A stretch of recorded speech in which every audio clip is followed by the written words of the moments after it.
It is the Yuletide in this world. Obviously, like I said, this is not a non-canon game.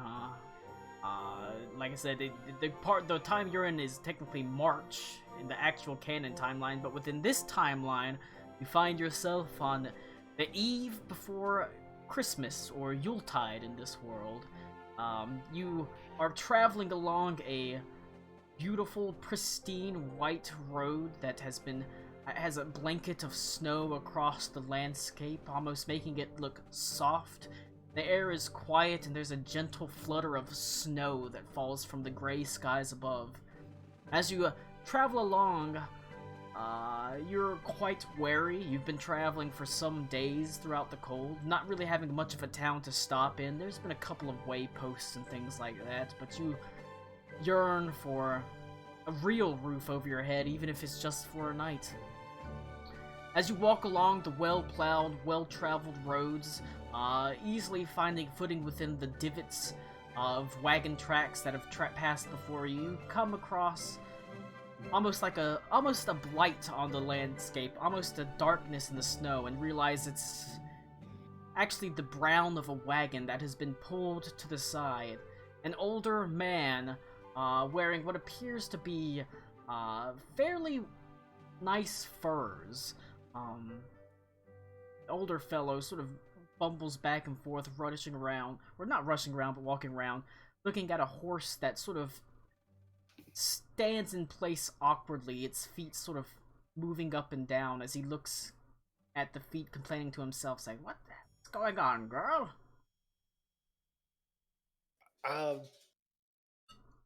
I'll walk up to the old man and ask him if everything's okay. Oh. Could be a lot better. Looks like my horse isn't doing so well. Are you, old girl? As he reaches up and sort of pats her on the shoulder and sighs. "Afraid I really don't have time for this. I've got deliveries and things to do."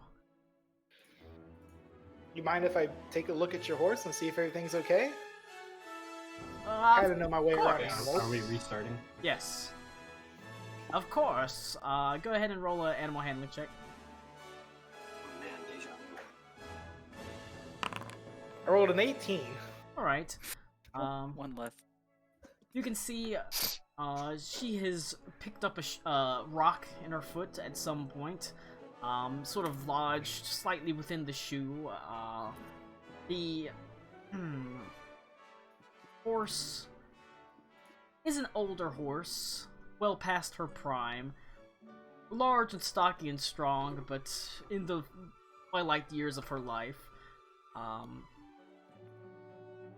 You can tell that the rock has probably been lodged there for at least a little while, and it is unlikely that she probably she should not be pulling a cart at this point. She really should be on rest, at least for a couple of days.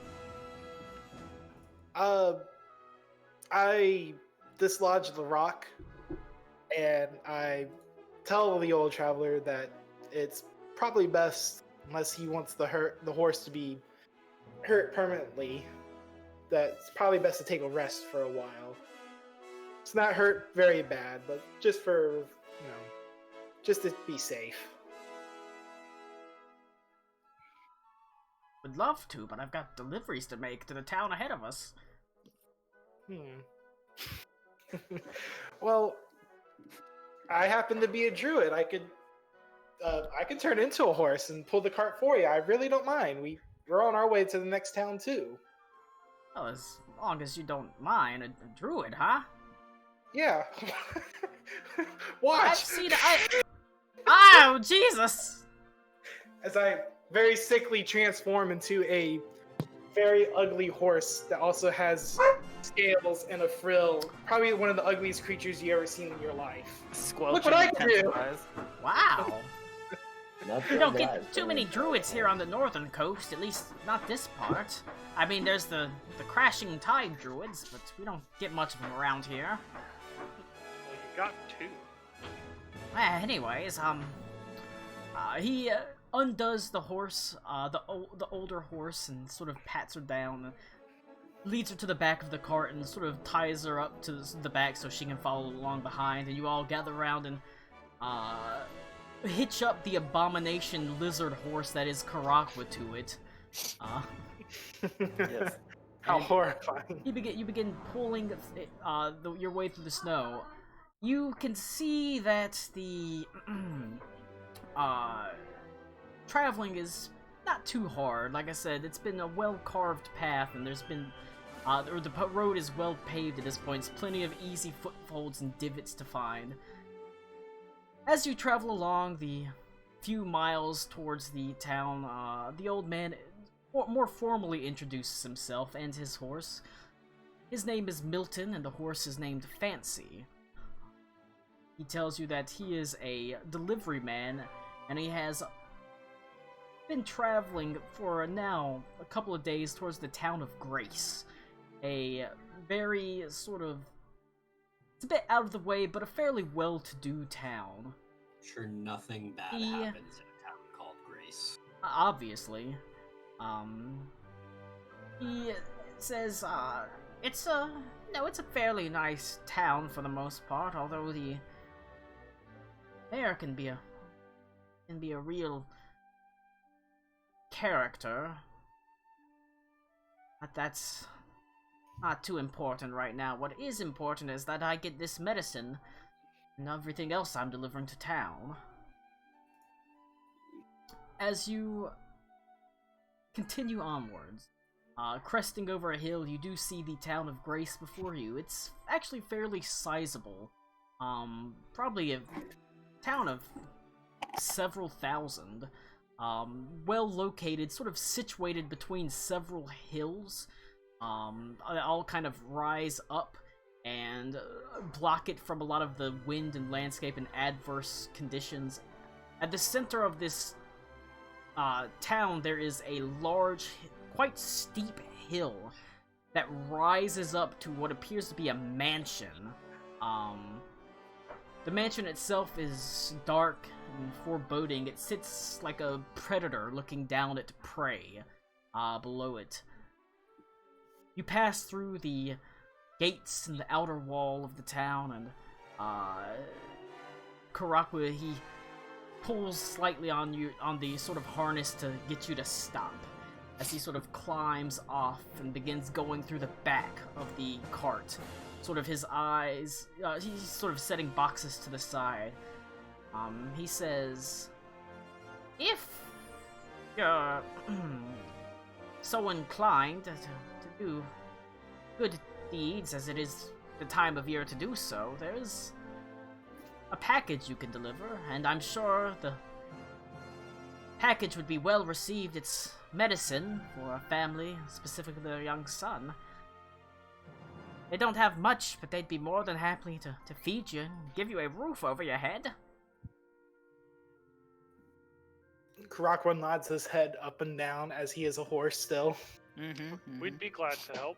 Yeah, at this point I'll take just lumps. By the long face, druid! Karakwa bites him. Oh god. It summons the guards. They attack you. Oh, now we lost Connor again.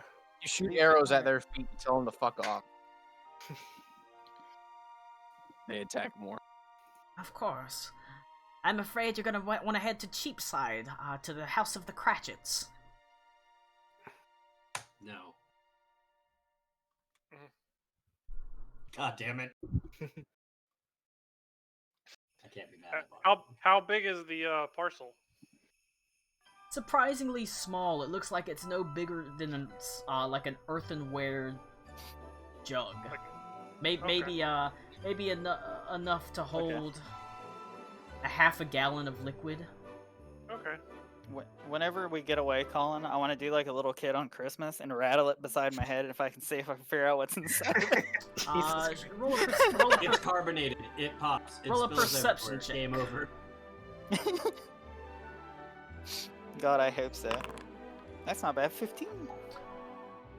There's no sloshing sound and it's quite light. You suspect it's not any kind of liquid. You don't really hear anything, but as you sort of waft it up close to your head, there is a pungent, sort of herby smell that wafts into your nose. Probably some sort of dried herb. It's weed. You smell weed. Oh, It's medicinal marijuana delivered to this world. Hey, Completely legal. Fucking love the chronic. Well, let's get going. I asked him before we leave. Do you know what their home looks like, so we can pretty easily pick it out? You'll be able to pick theirs out by well, if the boy is home, there'll be a small crutch just outside the door. Oh, thank great. you. Great. I head off into the poor side of town. The town itself is almost, as you see the people walking through the streets, they have their heads turned low, none of them making eye contact towards you, each of them bundled up. No sort of pleasantries passed, no hellos, despite the festive time of year. There's a sort of depressed air about the town, despite you almost look around and see there's a veneer of normalcy, a facade of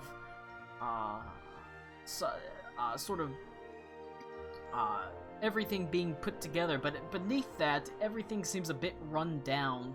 The windows, many of the windows are cracked, some of the roofs are sagging. And this is not in the poor side of town. Things only grow worse as you travel west into the city.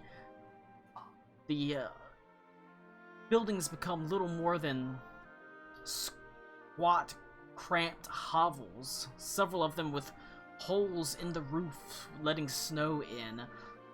The windows only burn with faint orange glow. There are apparently no really big fires to be seen, only candles and small lamps.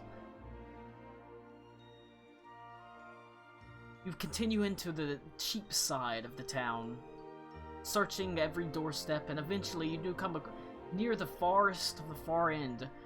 You come to what is little more than a hovel. There's a small crutch outside the door, and an faint orange glow that comes from a sort of cracked window. Well, I suppose this is the place. Well, it's kind of hard to tell the difference between the shitty part of town and the not shitty part of town. I find that's actually the case for most places. At this point, it's quite dark outside. It gets, obviously, it was already later in the day whenever you arrived, and it gets dark early during the depths of winter. The door, as you approach the door and sort of knock on it, it slowly opens up, and you can see there is an older man, or a middle-aged man with sunken eyes, but a kindly disposition in them. Despite the rather run-down look of his home, there is something of a mirth to him as he sort of smiles at you. Well, bless my soul, I've never seen anything like you before. Did Who you does he say that untransform? to? Did you Probably untransform, or are you still the creepy lizard horse? Oh, right. Oh, great. Hello. Excuse me, we get that reaction a lot. No, I believe my kind and his kind are not very common near here. Well, common or not, you're welcome in my home. We appreciate that, kind sir. We actually have a package for you or your family, I believe. Ah, yes, of course. He sort of takes it, and he motions for you to come inside. Please, come inside. It's definitely cold out there. I don't want you catching your death out there. As you step inside, it's cramped. It's run down, but it looks like it's a family that's done the best with what they can. There are sort of old flour sacks that have been made into curtains, surprisingly well stitched together. There are very roughly stuffed sort of bags that sit atop what would be hard wooden chairs. The fireplace burns dimly with a faint lump of coal. There are several people within the Cratchit household, many of them children, all gathered around. But they seem to have an air of mirth and kindness about them as they all sort of play a game amongst each other. One of them, in particular, the closest to the fire, is surprisingly small. He sits almost unaware of what's going on around him, his eyes unfocused as he looks out the window, a look of faint wonder on his face. As you take all this in, an older man comes up behind you. He appears to be a physician of some sort, bearing faint white robes that have minor stains upon them. Did you have a package, yes? Mm-hmm. Ah, perfect, the herbs for Tidy Tim. Jeez. He takes them and you can see he sort of takes them in a mortar and pestle and begins mulling them down. They're dried herbs, and you can see he sort of shakes his head slightly, muttering to himself under his breath, I don't think this is gonna do much, but it should at least ease the spasms. The father introduces himself as Bob, and he thanks you profusely, saying, we've been waiting on these herbs for quite some time now. Can't thank you enough for bringing them to us. I'm afraid my family does not have much to give, but I must insist that you sit down and at the very least have a meal with us.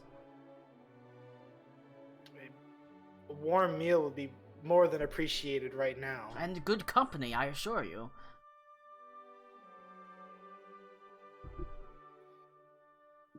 He turns and says, Martha, we have a few other hungry mouths to feed. As he calls, a woman comes from the kitchen. She's about the same age as him, hair sort of all in disarray. It looks like her hands are covered in flour. Roll an insight check. That's always a good sign. 14. 7.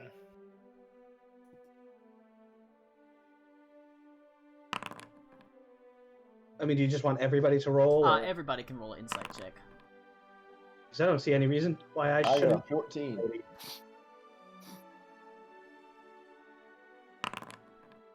I got I 11. think I would. You, if you rolled higher than a 13 or higher, technically. As she looks at your motley assortment, you can see her face falls slightly, but quickly recovers as she says, well, that just means more blessings for the year. Of course, we've got more than enough to go around. If you wouldn't mind, Bob, why don't you go to the fire logs and get some of the large ones out, and we can use those for them to sit on. Gather them around the table. Dinner won't be long. As she rushes back into the kitchen, Bob heads out and he grabs several stumps and sets them around a small table. It's a rather packed affair. But as the children gather around, it's joyous and raucous. They laugh and they play amongst each other. Even the young one, tiny little Tim, sort of sits and plays with them, joshing around with them. Though he grows tired before too long, the elderly physician takes the muddled herbs and he pours them into some hot water. And after drinking them, it looks like Tim does feel a little bit better. His Would I brief- be able to tell from a distance maybe what kind of herbs they were? Sure, roll a nature check. I'm very good at those. Thanks for doing what I was gonna suggest, Karakwa. I appreciate it. As you can tell, I rolled a 7. I'm very good at nature checks. Our druid Unfortunately, is so in touch with nature. you're not from the northern coast, and this appears to be an herb that is more local. You're unsure of what it brew. is. It does have Oh no, not more ice a creeper. pungent medicinal aroma, but you're not quite sure what it is. You do know that typically herbs like this are not as potent when they've been dried and sort of traveled. They're usually better, a bit better when they're fresh, but they're still useful to an extent even in this case. And it does look like it does have some effect, but you can see the physician is quite grim as he looks at the boy drinking it up.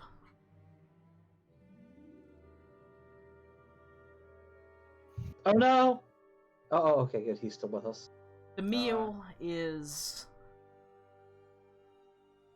scant.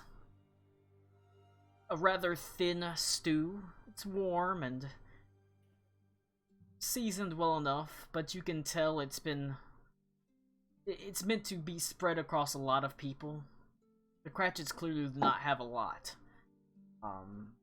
The bread is old and mealy. You find yourself actually have to picking out small little like mealworms and things like that from it.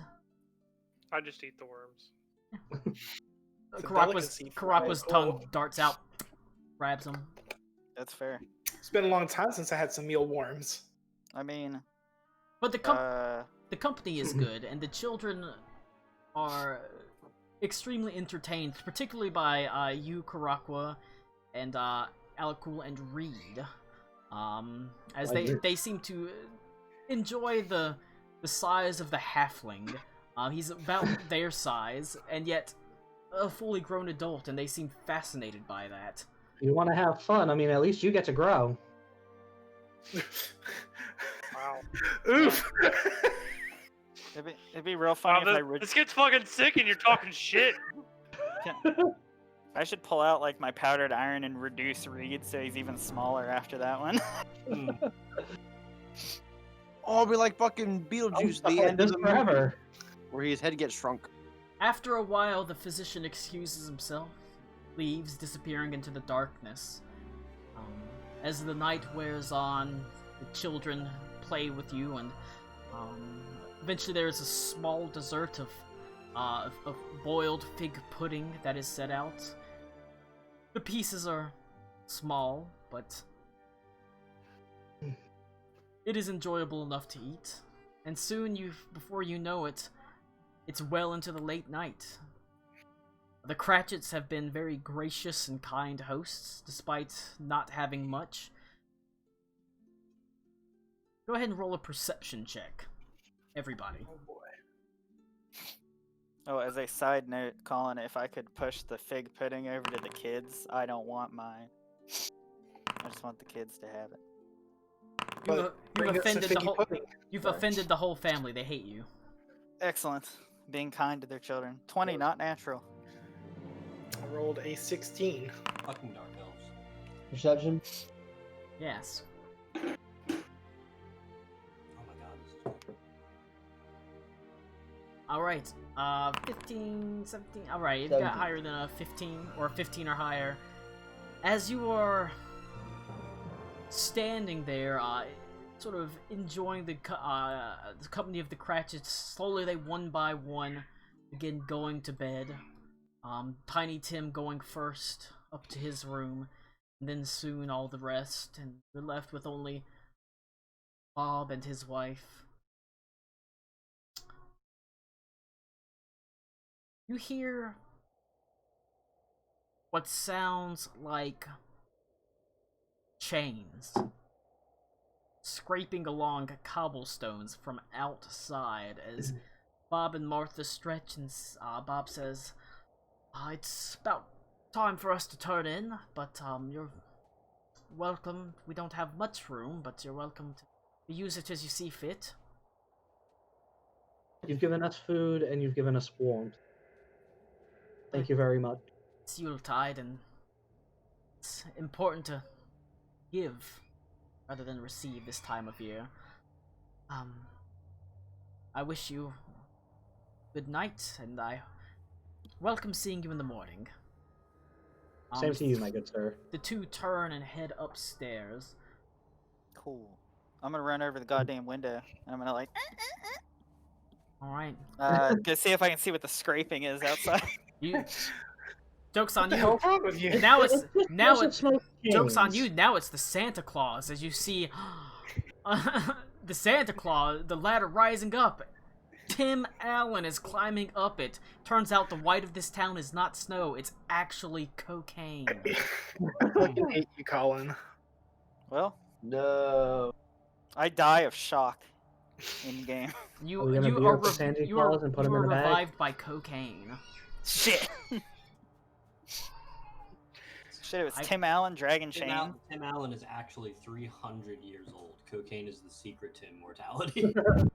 Oh wait, I guess if I hear chains, I'll He look over really and make did sure it's. mean to At the infinity and edge of beyond. the light streaming out from the building, you can see a pale, translucent man. He wears a heavy coat that sort of flows in tatters around him as he floats faintly off the ground. Tightly around, there's a great chain tightly bound around him that fans out into the snow behind him and drags on the ground as you can hear this slow drag of it. I do a double take and I look back to make sure Joseph Smoke's there, and I'm like, oh fuck, and look back at the chain guy outside. I'll poke Karakwa to come look. I look. You see the same thing, a translucent man in a heavy tattered coat bound by a great chain that drags along behind him in a fan.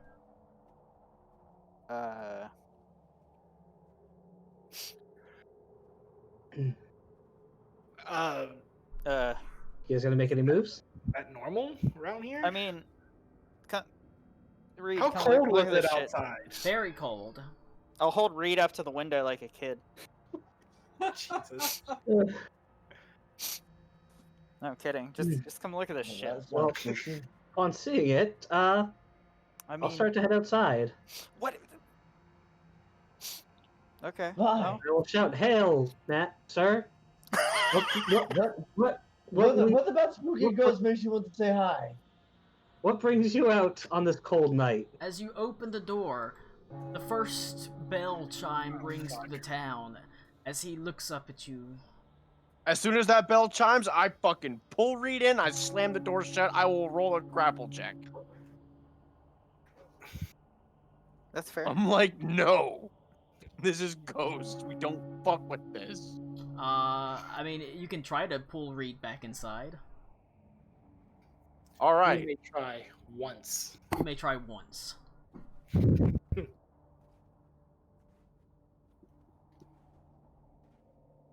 Reed's gonna get a 4,000 on. I got an acrobatics. 18, Reed. You better roll lower than that.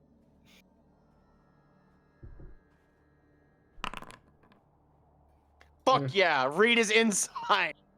As you pull him back in, the door and the wall proves little obstacle to the ghost, as almost or slowly you can see he passes through the wall, his eyes meeting yours as he looks upon the assembled group.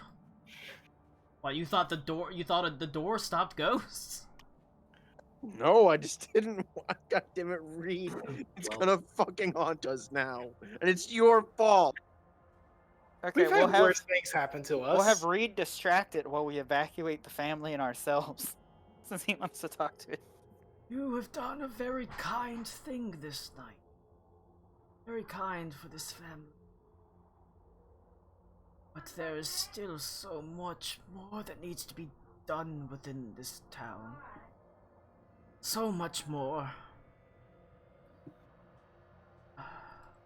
What do you mean? The Who are you? In life, my name was Jacob Marley. Now in death, I am defined by this great chain that I carry behind me. A chain that I forged link by link and yard by yard.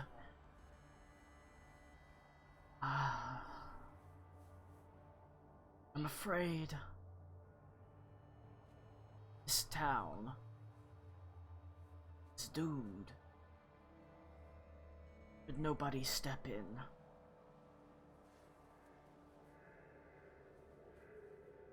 Well, good Spectre, What's doing the town? what needs to be done for this town? The lord of this town I knew in life.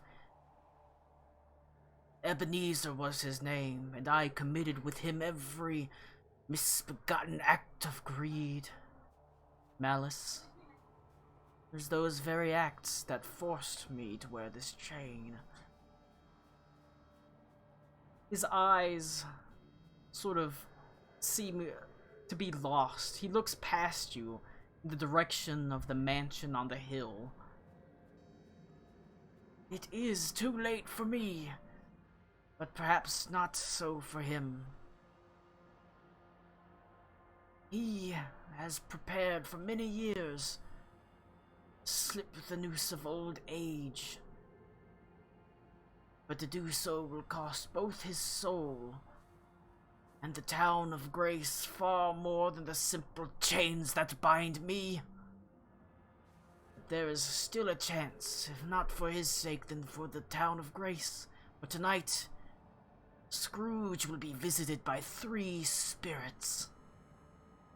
3 spirits that, should he listen to what they have to say, may change the course of his life and this town. But there are dark creatures that want to claim Scrooge. They will pervert the spirit's work if left to their own devices. You must find your way to Scrooge's bedchamber before the toll of midnight. Specifically his bedchamber? We can't, like, stop him in the anteroom or something? In his bedchamber where he now rests. Shit, alright. There, you will encounter spirits. And there you may have the opportunity to change his fate.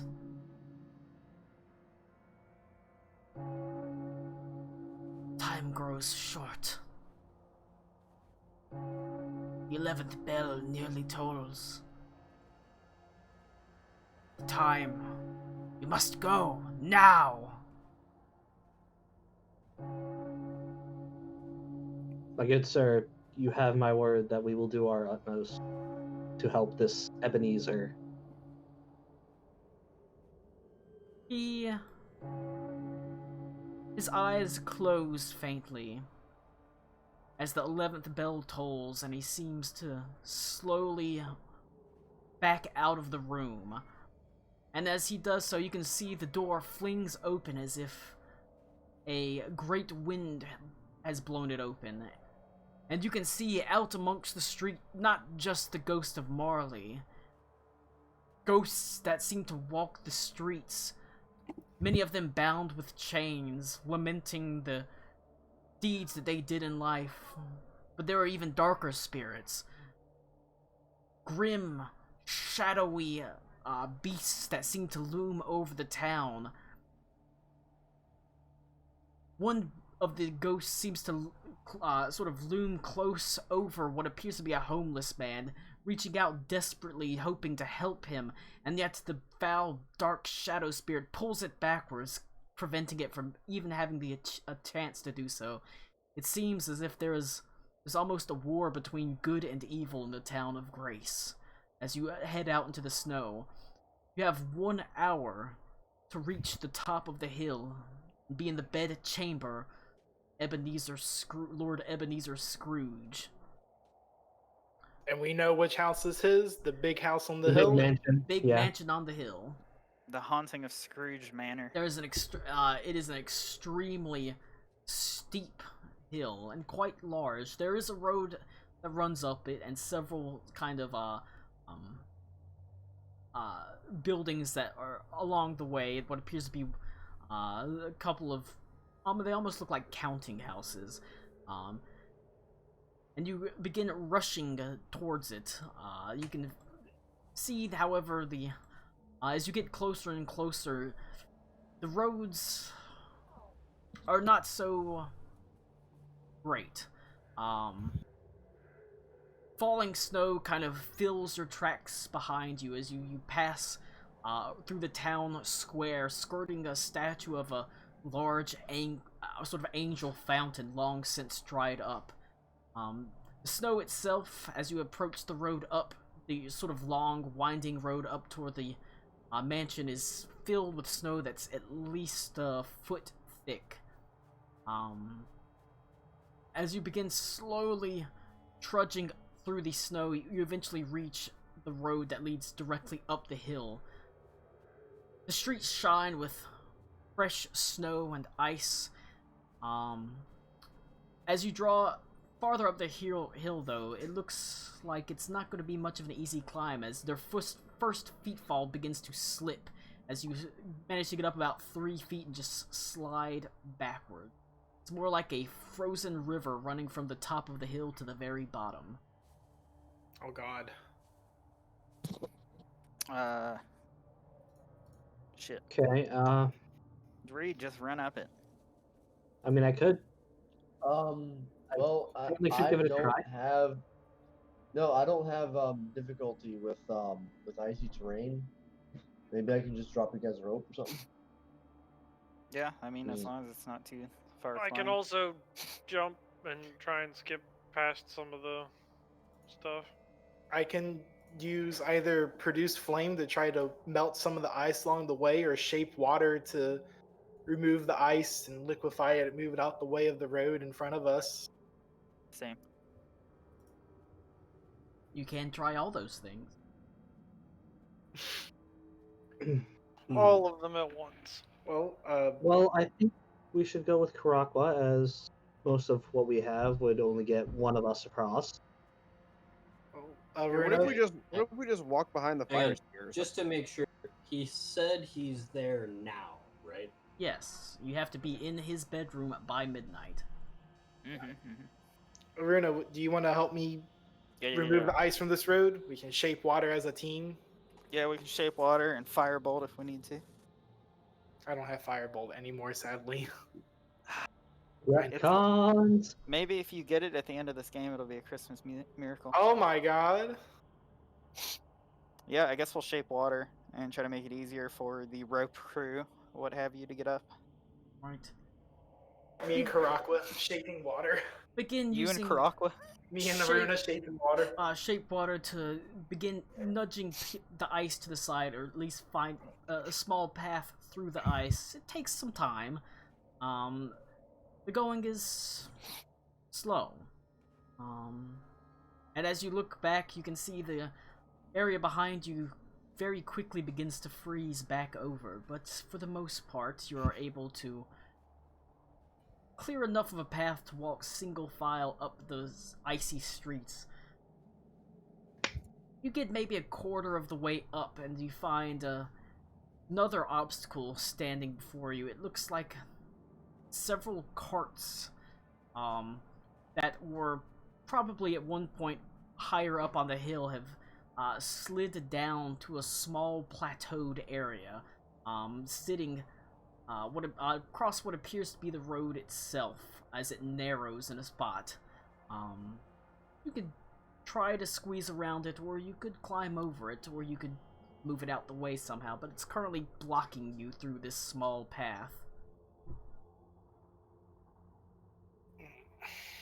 None of us are very strong. They're not.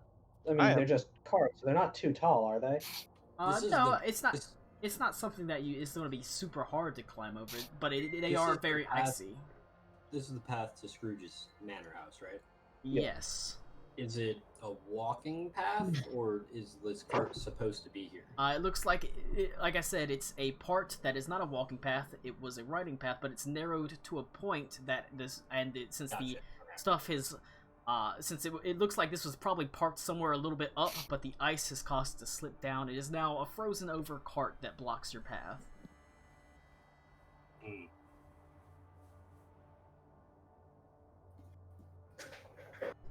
Frozen. All right, lizard horse. Well, he's not exactly a lizard horse right now. But I mean, it's also frozen I'm over. Do we also have tack with us on hand to attach me on there?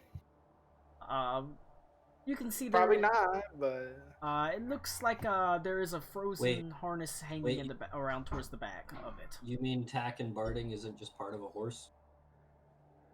Well, Ito's never seen a wild horse before. He can, so Karakwa can wild shape into horse. It turns out one of you has the ability to wild shape into tack and barding. oh my god. Form of. I mean, honestly, I think we're Well, just alright. overthinking it. We should just go over it. Yeah. I mean, it's I a just- bit icy, but it's hard. I just jump over it and keep going. Yeah. Help us across. Alakul. It helps. You can No. you can help someone across. You probably want to help the person that is Oh, of generally the course. weakest. All I'll right, climb Ito. up it. So what do I gotta that do might to be climb me, up? actually. Physically the weakest? Or Physically, the mentally weakest the else, actually. mentally the That's biggest fine. baby back bitch. I mean, All right, probably Ito. physically the weakest. I was gonna say Ito's got a 13 strength. That's probably him, right? I have an 8, sir. Well, that's very metagamey, but you do know Aruna Mine's a is 9. in fact the generally weaker than the rest, being The of frailest? the If I- more feminine magic sorting Colin, I'm not cast. ready for you to just call us out like that. Colin, how far do we have to jump? It is, it's. Alec Cool could jump over it, but it'd be a solid. I can standing jump. It would be and you can't really get much of a running start on this because Is it the just an ice. acrobatic? No, what's the literal distance? You'd probably have to. I would say you'd have to clear at least 15 to 20 feet to comfortably clear this, because you're not just jumping across; you're jumping up, over, Alright, and across. cool. I Can missed. Can I mean, you can estimate- if you wanna you can can I misty step estimate across the it. Yeah. weight of the carriage, the cart. Just clarify: is this a carriage for people or a cart for things? It's a cart for things. Okay, and what is the like? What's this cart carrying? Currently, as you get up to it, it looks like it is loaded down with crates, although the crates are covered. There is a small canvas that covers the back of them, of the carriage. I want to let the Roll. You can canvas- roll an intelligence check if you want. So is it just acrobatics Would if I that want be to climb an- someone Or off the carriage? investigation, or an investigation check. It would be an athletics to clear the carriage. Oh, I okay. got a 4, so never mind. I'm gonna Sure. I'm gonna I got a 15 for investigation. offer Aruna to hold on around my neck, and I'm gonna jump us on top of the carriage and then Fuck jump yeah. down to the other side, so I don't I try can- and do the whole Cla- thing at once. Klaus, your investigation. Obviously, you can't see what's in the crates, but judging by how the cart is sitting, it looks like they are pretty damn heavy. Looks like it is weighed down quite a bit. I could cast levitate on the cart, but I don't know if I could lift it. You have a weight limit on levitate? Mm-hmm. So it's athletics to climb up on top of the cart, and then I can help people get up on top. Sure. I got a 20 to get on top. Alright, you managed to, despite the rather slick and slippery surface, you managed to climb your way atop the large cart. It barely even moves whenever you climb on. As I said, it's already significantly weighted down. You're able to turn and begin pulling others onto the cart as well, as at this point, with so many people helping, everybody can have advantage to making their athletics check up the cart. Sensing danger with this cart sliding down this precipitous hill, I am going to use Misty Step. You said everyone can have advantage? Can I? Yes. Can I use the crowbar in my inventory to like peer in the crates and see what's inside? This motherfucker. Sure. Trying to What's so ruin damn heavy? You pull yourselves, you slide yourself to the crates, and again, popping it open. As you crack the top, it looks like, the first crate you open, it looks like it's filled with what appears to be like, it's a very long crate, that takes almost the length of the wagon's bed itself, and you pop it open, you see there's large bolts of what appears to be linen cloth.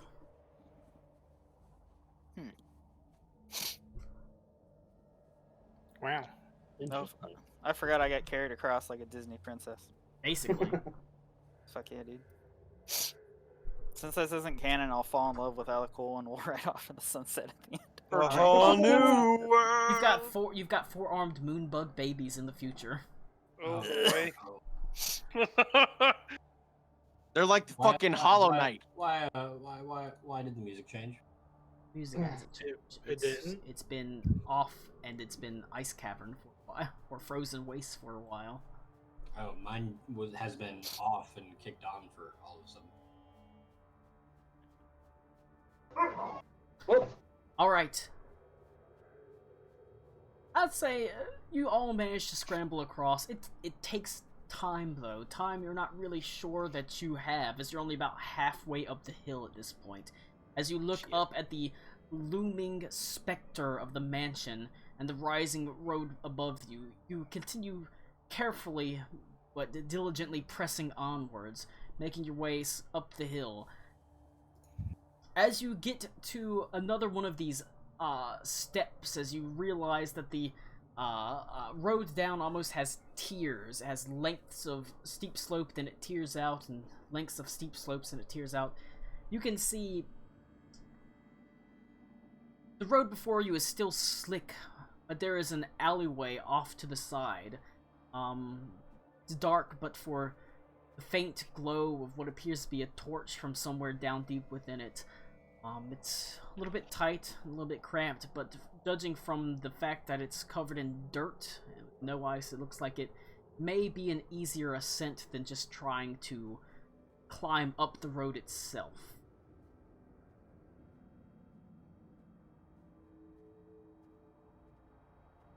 It's worth a shot.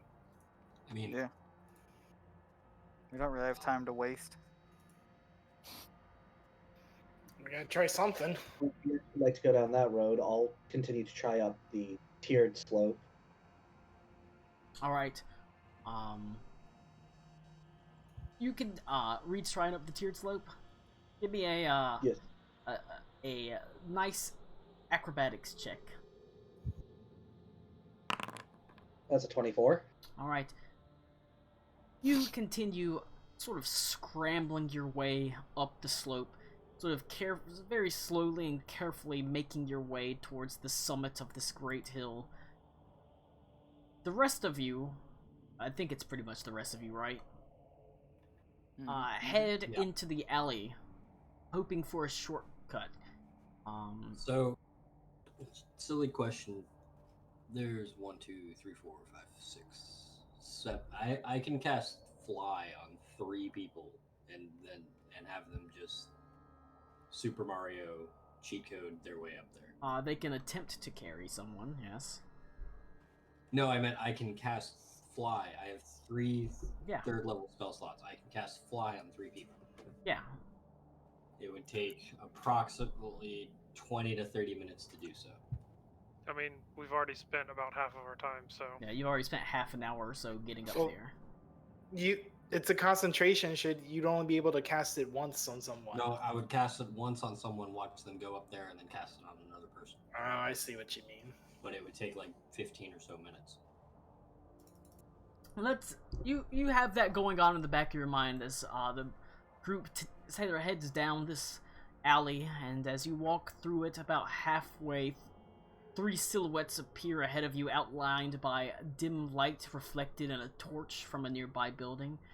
The largest and most cantankerous one pulls a knife and says, "Alright, Toll, your coin or your life? Huh?" I'm just gonna walk past this dude. We don't really have time for that. Yeah. Almost immediately, the three men sort of move to intercept you, saying, "Wait, what are you doing?" I'm walking. I'm walking here. One of them throws his knife at you. Okay. Do I have an opportunity to dodge it, or is it just AC roll? It's just an You're attack dead roll. now. What? It's just an attack roll against you. What do you mean? Sure. Do you get to dodge it? That is your armor class. Your armor. Dodging. You said he was going to attempt to throw a knife. I thought that meant I would have more time. Sorry. Oh. That's what the dexterity in your armor class is dodge opportunity. Alright. Alright, he rolled a 16 versus armor class, so it kind of flies over your shoulder as it lands. As I was talking to you! I'm gonna go ahead and keep on walking. So he's obviously not talking to me. Alright. Go ahead and roll initiative. Everyone except Ree, who is not there. Excellent. Hey, we don't really have time for this. I shit. know, because if I was there, I would have grabbed that knife and thrown it back at him. Here.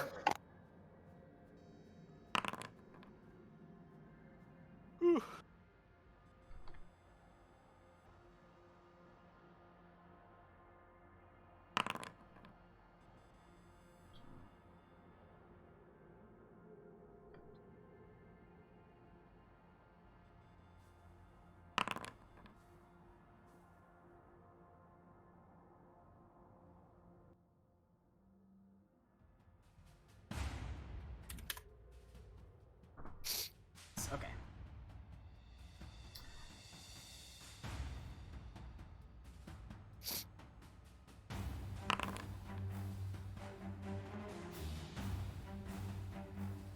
Alright. With a 20, the three thugs in the alleyway get to go first. They sort of nervously make their way forward. You can see they're not rushing towards you. There is a little bit of trepidation as they all kind of look towards each other with weapons brandished. One of them, the large man that threw his dagger seems headstrong and ready to go. The two behind him sort of nervously saying, "Look, why don't we just let him pass, Joe? Come on, it's Christmas." No! There's a toll, they're paying it! As the large man rushes forward and is going to, just say he'll throw a knife at, Araqua.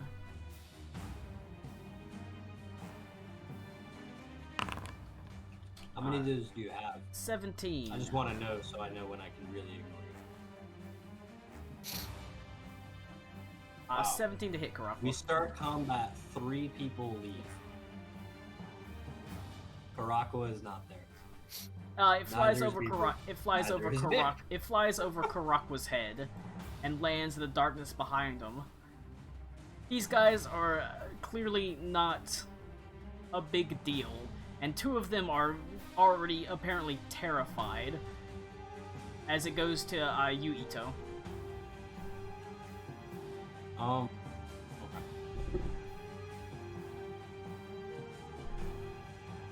Can I cast friends on not the hostile guy, but the other dude who was kind of trying to talk him out of it? There are 2, but yes, you can. Whichever one looked the friendliest.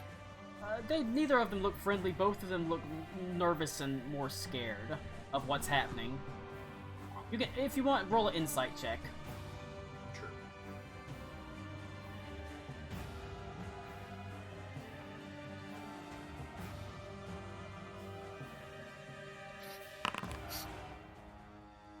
$22. Just judging by their demeanor, they were up for something easy, but as soon as someone kind of ignored them or started fighting back, it looks like they're more than willing to just back down and leave. So I want to cast friends on whichever one, and I'm gonna tell him, hey, you should probably tell his buddy that I'm a lord, and if he keeps up, at worst he's gonna get arrested on Christmas. At best, he's gonna get killed. It's his choice. Alright. And then I'm going to continue walking away. Go ahead and make I a follow. intimidation check with advantage. That is a 26. Come on, Joe, it's not worth it. Damn. It's cold and it's late, and I just want to go home.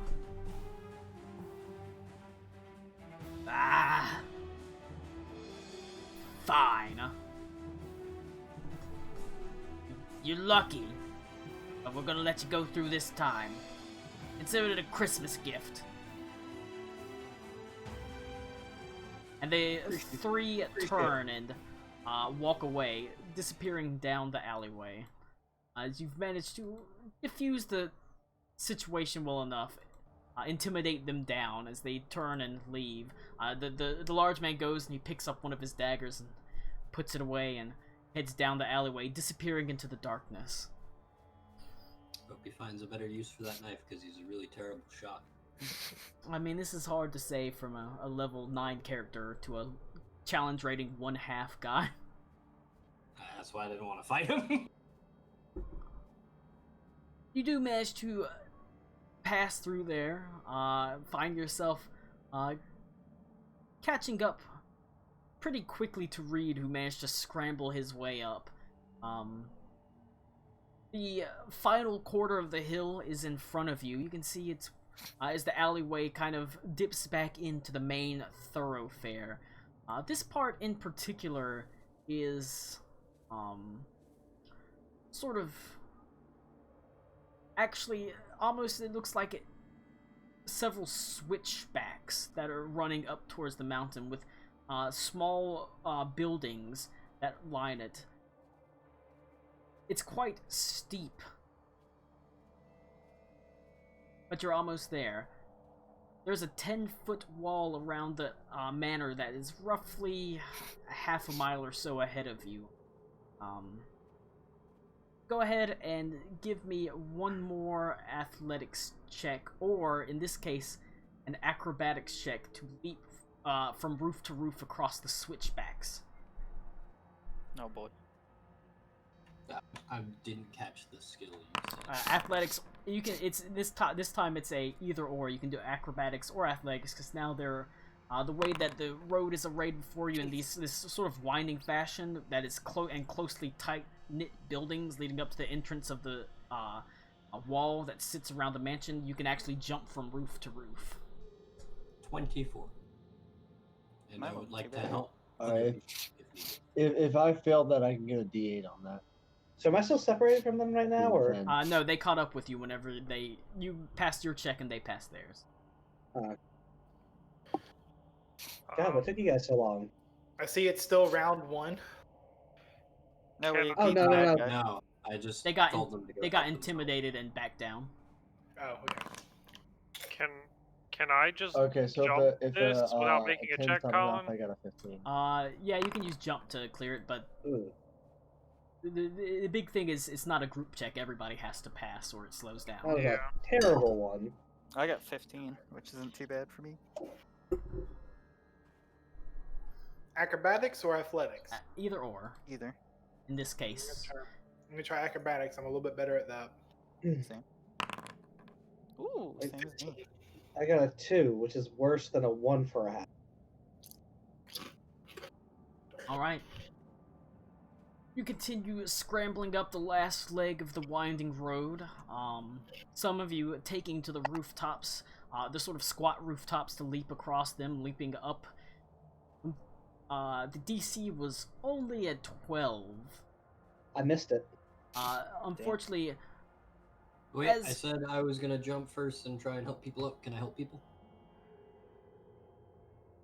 not really, because this is I a tried, Luke. group check.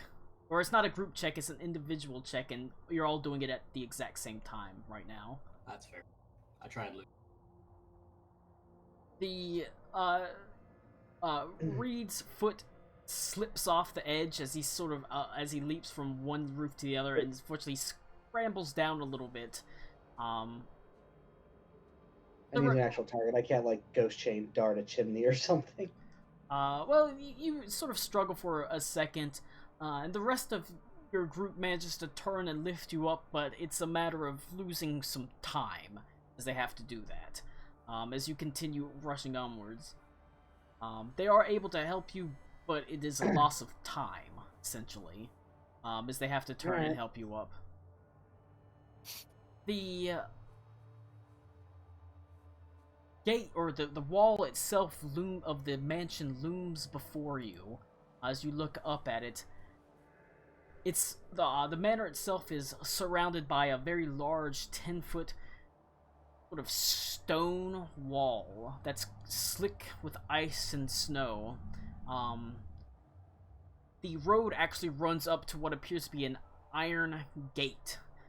You can see it's fairly sturdy and it has these large kind of, I mean, it looks like an iron gate. It's got these big old pokey ends that looks like it would make it difficult to climb over. There is a guard house that is built into the wall with a barred window and a closed shutter. It seems to overlook the gate mostly. But So it's just a stone wall? Yeah, it looks like there's a stone wall around the mansion. There's a guard house that's been built into it near the gate, and the gate appears to be wrought iron, topped with spikes. Sturdy. I run up the wall. Okay. You're able to do so. Give me a acrobatics check, because it's covered with snow and ice. Alright, let's try this again. 19. Alright, you managed to scramble up the wall towards the top. You can see that the house itself is pretty dark. All save for what you can see, from what you can tell, this is what you're seeing standing up at the top. There is a small light on the second floor, a dim orange glow, a faint, thin line of smoke coming from a chimney near the window, likely a smoldering fire left in place. Alright, I'll shout down what appears to be the current location of Scrooge and his house to the people. You're gonna shout down in the dead of night while we're sneaking outside of a house You know occupied what by I one mean. person. You guys are like 10 feet away. I'm not like fucking shouting to the heavens. We have the things, bro. Alright.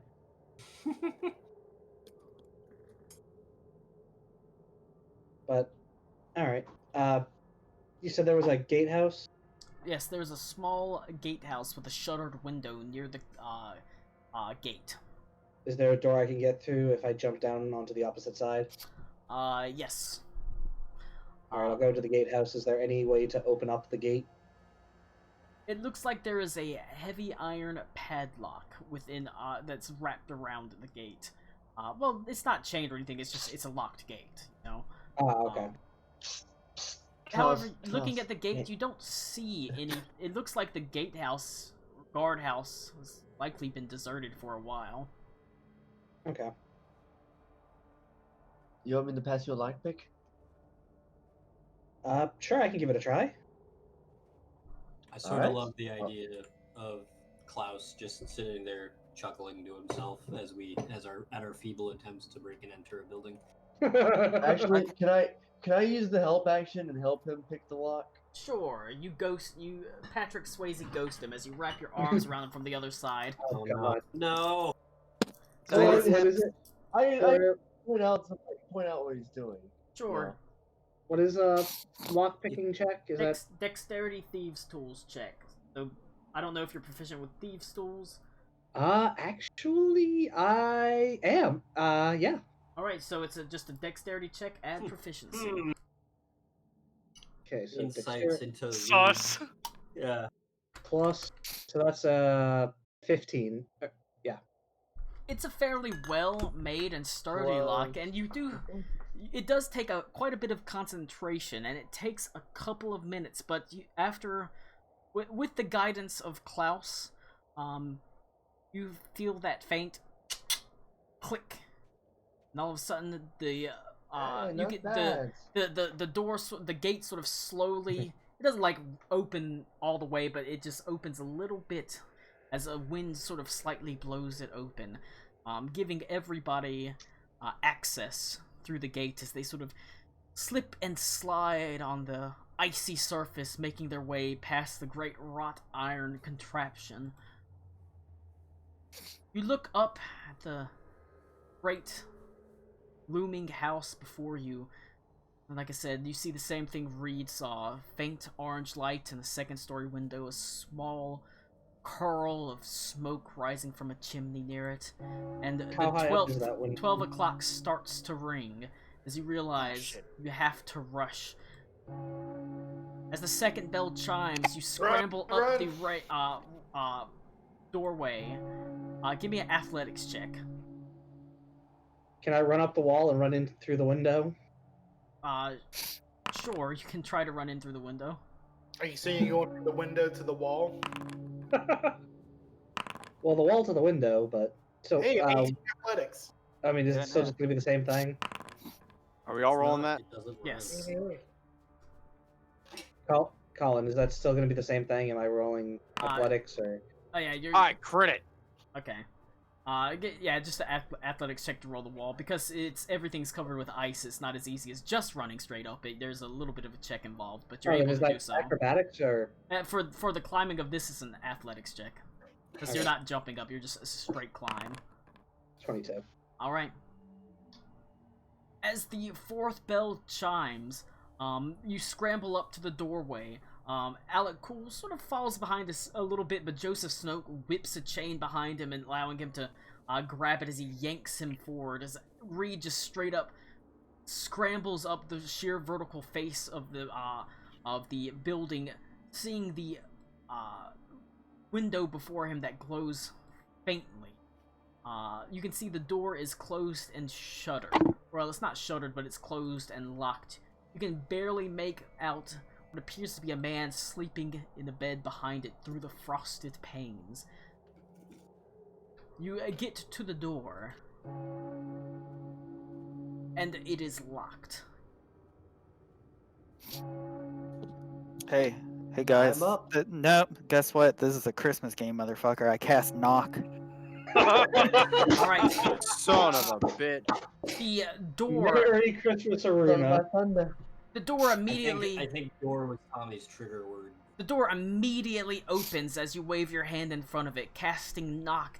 The lock immediately just opens before your magical touch, granting you easy ingress into the building. As you rush past the threshold, you can see you're standing in what appears to be a large, almost like large entrance room with sort of beautiful tiled floors, almost like checkerboard tiled floors with a red carpet that runs down it. This room is lined with gargoyles, and you can see there is a stony stairway that leads up to the second story.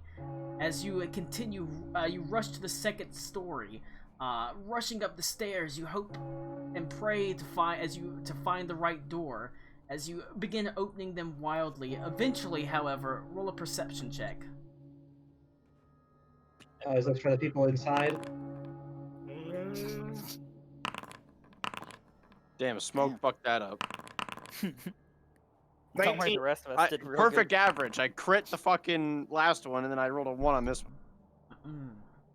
You got a 26. Alright. As you're searching around the rather large residence, you are able to make out a faint light coming from beneath the doorway. A fire burning from within. You can just see it peering through the crack at the bottom of the door as you rush. You see it far down the hall as you begin rushing down the hallway. Your foot falls heavy on the carpet. Reed, you're on the outside looking in. The window itself is currently closed. It's not shuttered, but it is not exactly one you can just pull open easily. There's a small locking mechanism as would be on a window. All right. I never asked for that lockpick back. Yeah, I was so gonna say you probably he still doesn't. have it. He didn't ask for the lockpick back. You can give that lockpick a try. This one looks like it. Just judging by what you're looking at, it looks like this is much easier. It looks like it's as easy as sliding the pick in and just lifting what appears to be a small hook that is binding the window together. All right, that would be a Reed 25. Agnew would never use something of someone else's without returning it. And also, all of a sudden, Reed has proficiency in thieves' tools. I always have, actually. No. I believe that was part of the urchin background. It's someone nailing deception checks. This is not our Reed. All right, Reed. You haven't been paying attention. As the bells chime, you manage to slide the lockpick in and lift up the tiny little hook that gives you entrance into the into the bedroom itself. You push the windows open, while the rest of the party is rushing down the hallway. You can very faintly hear their footfalls on the carpets outside as the 11th bell rings. You tumble inwards into the room, dimly lit by a very small, sort of pauper's fire that has been lit in a fireplace. As the 12th bell rings and the door bursts open, the rest of the party sort of tumbling in, just in time, as the winds begin to whip up. The fire itself is extinguished, and you're left in what feels like inky blackness, and there's nothing but silence all around you for a moment. And that's a good place to pause it real fast. I have to go pee. The last bell echoes through the air as each of you sort of breathes heavily on the carpet, having just made your way inside after this rough scramble over the past hour up a frozen hill and into the residence of one Lord. Oh, well, that baby is, being baby. Lord Ebeneezer Scrooge. The fucking pterodactyl. Slowly, the room itself seems to fill with a faint glowing light. Fire seems to glow brighter and brighter. The room itself is a rather spartanly appointed bedroom. A large four-poster bed. The sheets somehow, at one time probably nice, now a bit shabby. The bed curtains themselves hanging thrust to the side. There is a small fireplace with a pitiful fire sputtering within it. Would you say that Scrooge and Ito share taste? Possibly. He does have an older taste, it appears. Because Ito's kind of like, he gets shabby because he's frugal, but Scrooge seems like he's shabby because he just let it become shabby. He's also miserly. That's true. There's a small, what appears to be pot of gruel sitting close to the fire, a abandoned bowl half-eaten nearby. On a desk next to the bed, there is a faintly glowing purple grimoire. You can see there are arcane runes across it. This wasn't in the Muppets movie. Scrooge himself stirs faintly in his sleep, muttering under his breath. He's clad in a long, sort of grayed nightcap. He is an elderly man with a crooked, hooked nose, and even in sleep a rather dour look. He licks his lips, and his hand sort of faintly clutches at a necklace around him, what appears to be a medallion of sort of office, showing that he is the mayor of this town. And then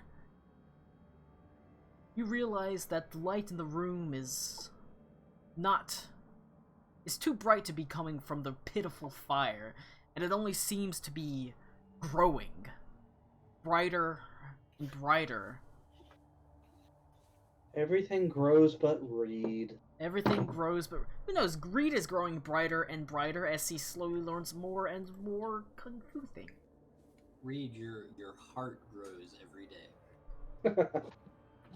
Also, I still stand that actually- it was Reed's Yeah. doing that caused Ito to react his way, which caused Tommy to react his way, which caused like the whole last 4 sessions to even The happen. light Don't you dare cut yourself grows short. brighter as all of a sudden Scrooge sits bolt upright.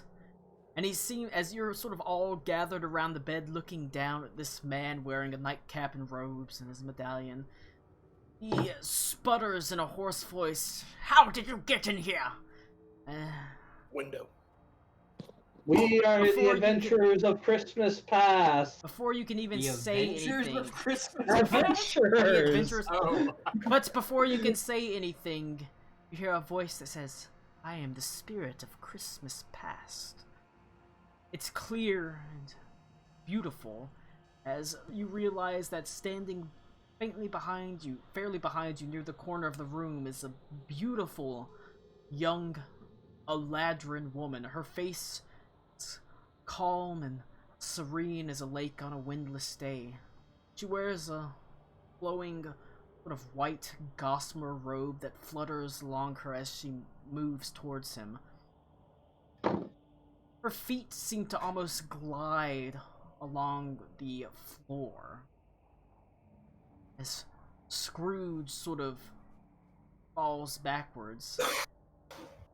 It's almost as if you're not there, and neither Scrooge nor the ghost seems to be paying any attention to you, or perhaps they don't see you at all, as he mutters to himself, "How far past, spirit? Long past?"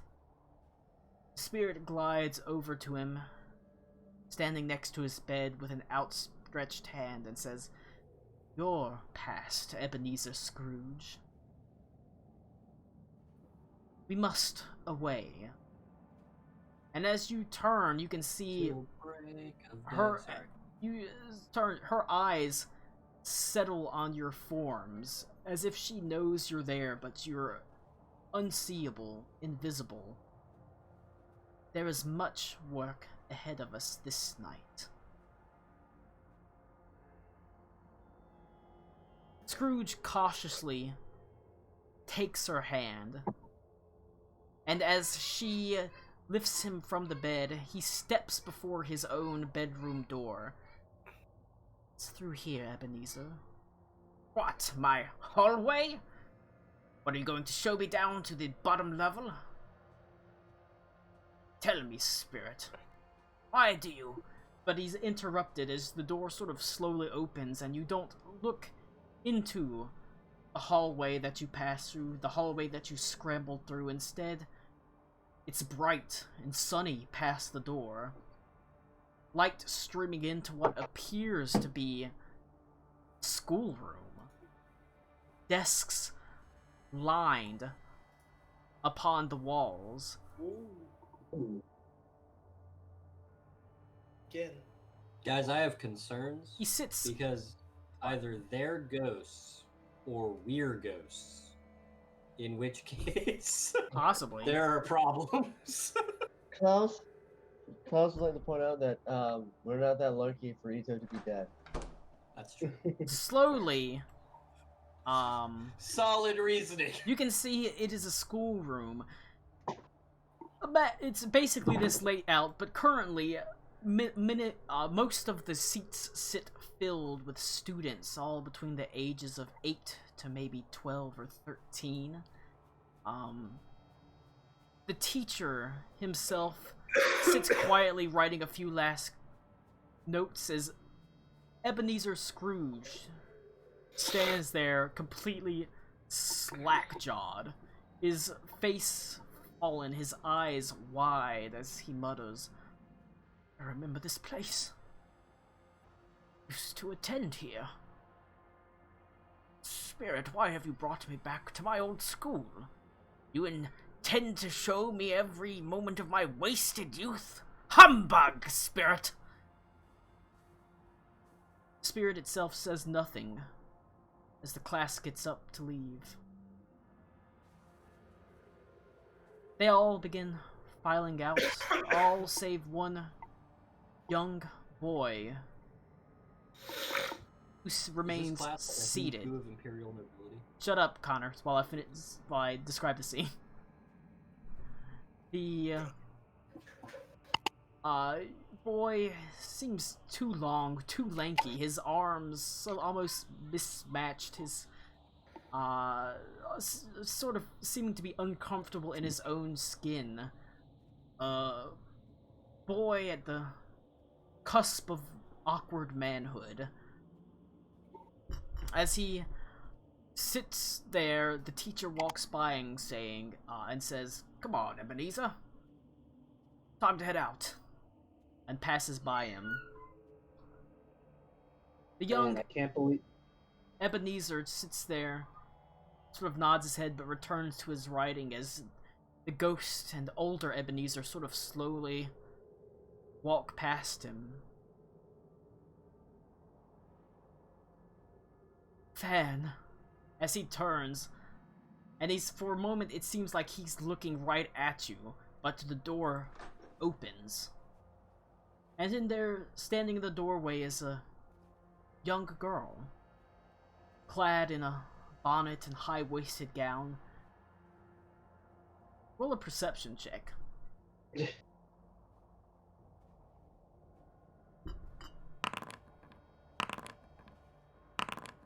I rolled a 23. Man, I can't believe Gahenthrmal 13. grows up to be Ebeneezer Scrooge. It's true. Actually, do we know what year this is? No, this is You a said it's complete. not This is a canon. completely out of context, out of canon game. He's just using the token. I'm just using the obviously. token. Oh, I was talking about us. No, you have no clue. It's complete. It's basically irrelevant. Sometime in our lives. Okay. Yes. Payne stands there in the doorway. The DC itself was a DC 14. Less than 29. I got 15. Jesus Christ. All right, who got higher than a 14? Yeah. Or a 14 or higher, technically. Yeah. I think Looks everyone like except everyone for but me, Klaus so. and Ito. All right, everyone who got 14 or higher, Fan rushes towards you, and as before you can even stand out of the way, she barges into you and through you as if you were completely incorporeal. You have no effect on her. She does not know you're there at all, and do not inhibit or impede her in any way as she rushes to him. And if you got higher than a 14, or you got higher than a 13, technically, I There's- just made it. almost an after image to her. There's almost a second image, an echo. If you got higher than a 20, you realize there are several of these echoes following behind her, just faintly. And as she rushes towards Ebeneezer, young Ebeneezer standing at his side, it almost seems like she glitches, pausing in place as the echoes lean in and say, "You were never loved, Ebeneezer. You deserve to be in this place." Jesus. Damn. That's fucked. Does Ebeneezer react to that? There's a look on older Ebeneezer sort of seems confused. I don't know. Fan was my sister, dearest friend in my youth. She always ever wanted. All she ever wanted was for me to go home. Oh, but once again, as he sort of staggers, or he doesn't stagger backward. He takes a step back, and you can see once again the actual Fan sort of begins to lean in to talk, and these mirror images lean down as well and begin whispering things. Father never wanted you home. You were always meant to be alone. You're always meant to take care of yourself, Ebeneezer. Something seems terribly amiss. You acknowledged our presence at. I'm going to. They have no clue you're there, neither does Fan. The only one that seemed to acknowledge your presence at all was the Ghost of Christmas Past. I yell out for Marley, the ghost from before. Marley, are you here? Hey, wait! I got an idea. I pull out 2 gold coins and I rattle them. Marley, Clever. Klaus goes. You hear no answer. I'm over here trying to make a bad investment. Marley's purpose done to set you upon the path. He does not answer. I go to there All right. and I try and snatch one of the after images. Right. As you try to snatch them, almost immediately they scatter away to different corners as you hear one of them say, "It sees us!" Go ahead and roll initiative. Oh boy. All right. Baba booey, baba booey. 7, Really? 7 also. 8, 7. Wait, I what? crit mine. That's 2 20s 22. today for smoke. Dang. Smoking.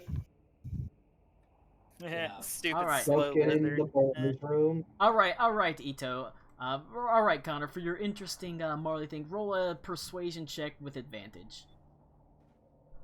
Oh, okay. Oh. I like it. Persuasion with advantage, you said? Yes. All right. Hey, that's not bad. That's actually really That's actually bad. I pretty have a fuck. plus That's pretty 12 terrible. for persuasion. I mean, a 19 is still good. 19's still good. You hear a faint voice. Just The to make voice sure of I'm Jacob reading- Marley carrying across the wind. Light drives away all lies.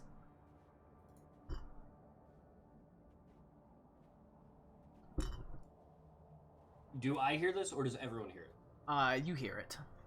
Fuck. Hey, I got Marley. He replied, "What up?" And I'll look at Croc. What was your point?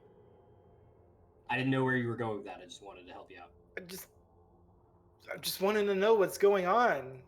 I know we were told to help, but This does seem a bit beyond us. Marley, why are we here? I get the spirits with the Lord, get that, but where do we come in?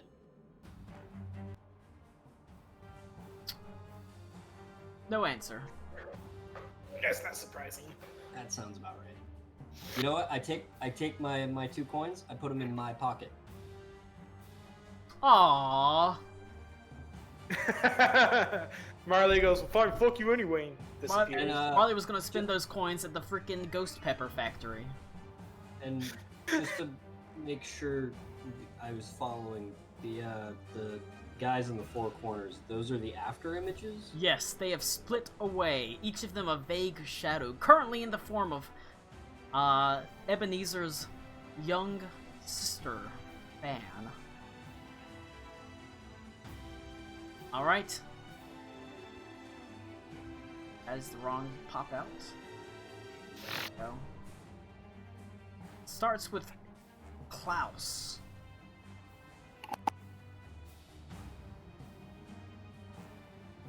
All right. I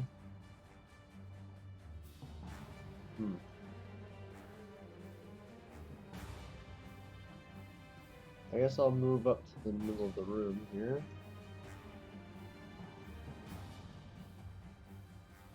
Right here by Alan Cool. Did you say regular bionicle?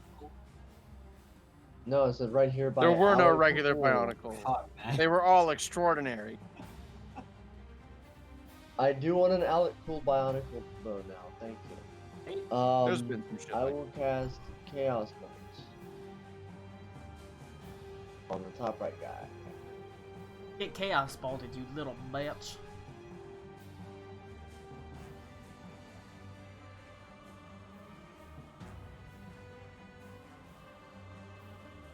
Oh.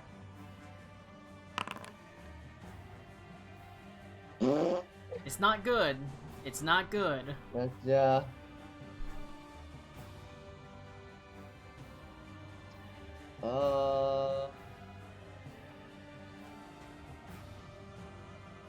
Hang on.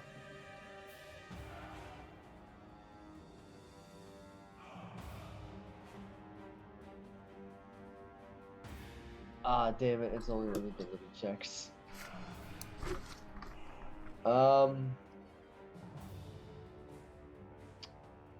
I guess I'll take the cunning action dodge. Alright. A fair turn as you fall backwards past the light streaming in through the windows near to where the Ghost of Christmas Past and Scrooge stand looking down at the young Ebeneezer Scrooge with the actual fan almost sort of paused in place as the after images have scooted and skittered about to the four corners of the room. Unfortunately, you're... Actually, I gotta correct this so I can just... I'll make it like just work, but I'm gonna make it a bonus action, cast a spell, and action to dodge. Okay. So apparently my cunning action does not have that. Unfortunately, your bolt of sort of scintillating chromatic energy arches through the air, and it seems to hit the wall.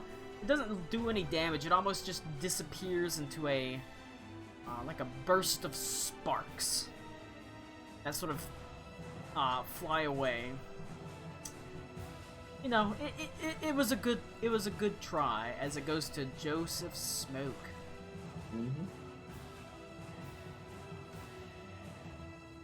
Yay! So we're fighting those things in the center? No, you're fighting the things on the corners. Oh boy. Oh, that's weird.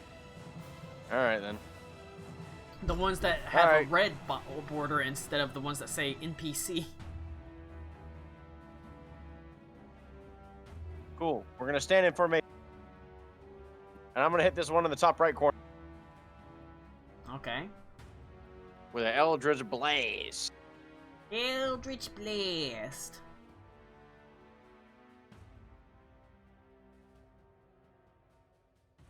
Hold on.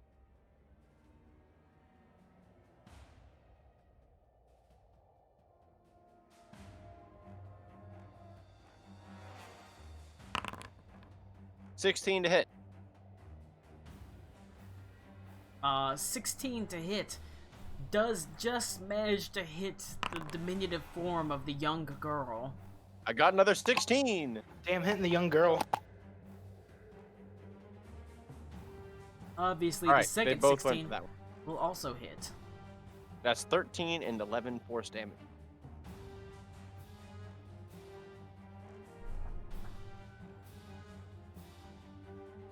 All right. Eldritch Blast flies out, striking true as you can see her form flickers for just a moment. As you can see that this is not actually a little girl, it almost is a... The skin is almost gray, the eyes dark black, and the hair white. Before it regains its form. Anything else from Joseph Smoke? That's it. It goes to Ito.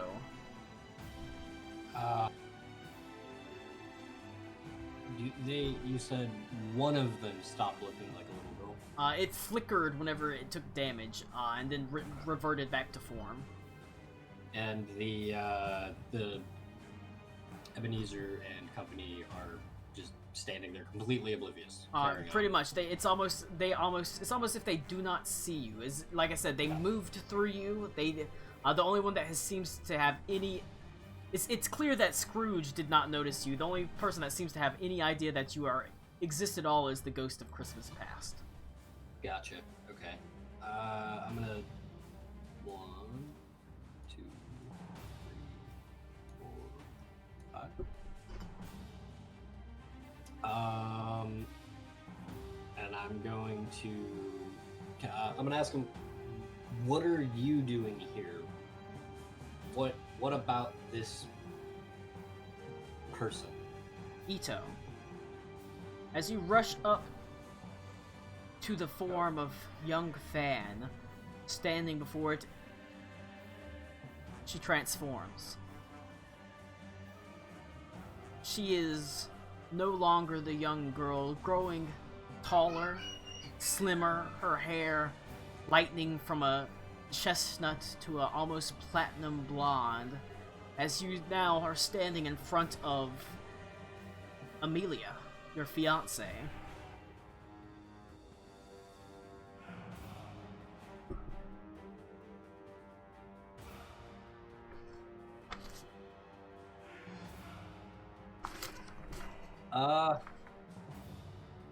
Because I don't know how Ito would react to that, how convincing is this appearance? Roll an insight check.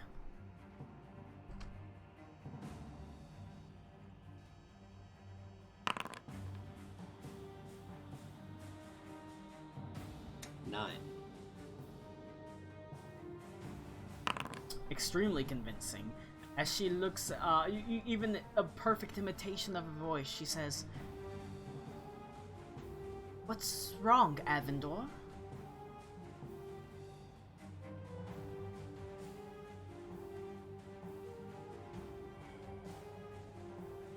I'll look around the room. Do the other ones look like her? The other ones do not.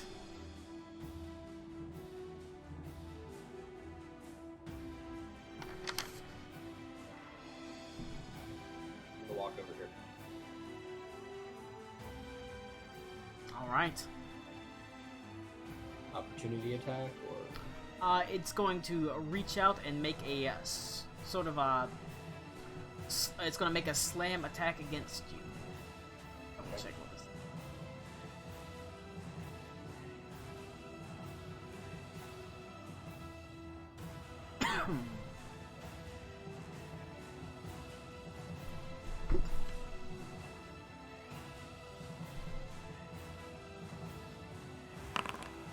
Yeah, 19. I will miss. Alright.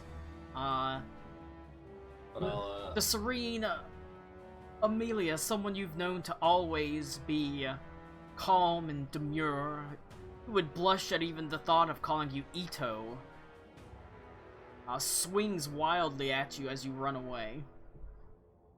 I'll call out to the rest of the party that they are not what they seem. Now or ever. Be a little more cryptic, why don't ya? I mean, I don't know what you guys are seeing. Lou. Spooky ghosts?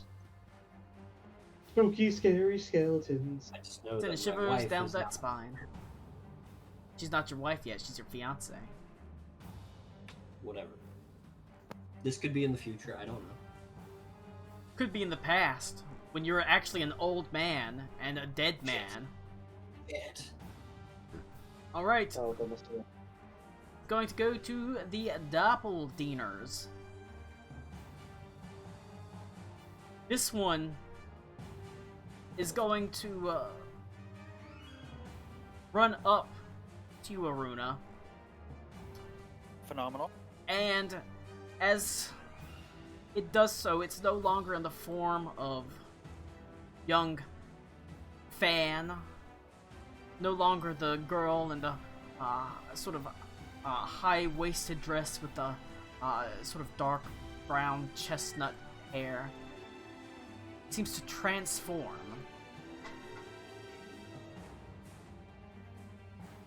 No longer are you looking at Fan, but you are looking at your younger sister, Sarune, or Sarune. I don't know how you pronounced it. We're all named after the moon, so we're gonna go with Sarune. Sarune. A dark, That's Amore. sort of her hair is dark, her skin is pale. She wears rough, dark, black leather armor that seems to glisten as if it's made of scales.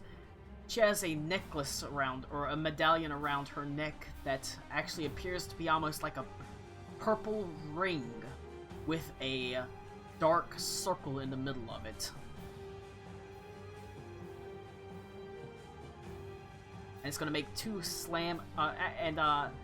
it's going to make 2 slam attacks against you. But before she does that, I need you to make an insight check. Gotcha.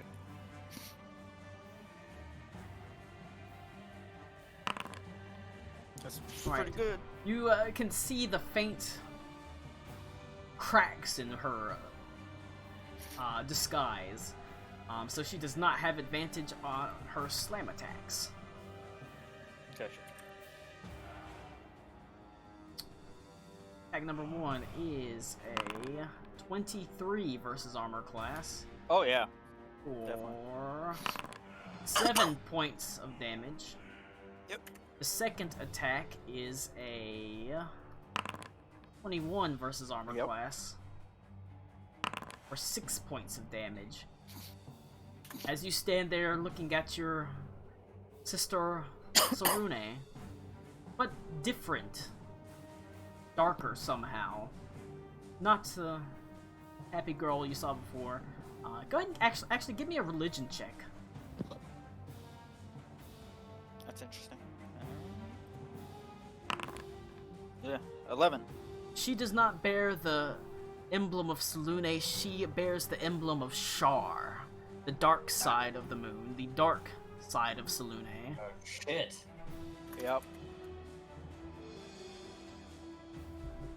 But that's it for them, or for that one. This one is going to actually, as Amelia is going to run up to Karakwa, and as it runs up, she seems to take a different form as she gets in close to Karakwa. No longer the lithe, beautiful form of Amelia, instead the glistening brass of Abigail standing in front of him. Go ahead and make an insight check for me, Karakwa. Oh boy, I also happen to be very good at those. That's good. Ooh. All right. 21. You do Hey, manage I to was see kidding. there are the form is not perfect. There are sort of slight rusts, and the way she moves is not quite right. It's actually probably too graceful for Abigail, who moves a little bit more heavily in her Damn. Warforged form. So you are not convinced or by the transformation. So her slam attacks are done without advantage. It's still gonna be a 23. They're rolling straight high for some reason for 5 points of damage. Oof. 21. 21 hits. It's crazy. They don't have super high to hits. They're just rolling really high for another 5 points of damage. I'll take it.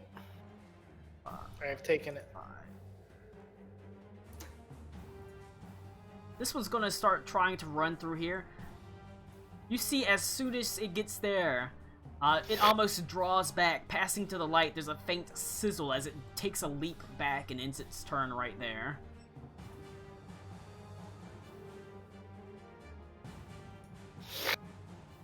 This one's gonna dash, and it's gonna run in front of Klaus. Klaus, as you can see with surprising speed, the young form of the girl with chestnut hair and a high, sort of waisted dress runs before you. And almost immediately, you can see she seems to transform into a sort of tall, somewhat gaunt, pale-skinned man with sort of slightly sunken eyes, dark black hair. Siegfried.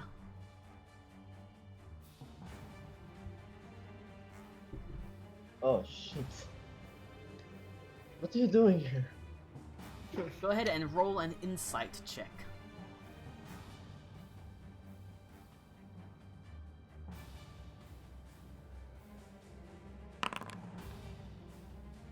That's a 9. You feel like it's impossible for Siegfried to be here, and yet as you look at him, you can just see the faint protrusions of fangs over his lips. The same look, the same smell, that same sort of magnetic energy, and you're convinced that it is him. Or at least you can't shake it off the fact that it's not him. So, mechanically, that means you have disadvantage on your attacks against him, and it has advantage on attacks against you until you pass that check. But it goes to Alec Cool.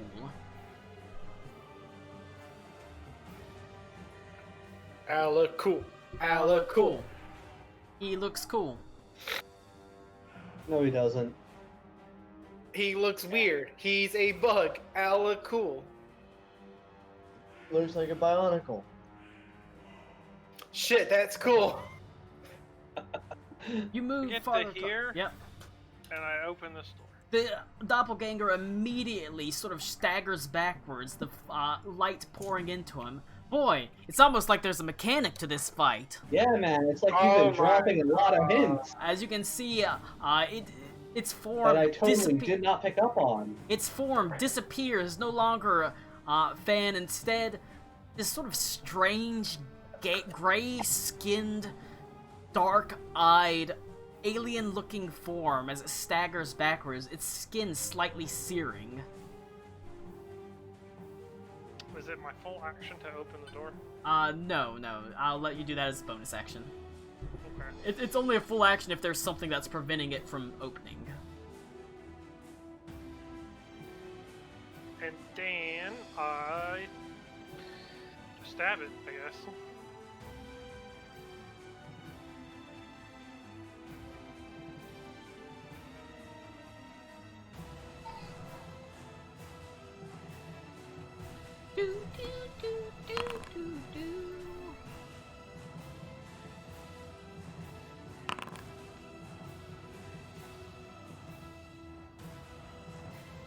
Nice. What are we looking at? I've got my chat closed for optimum screen coverage, so...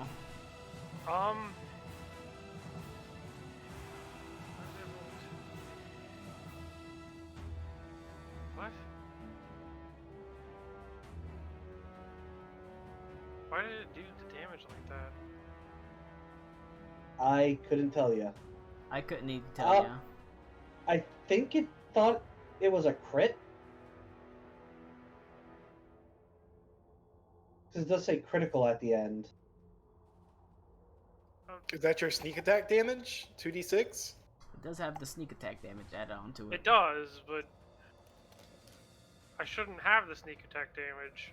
I mean, it can't tell that. I'm gonna try again. Then just remove 7 from the damage, I guess.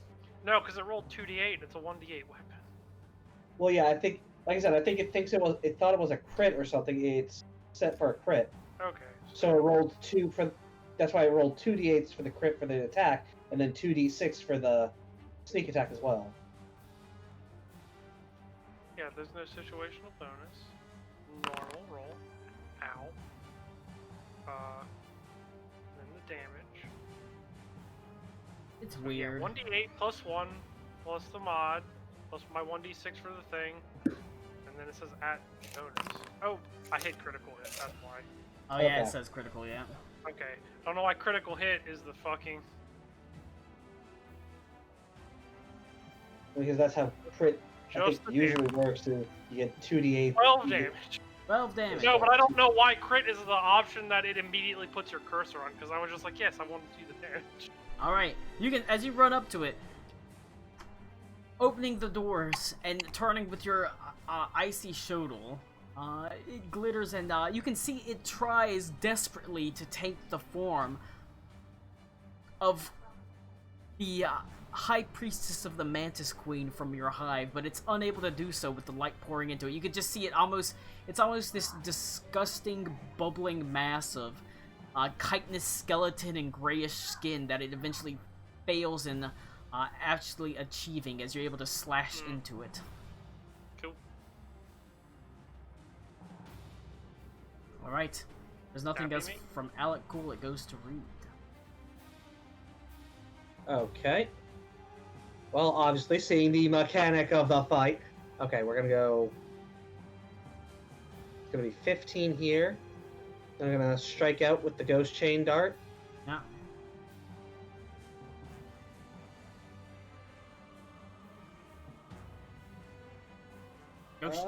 Ghost chain that bitch. The first one, it's an 18 to hit. Absolutely hits. All right, then I'd like to use the reaction to pull the chain back. She takes 10. It takes 10, by the way. Okay. It's athletics.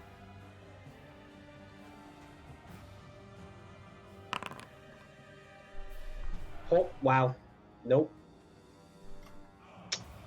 Well, damn. It's such a cool idea. I'll let you have advantage on it. I like it. It's a good idea. Damn. It's a good idea. Well, it doesn't matter. I rolled with advantage anyway, and I got a 5 and a 6. All right. So, yeah, let me. That's. You only managed to pull it about not quite within the light, but 5 feet before the chain dislodges and flies back to your hands. Not quite enough. That's 5, 10, 15. All right, we'll try a different approach. Give her the horse kick. Yeah, first we got to make the unarmed strike. That's going to be a 26 Okay. for 11 damage, and then yeah, we're gonna spend a key point to make my bonus action. Yeah, an unarmed strike as a bonus action. Yeah. Bonus action horse kick.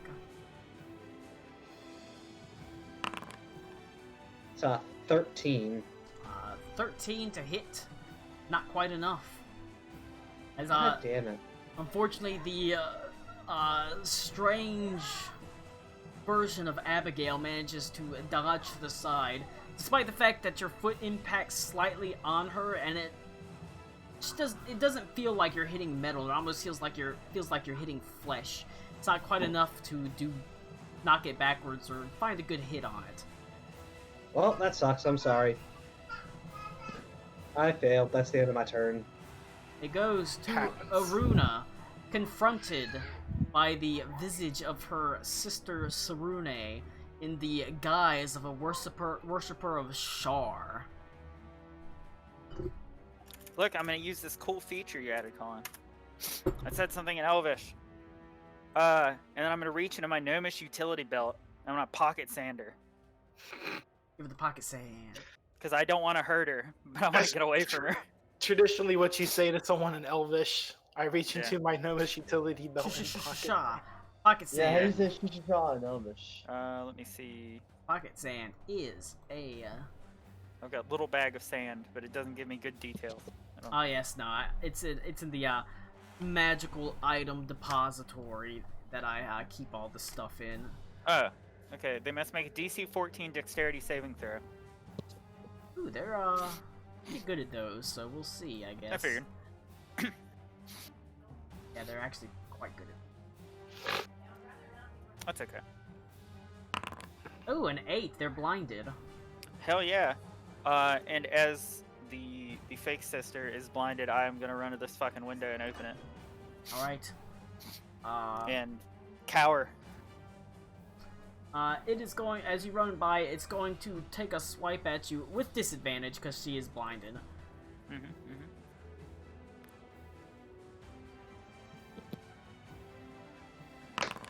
Only gonna be a 13. Well, you see, I am a wizard.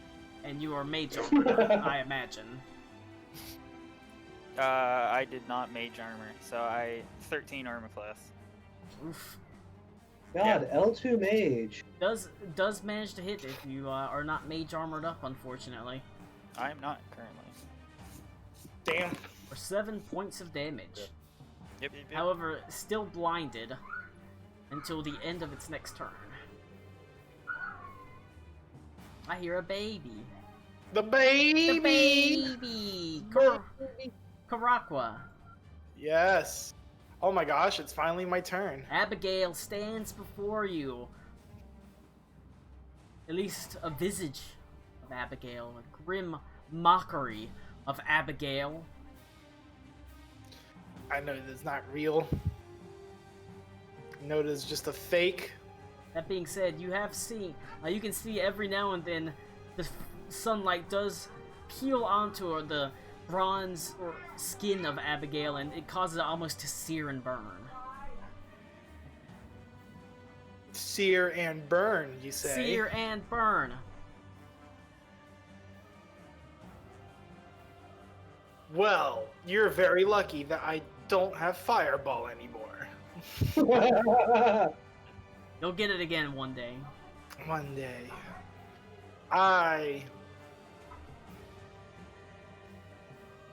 Is it an action or a bonus action to open these doors? It's a bonus action.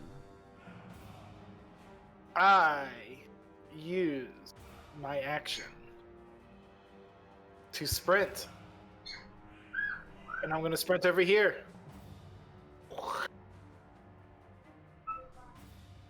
Which was a totally kosher thing to do. Because it's 60 feet. 60 feet.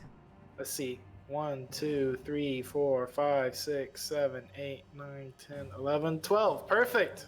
Perfect. And I slam open the door, revealing more light into the room. Are you not disengaging an provoking opportunity attack?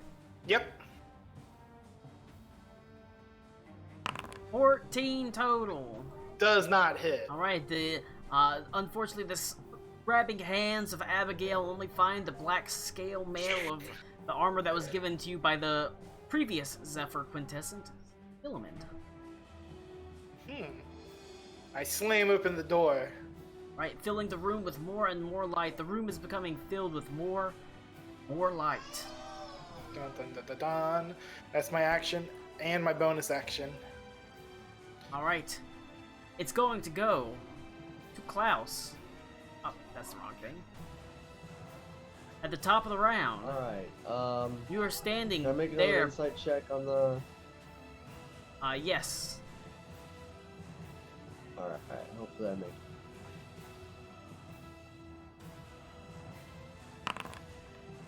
That was a 12. Still Actually, I can add a d8 to it, that didn't work. might want to, because you're still convinced that it is your old friend Siegfried. 14. Alright, you can just make out a faint crack in the illusion. A sort of Make out. twitchiness that Siegfried didn't have. There was always a sort of calm and steady stoicism about him. But this imposter clearly does not have. Yo, frauds! Alright, I guess sensing the, I guess what's going on here. Do I still have my action, or is that the insight check? I'll allow it as a bonus action. Alright, I will, you know what, I'll just take the damage. Alright.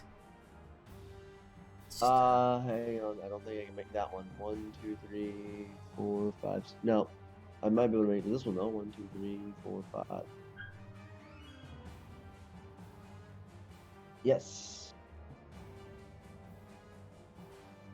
Alright, Jump them Alright. dust. we'll make the attack roll a 16 versus armor class. That'll hit. Or 8 points damage. However, the room is now completely flooded with light, with all the windows open and the door open, as all of the doppelgangers lose their visage abilities. They all revert to these sort of gray-skinned, sort of strange alien-looking beasts. Humanoids, really, technically. Okay. If that's it for Klaus, Yep. goes for Joseph Smoke. Yay! Joseph Smoke. Joseph Smoke. Joseph Smoke. Alrighty. I'm gonna hit the same one again with an Eldritch Blast. Actually, you know what? I'm gonna chain whip the one next to me. That's what I'm gonna do. Joseph Eldritch That one down Blast. No.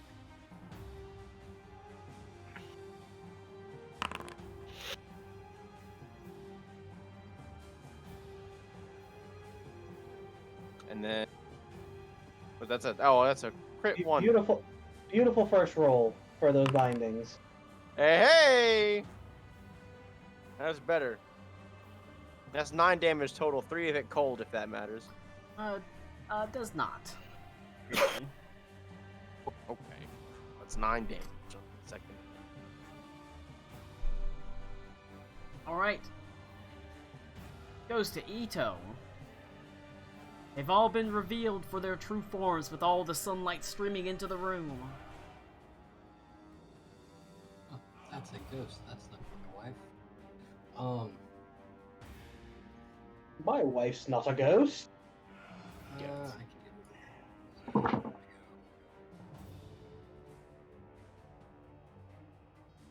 Sheet, 'cause it keeps going away.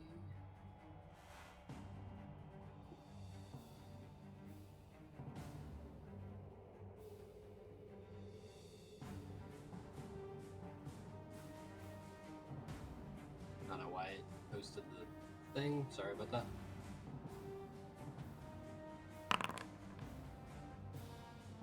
So attack is 22. 22 does manage to hit the lowly doppelganger. And 8 damage.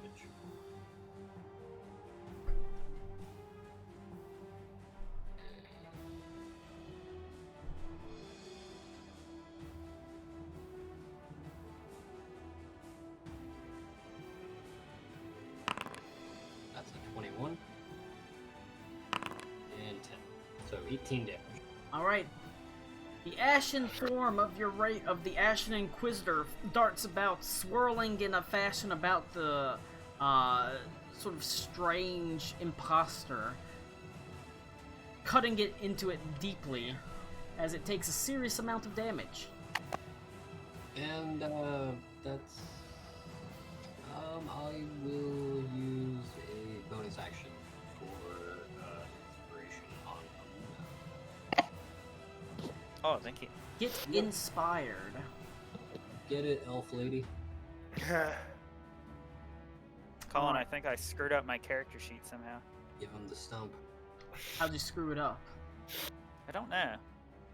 All my spells were gone, and then I wonder if it's because I also have a D&D importer app. If it tried to upload mine or something. Oh, I can see all your spells, but You see, I'm level 18, and I think that's a problem. Hmm. I don't know what's going on. you crazied it up. Oh, it's not that big a deal. I can use my. Now we're all level 18, right? Everyone's level 18 now. I can use my D&D Hooray! Beyond page, so it's not a big deal. Alright, time to put Okay. different levels into 4 different classes. 9 different levels. Alright.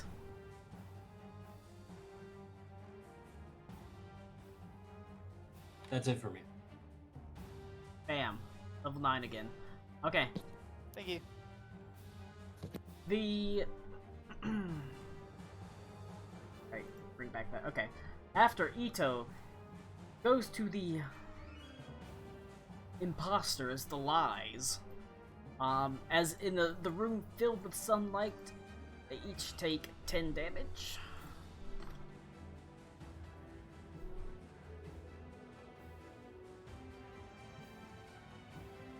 Everyone in the sunlight takes 10, you said? Only the imposters. Ah.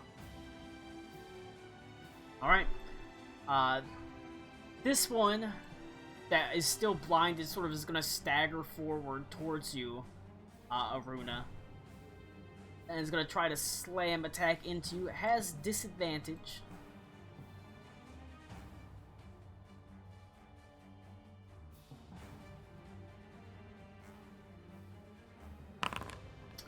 Still gonna be a 19. Yep. 7 points of damage. Yeah, it's Makes fine. its second slam attack. This is against who? Aruna. Me. Also with disadvantage is an 8. Okay, one will miss. Alright, as the second one slams down, splintering, almost seeming to pass into the boards of the school boards below, but not doing any damage to the actual floor itself. That would ruin continuity.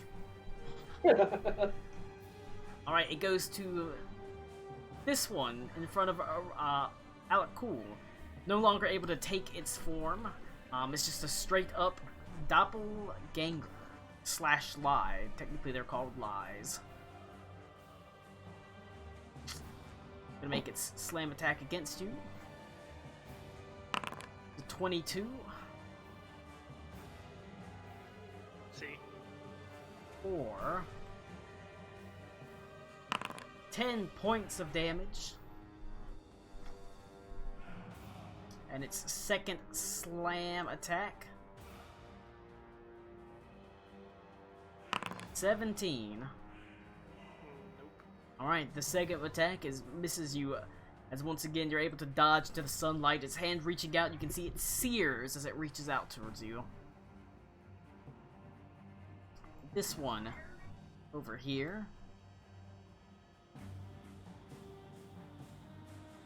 is going to make a attack against Reed, one of its attacks.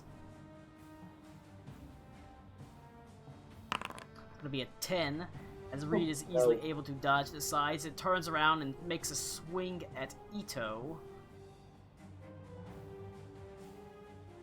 24 versus armor class. One moment.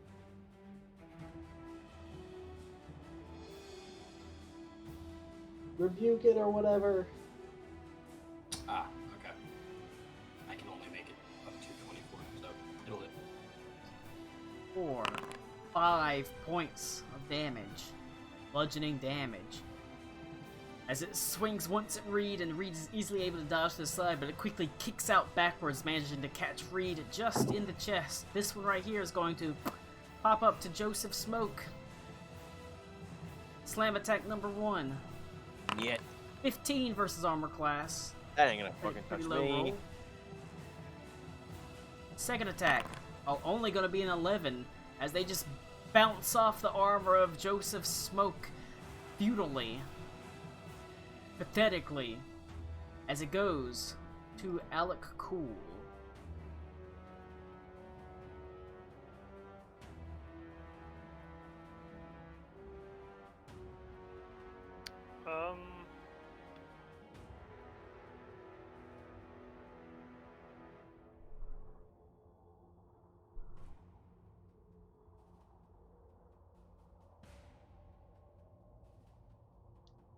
Colin, I hope to God you're watching the fucking football game. Nah. That was the stupidest fucking. It was the stupidest fucking turnover ever. Okay, so the guy caught the ball, We ran, interrupt and he put the fucking ball in the middle of the goddamn ground. Nice. And it counted as a fumble. Which is this? Fantastic. Look at this cat. Hi, cat. What's your name, cat? Blow him up, Alec Cool. Is that Bert? This is Bert. He's the Bert. one the owl's named after. Cat. Look, I like he's Bert. got little fuzzy pants. He's They don't come across very good in It's a camera. bit Then. pixelated. It looks like you're that he's. Gotta hit that inflict wounds for 19 points of damage. See. Alright. God dang. Pieces of the lie begin to burn away in addition with the sunlight as it sort of staggers backwards. All of these, for the most part, these imposters are not doing so great. They're starting to get beat up pretty badly. Goes to Reed. Reed, as I burn. Alright. Try this again. I'm gonna get up here. We're gonna unarmed strike. It's a 19. 19 will hit. Alright, then we're gonna use a key point to take a bonus action. Unarmed strike. It's a crit. Alright. Ooh, yeah. Feel that So damage. that would be 12 bludgeoning. And they need to do a strength saving throw.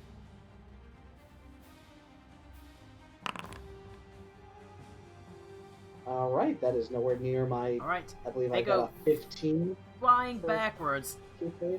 dealing slamming them directly into the sun. Right, Yep. taking And that then they damage. take. Since they hit a wall as well, they'll take 1d6. Give them that extra damage, d6 damage. They slam into the wall. Oh, do I need to roll that? The d6 damage. Yeah. It's part of the crit, right? So I'll Yeah, actually. so I just, Yeah, that was actually part of the force kick. So yeah, that's just 6. All right. 6. We're gonna say he lands into it and he slams to it, and the sun begins to sear into him as you double horse kick him, and he bursts into what appears to be ectoplasm, ghost ectoplasm, All right. as he That's fine. dies. 30, 35 can get me to here. And we're gonna whip out the ghost chain on this one. Oh my god, save me, Reed. That's only an 11. 11's not quite All right, enough. you have to use that voice from now on. Yep. Yeah. Wait. Oh, yeah. Actually, I got the inspiration. I forgot. So I can use that and take the. I'll take the 24 instead. Inspired. Unless you want me to re-roll, just so that way we don't actually. I mean, no. If you rolled with advantage, you can just take the higher one. Yeah, I always roll 2 just in case. But all right, and then I'll use my reaction. Oh, 6 damage. Then use my reaction to try to pull them in. Ooh, nice. All right, give him that opposed strength check from the All right, ghost chain dart. I got an 18.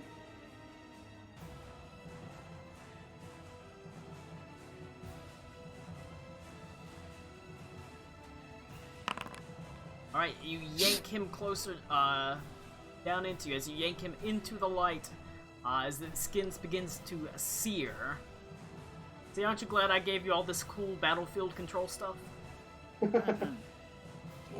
Oh yeah, I would definitely do it more on like the next time I build a character.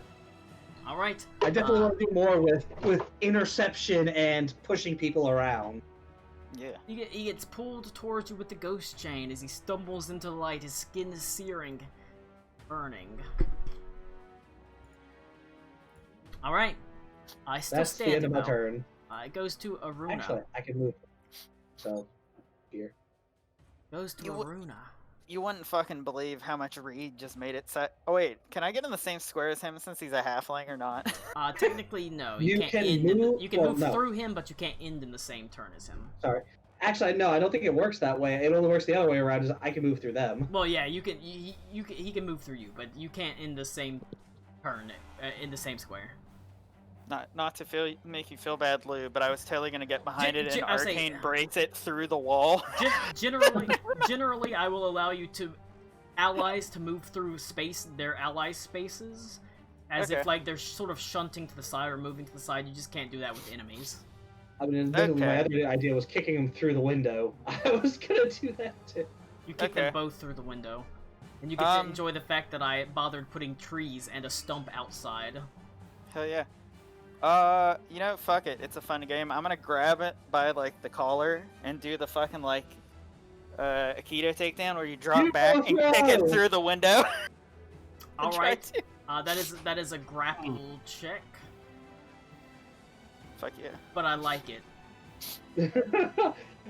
The mage suddenly knows judo. See, you can tell you can have advantage because whenever you do something I like, I'm like that is a good idea. You can roll with advantage on it. It's 14. I gotta say, and- even with advantage, you're not super wildly likely Oh to yeah. do it. Unfortunately, not. Yeah.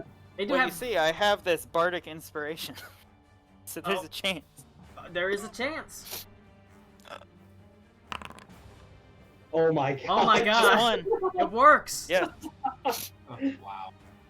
As you grab it, and hearing the encouraging words of Ito in the back of your head, even though it struggles wildly, you grab it by the collar and just toss it out the window as it bursts into flame. And it, poof, that is the wrong button. I always put the wrong damn button. That's okay. As it bursts away. Completely. Yeah, while laying on the ground, I'll flames. just like double thumbs up read. Yep. All right, Yep, that's me. goes to Karakwa. Hey. Let's see.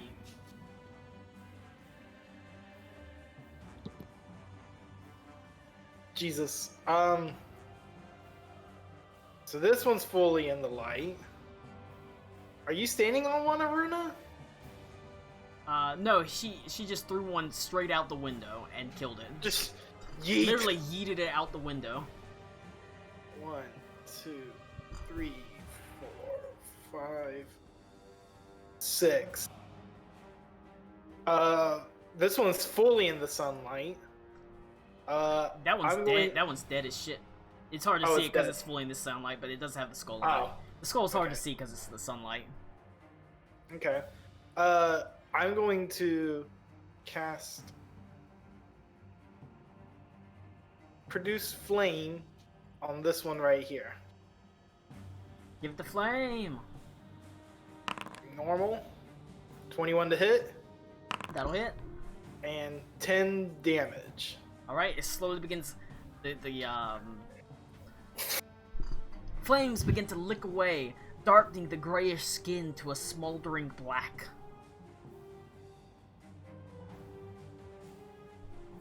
And I That's the have best No, description you're gonna get. I can't always describe fair. everything in super detail. that's fair. And I have no more movement and no bonus action from here, so that's my turn. Klaus! Alright, is that thing by chance still burning or anything?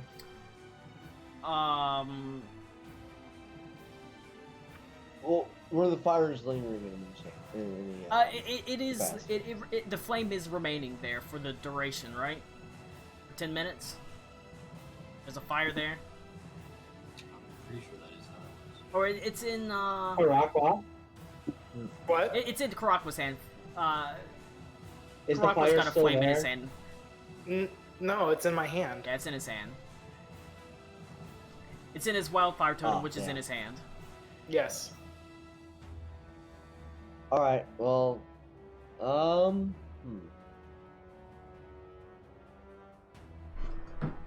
gonna move As the bottles go into the freaking right here. trash can. I'm Yes. gonna Hell move right yeah. here. I'm The gonna bonus bottle is action so and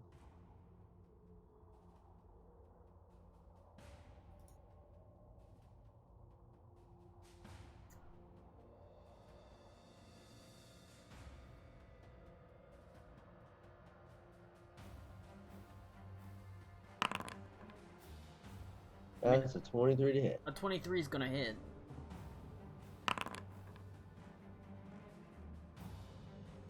Plus, if I can get fucking sneak attack to work, stupid button.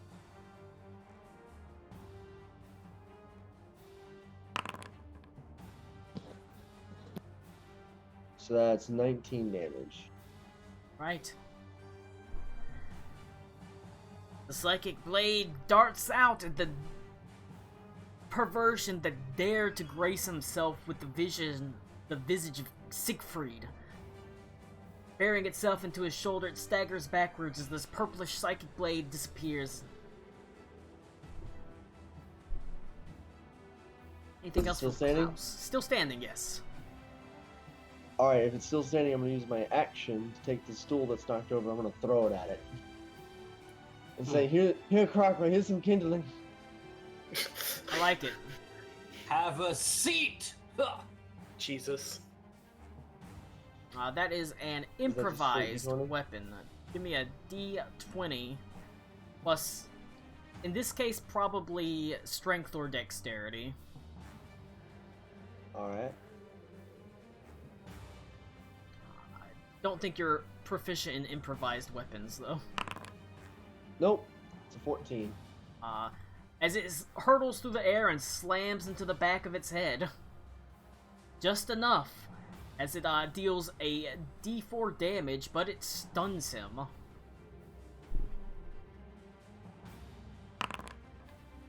That's 5 points. Alright, and he's left completely stunned by the ridiculous, incredible freaking stool throw by Klaus. Alright. Fucking rogue is, or monk is doing rogue shit, rogue is doing monk shit. What a game. Dude, it's that German bar fight technology. Perfectly timed as it goes to Joseph Smoke. The thing in front of you is stunned.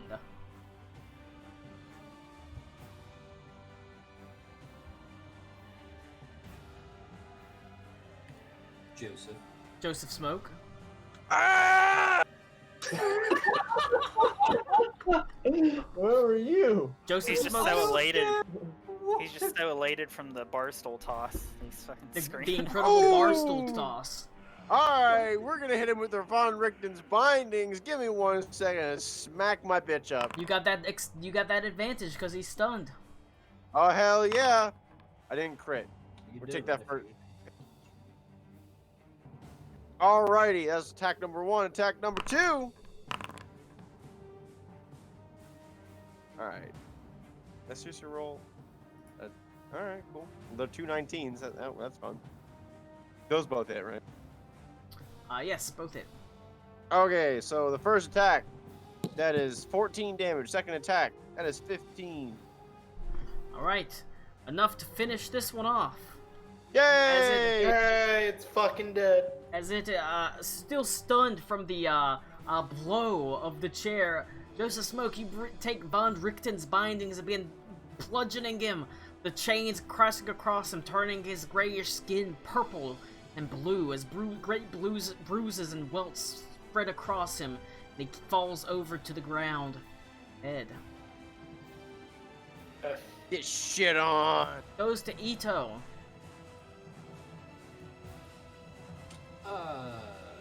What's this guy like? Oh shit, is he? Okay. He's I'm dead. sorry. Yeah, it's hard to see with the light on him, but he is gone. Oh dear. Okay. Yeah. Sorry.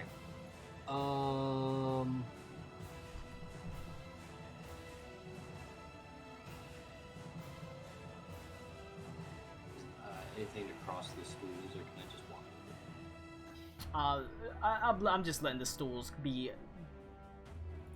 normal terrain. The desks are difficult terrain. Alright, I will fire a crossbow bolt at this guy. We get it. You have a crossbow.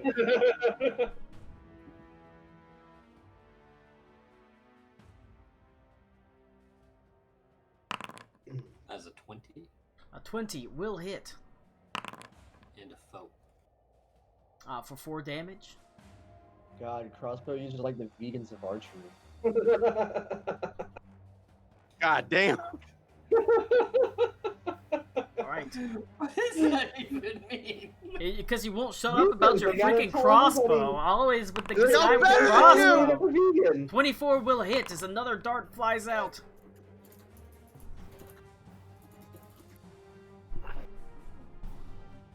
Uh, 10 damage, so 14 total. 14 damage. Alright. Goes to the enemy's turn. This one is going to take Alec Cool. There's a moment of almost shock as it turns and disengages and leaps out the window, but as it leaps through the window, it doesn't leap into a snowy landscape. All of a sudden, you are looking onto a magnificent ballroom filled to the brim with dancing couples. There is a... Be a guest. as you turn behind you, you can see that the ghost of Christmas past and Scrooge have disappeared.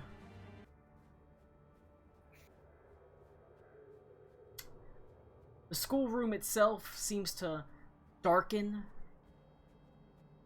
and dim. Nothing but the grim sort of exit that no longer exits out into a snowy landscape, but into a grand ball held at Fezziwig's counting house. You can see a much older Scrooge. Sort of the same, the boy that you saw who was lanky and awkward and just at the cusp of adulthood, now a handsome young man. Tall, lean. An older man in a powdered wig says, "Come now, Ebeneezer, stop that counting! It's Christmas Eve, lad!"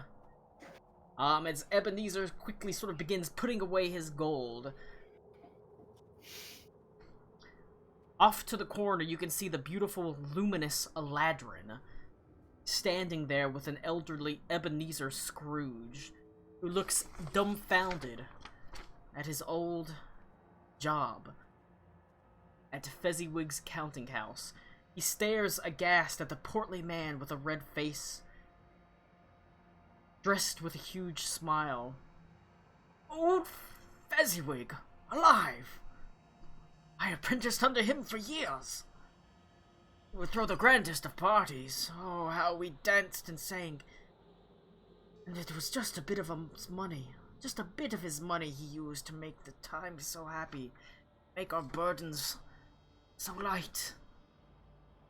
But that means, as the older Ebeneezer Scrooge looks upon his younger self, a beautiful woman, dark brown hair and sort of tan skin and a smattering of freckles. Just the perfect amount of freckles. Not, ridiculous amount of freckles. It doesn't look like someone threw shit at her through a screen door. It's the perfect amount of freckles. All the freckles. He means the hot number of freckles. The hot number of I think freckles. Tommy's losing it. Belle! Hi, Belle! Oh, my beautiful Belle. We were once pledged to each other, but she left me. So my pursuit of fortune. I alone with nothing but coin to keep me warm.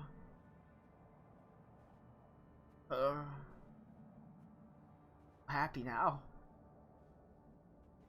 I do torment me so, spirit!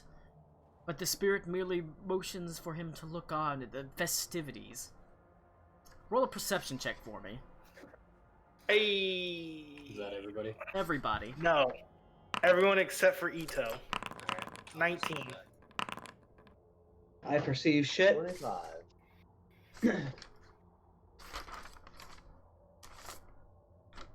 Alright.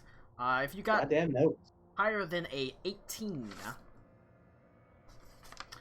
you can see the great sort of gaiety all about you as people dance and sing, play. They drink from a large tureen of flaming bishop and join each other in revelry, but something seems amiss. One of the shape changers managed to escape into this scene, this party. And as you look around, every now and then you can faintly see this. It almost looks like a shadow is moving the wrong way. And every now and then it changes, darting from corner to corner, desperately avoiding capture.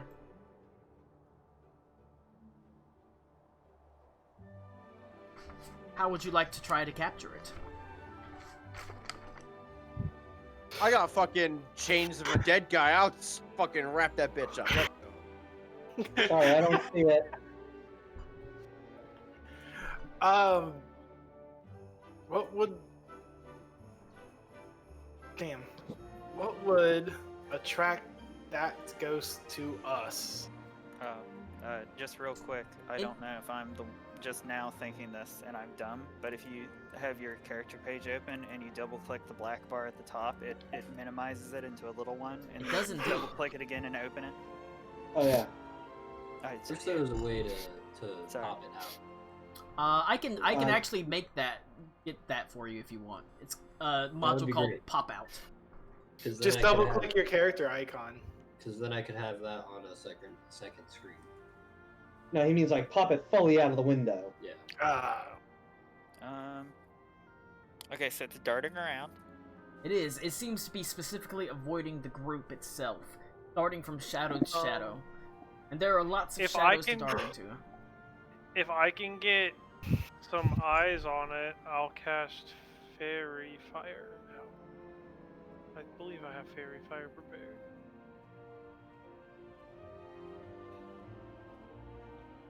Why don't we encircle it Yes. until then? So yeah, I'll try and cast Fairy Fire on it. Is that something I can try and do? Absolutely you can. Is that a, what sort of saving throw is that? I don't remember. I can, DC 16 saving throw. what type of saving throw? Dexterity. Alright.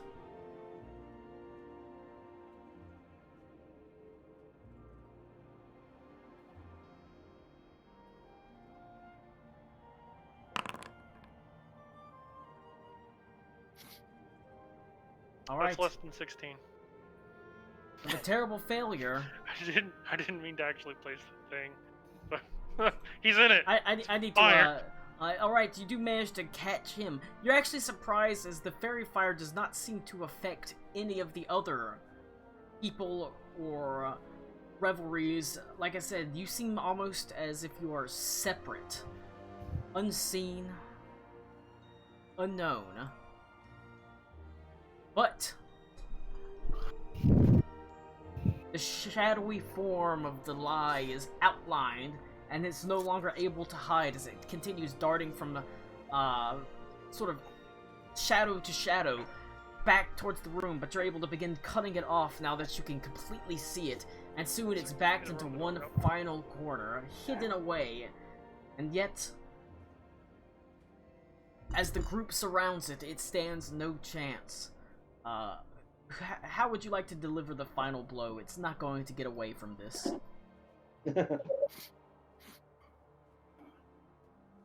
Reed will say a silent prayer to Kellenvor for the spirit's journey that it is about to undertake. What the hell? I don't believe. Silence prayer to Rick- Calvor as we murder the shit out of it. Dear That's true. Kellenvor, fuck this fuckboy. Basically. This is awfully cheery Incoming music for killing it. It is true. But it's joyous Christmas music, and it's a Christmas game, so... Yosh game.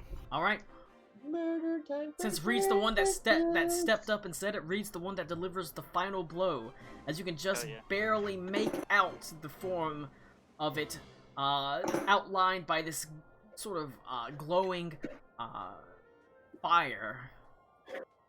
You deliver one final blow, pulling out your Kensei weapon and burying it deep within the heart of it as it shudders, and no longer is the shadow just moving and darting around, it's now just a shadow as you step back.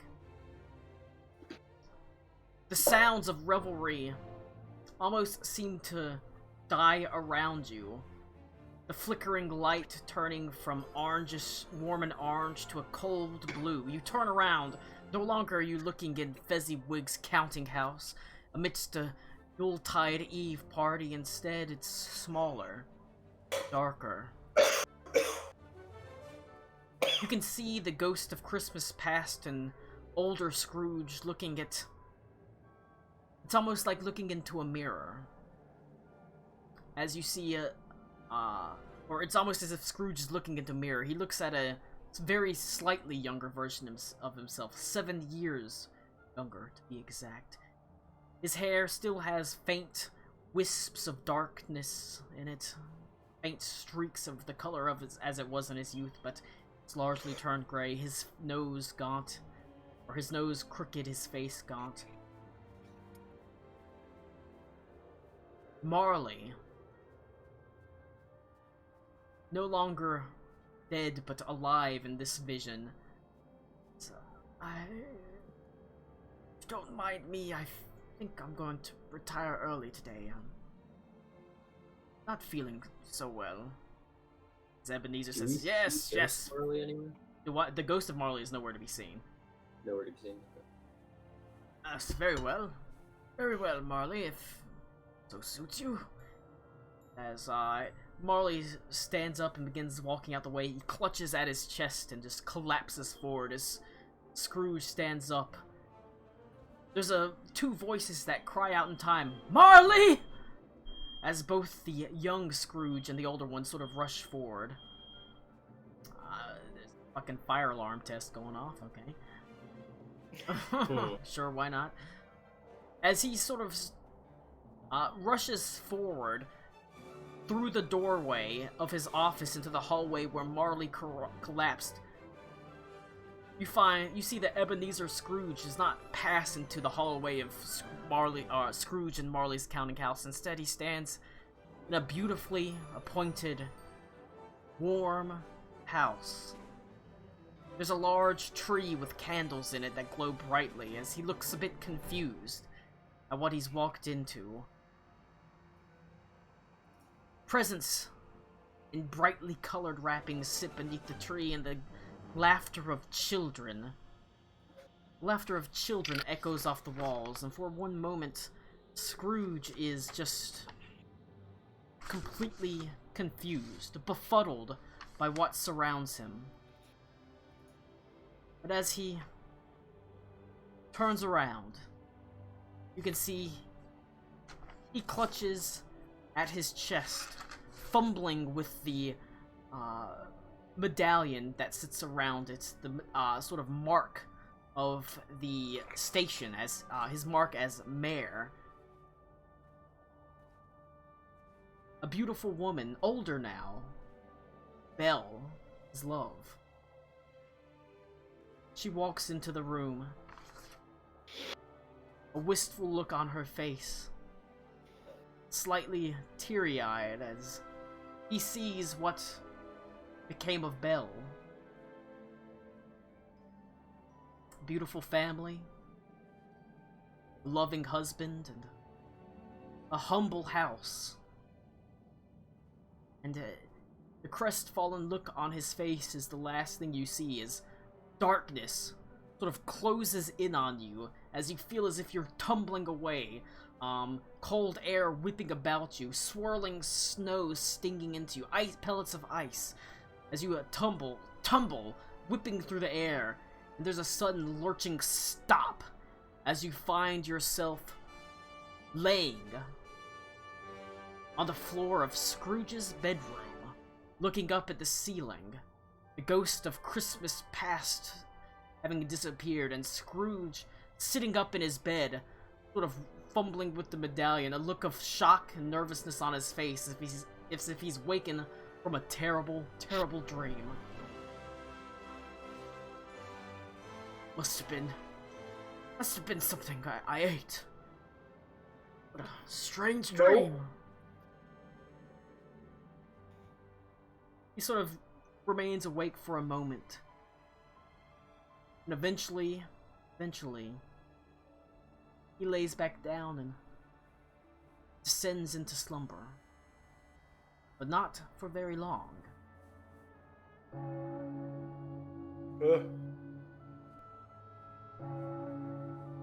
The clock strikes 2, the bells pealing out across the dark landscape. Scrooge's home is quiet, but all of a sudden you hear a voice. Scrooge! Wake up! And we're gonna pause it right there for now. Scrooge! Scrooge! You can see the elderly man sits upright in his bed, a look of shock on his face. From the doorway that leads out into his hallway, a bright light shines. Apprehensively, the elderly Scrooge, clad in only a robe and a nightcap, climbs from beneath his warm covers, takes a tentative step to the door, and then another. With sort of trembling fingers, he reaches out and grabs the brass knob. He pushes the door open and finds himself looking into a beautiful room. The smell of delicious food wafts over you. It's all about the room. There are tables piled high with meats and foods, various turkeys, geese, joints of mutton, suckling pigs, sausages, plum puddings, roasted chestnuts, apple pies, oranges, pears, and steaming bowls of punch, each on glittering gold platters. Atop a Christmas tree that seems to rise to a height that shouldn't be allowed in this building, let alone this room, sits... Is Connor back? Connor! Yes, he is, and we've already started, so shut up. Sits a cloud giant. He holds up a brightly glowing torch, casting light across Scrooge. He wears a bright green robe trimmed with white fur that seems to collect the light and reflect it outwards. A wreath of holly sits atop his massive head. Come in, Scrooge! Scrooge tenderly, gently takes a step in, and then another. You follow behind, drawn in as there seems to be darkness closing in around you. I have much to show you, Scrooge, and you have much to learn. Take my robe. We have little time at all. As Scrooge says, I don't know who you are. He nervously fiddles with the medallion on his neck as he looks at him, but he reaches out a hand and takes the hem of the Cloud Giant's robe. Did I say Cloud Giant or Storm Giant? Cloud Giant! Cloud Giant's robe! I could have just made him a really tall person. Instead I made a Cloud Giant. Enjoy my fucking creativity. Cloud Are you having a stroke? That sounds like what Bernie would say. He He would say Cloud Joy. They begin to spin in place. As they slowly begin to disappear, soon all you see is the wrapping, swirling cloak of the ghost Christmas present. And as the darkness closes in behind you, torches light, you see that you have only one course of action: to be left behind, or grab the cloak and be transported forward with them. Well, we must see this through. And Reed grabs the cloak. And then Ooh. Ito grabs Reed, and then I'll grab Ito. Give me We'll a- make like a chain. Give me athletics What are we doing? checks. Grabbing the cloak of Christmas present as he disappears with Scrooge. Smoke hears the word chain. It's like fucking George Washington in Fairly Odd Parents. I attack him, he can't move.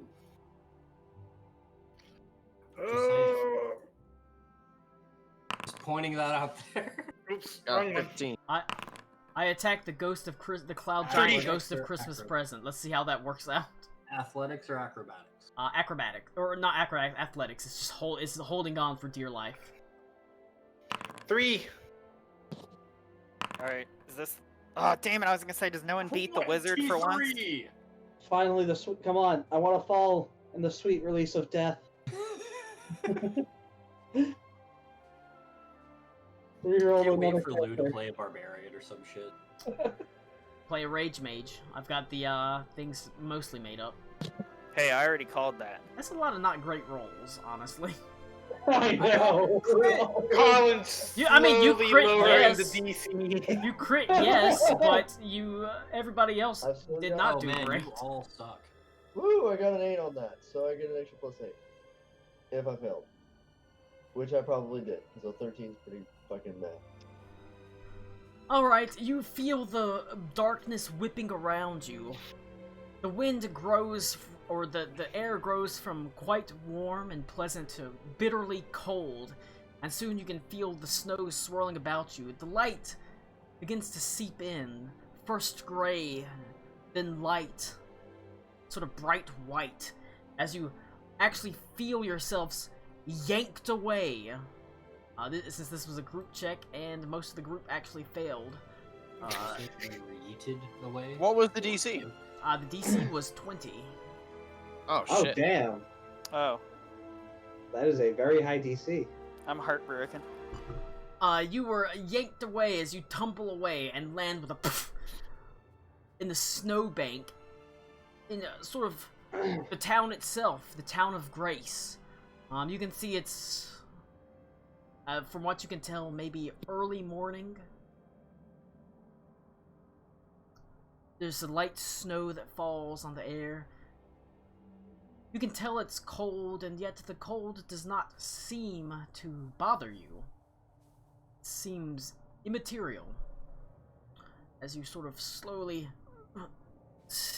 lift yourselves up and realize that you've been cast away. You've lost your quarry. You were unable to hold on to the hem of the ghost of Christmas present. How would you like to find them? Give me ideas. Cry. Anybody seen Tom Hanks recently? Anybody? Which one? The one that voices the Tom Hanks that voices the hero boy on the Polar Express, the Tom Hanks that voices the conductor on Polar Express, the Tom Hanks that voices the hobo on the Polar Express. Tom I was Hanks talking that about Tom Hanks that fights cast Somalian pilots. Also that. I'm gonna Look cast. at me. I'm the ghost of hold on. Christmas present We've now. got what we have here is a puzzle that you have to solve using what the sort of resources that you have at hand. I'm going to Very cast open-ended. Commune with Nature I need more. as a ritual. All right. It allows me to gain knowledge of up to 3 facts of any subjects within 3 miles of me. And I'm Alright. gonna choose to search for powerful celestials, fae, fiends, elementals, or undead, Nice. and influence from other planes of existence and the terrain and bodies of water. You can absolutely sense that. Actually, you sense a whole bunch of that. I bet I do. Cody, who would have guessed the spell we talked about would be A clutch in the giant amount? side game? While you yourself can sense, and it's not just a single thing, you can sense dark sort of forces of evil as well as forces of light, almost as there's a war that is going on for the soul of this town. For the town of Grace itself. One side, or a scale that is currently balanced, but in danger of tipping over to one side. That tipping point, Ebeneezer Scrooge. But you do feel one that is slightly closer, slightly brighter. It is actually pulling you towards the nicer side of town. As I am listening to Little Drummer Boy playing for my music, as you I hear that too. can absolutely make your way in that direction, and soon find yourselves catching up to what appears to be extremely large footprints. It seems that the ghost of Christmas present has left a bit of a trail. Massive footfalls with a much smaller, more diminutive man following close in hand, making its way to a very... It's not exactly a large row house, but it is pleasant and well appointed. It looks like they stopped outside the window, and you can see what appears to be a glorious party of people playing various games. One of them... Roll an investigation check. Haha. Just Everyone. Investigation. I rolled a 19. Higher than my average nature roll. I got a 22. I got 10. I ain't seen shit. Who got a Five. who got a 22? Shit. Klaus did. Klaus, as you look in at this beautiful kind of party of people enjoying themselves, you can see one in particular. A young man has the same sort of dark chestnut hair, Scrooge's sister Fan had, and at the same time bears the faint, hooked nose that Scrooge himself has. Likely a relative, perhaps a nephew. It seems that Scrooge and the Ghost of Christmas Past stood here and watched for a time, and then continued onwards. Their footfalls in the snow. Give me a survival check to track them.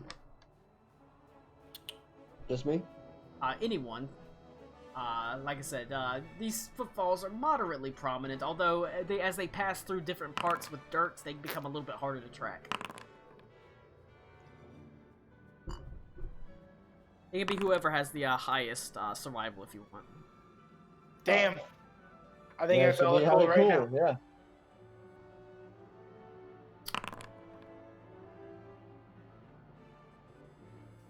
Ito with his good job, buddy roll.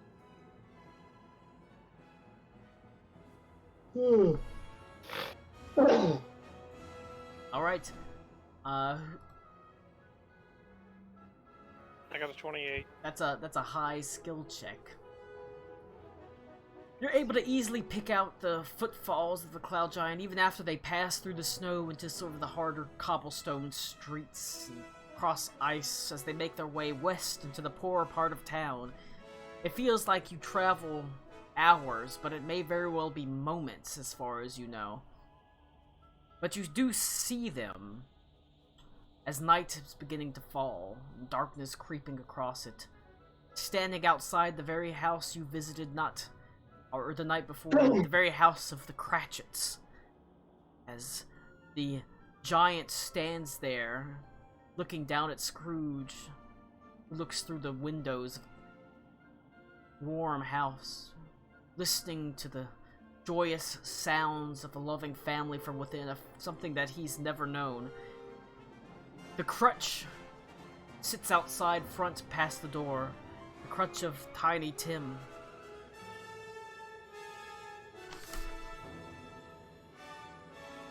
Tell me, spirit, will the child live? As Scrooge looks in at Tiny Tim, the triumphant music swells. I see a vacant seat in the poor chimney corner, and a crutch without an owner, carefully preserved. If these shadows remain unaltered by the future, the child will die. Is Christmas Carol public domain? Can we just get an audiobook of Colin reading that? It is in fact public domain, so yes, technically I could. But looking $20 towards that. looking through the faint cracked windows, you can see a toast is going on. I do not need to see any more, spirit. Take me away, please. At this point, you can see the Cloud Giant looks down on him severely. No longer is he a youthful... no longer does the Cloud Giant appear to be in his youth. His hair has turned to gray and begun to fall out. Lines, sort of wrinkles, line his face as he almost mockingly says, "Ah, but you've only seen so little, Ebeneezer," as he takes a stride forward. There's a look of fear across the elderly man's face as Scrooge sort of points at the hem of the robe. Spirit, Christmas present. Tell me, spirit, is that a claw that I see there? Might as well be. Did you say a car? Claw. Oh. He whips aside his robe, revealing beneath two emaciated children loathsome to behold. The boy's name is Ignorance, and the girl is Want. Beware them both and all of their degree, but most of all beware the boy, for on his brow I see that which is doom, lest the writing be erased. Tell me, spirit, do they have no refuge? No resource. Is there nothing that we can do for them? Are there no prisons? Are there no workhouses? As all of a sudden the grim cloud giant sort of slowly stumbles backwards, clutching at his chest. The last of his time upon this earth, his Christmas present, expires, leaving Scrooge standing there looking at the grim, emaciated forms of ignorance and want. Let me go to my actors here. Ooh. Christmas game. Fancy. Scrooge Alley. What? Scrooge Alley, boys! Is technically. Those are delightfully creepy tokens, Colin. You're Bravo. welcome. Alright. Go ahead and the Okay, two the of light's actually moving and bouncing is pretty fucking cool. the two forms of the emaciated children sort of slowly lurch forwards towards Scrooge. Go ahead and roll initiative.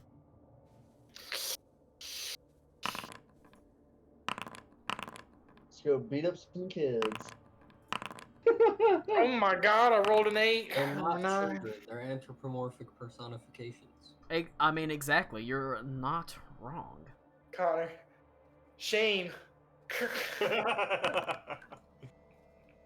Oh shit, these kids are super fast.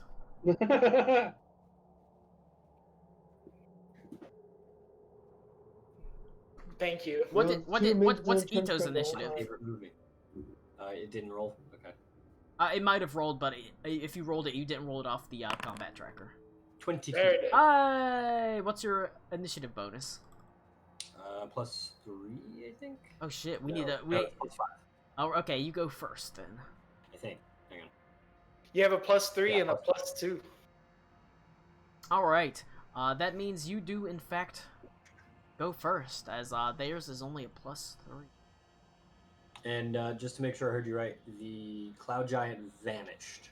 Yes, he clutched his So it's chest. just Ignorance, Want, and Ebeneezer. As Christmas, yes, as Christmas, the present Christmas ended, you had seen that his he was growing grayer and older as Christmas Day pressed onwards, and as Christmas Day has ended, he has fallen back, dying with the day himself. That's how Christmas present wants. However, it seems some sort of perversion, as you have come to understand, is happening, is causing these spirits to linger. Spirits of ignorance and want. Alright, give me 1 second.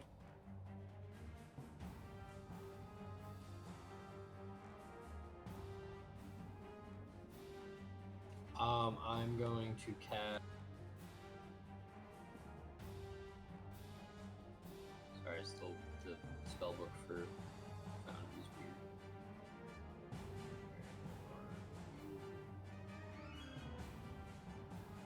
Where was it? Oh, Bane. I'm gonna cast Bane.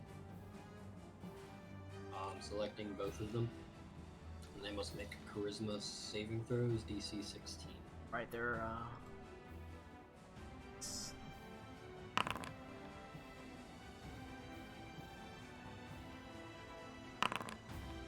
So they both fail. right. Whenever a target that fails the saving throw makes an attack roll or a saving throw before the spell ends, the target must roll a d4 and subtract the number rolled from the attack or saving throw. So they get subtractions. And then I'm gonna move 1, 2, 3, 4, 5. That's it. That's it for me. Goes to ignorance and want. We'll start with closest here.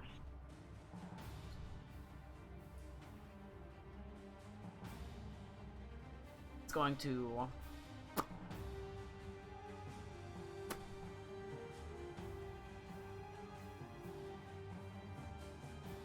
all right, Ito.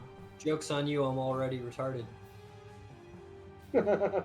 Ito, it lifts out its hand. I need you to make an intelligence saving throw. Oh, you're screwed. Alright, I was just. Wow. You can pass Intelligence saving throw in D&D?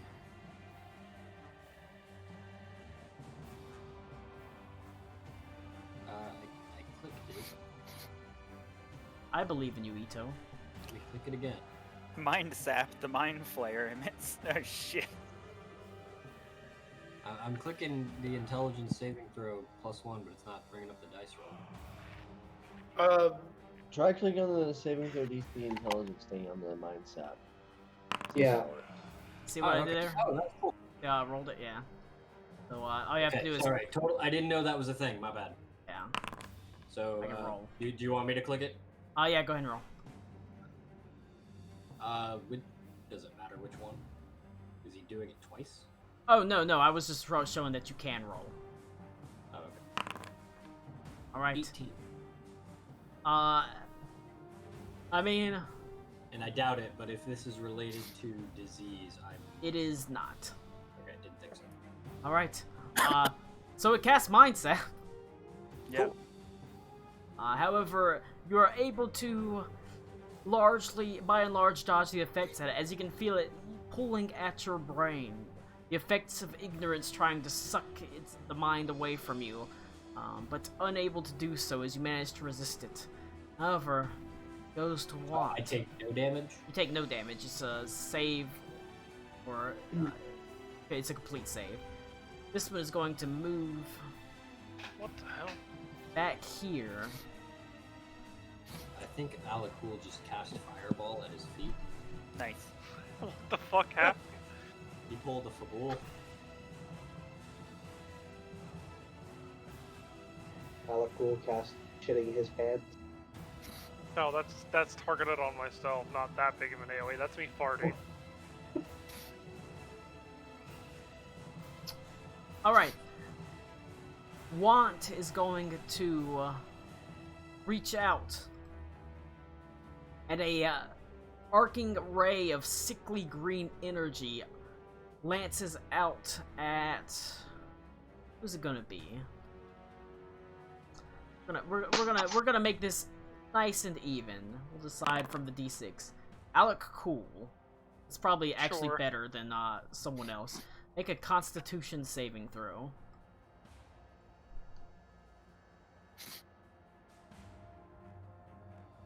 I apologize, my wife. Okay, that was Nick. Alright. You do Nice pass, roll. so you only take half of this damage. You only take 5 points of damage. As a sickly green energy beam flies out, and you can feel it kind of sucking at your essence. But Also, Be able I have to- no idea how to delete this. largely resist the effects. She's back. If you go to the in the upper left, the thing under measurement controls, if you click on that, you Yeah. should be able to click it and delete it. Click it and delete it. Click it, delete it. Click, delete it. Measurement controls. The second one down. Click it. Then you can click the thing and delete it. Click, delete. Click, delete. Because I can see them under measurement controls, I just can't delete it because it's your thing. The cone template thing? It will say cone template, Yeah. but as long as you're on that one, you can just click on the thing that is has appeared, like the little I don't even think you the have little to click on it. I burst think on you the can hover over ground. The little Yeah, I burst think on the it's ground, highlighted. and then you can just delete it like that. So if I were to draw it out like that, it makes a little burst on the ground at the center of it, or wherever it's sort of going from. You just mouse over it and hit delete. Oh, okay, you actually have to hit the delete button. Yeah, you have to actually hit the backspace button. Gotcha.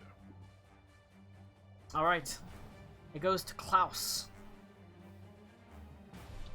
All right. 2, 3, 4, 5, 6. Why not?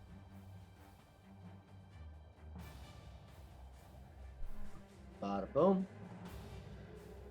And I'm gonna whack him with the brain stick. The brain stick. Ah, stupid thing. Doesn't want to work. Okay.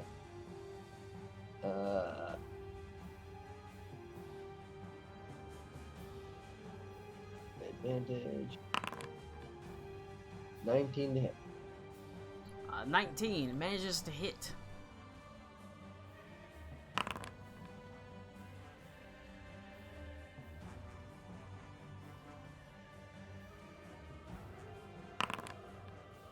That is 16 points of damage.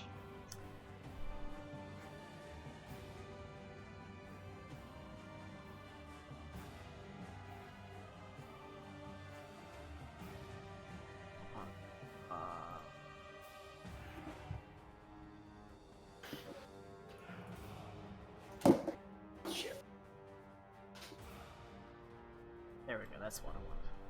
Got to display a hit points bar that I could actually subtract from. 16 points of damage. You take... whenever you hit him, you take 1d4 psychic damage. 4 points of psychic damage. Ow. Yeah. It's rough. Taking that psychic chip damage. Alright, anything else from Klaus?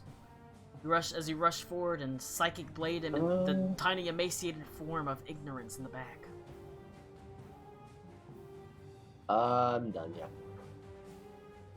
And I'll be right back. I wish I didn't do my so far. Yeah, that's my turn. Nice. Alright. Goes to Reed.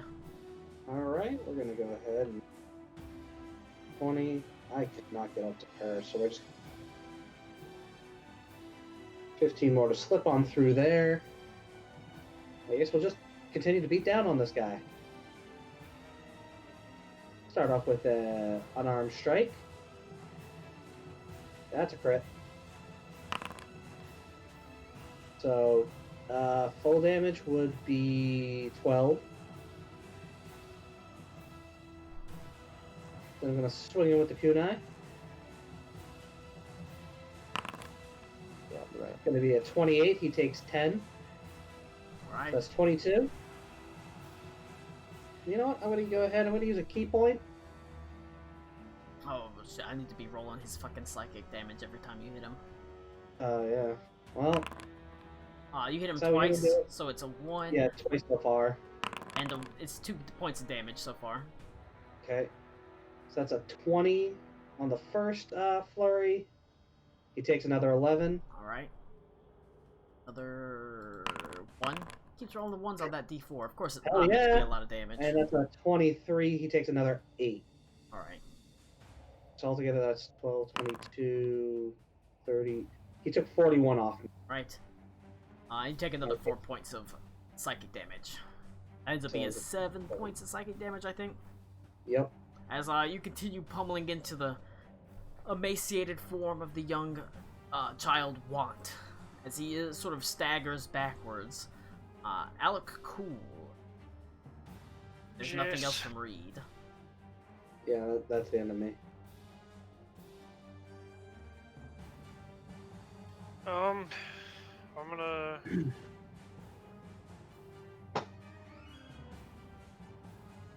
get up to here, I guess, and I'm gonna attack him. I'm assuming he's surrounded at this point. He's surrounded this.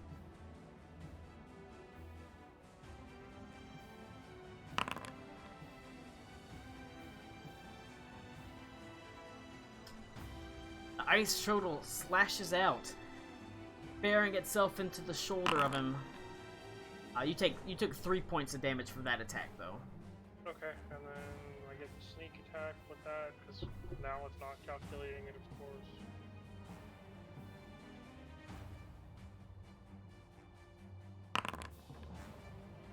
Ten more damage, so it's 23 points of damage, and he said I took 3? 3 from how many times you hit him? Just once, right? Just once, yeah. All right, so 3 from one attack. And then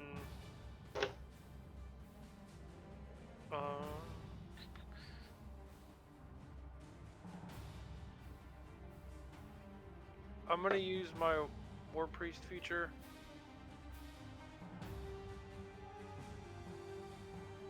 And I'm gonna attack him again with my ice shuttle.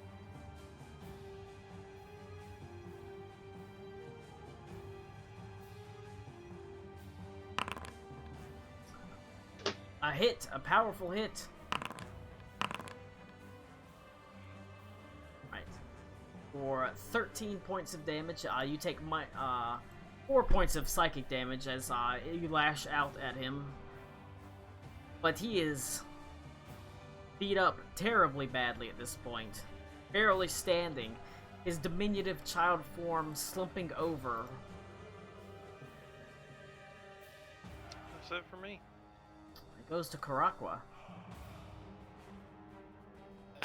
All right, Karakwa is going to. Ah, shit! They're both so close together. Is this one running away or something? That one backed up. He backed up. He backed up. She backed up. 1, 2, 3, 4. Let me look at my spells. I want to be able to cast this, but it's like such a fucking waste to just cast it once by itself like that.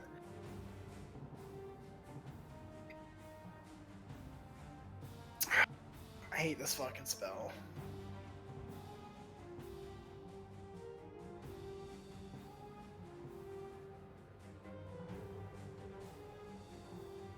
Okay, I'm going to cast a flaming sphere right here next to this guy. Let me cast a second level flaming sphere Okay. right here. Boom! Oh, that was cool. Boom. It's a flaming normal spear? roll. It's a.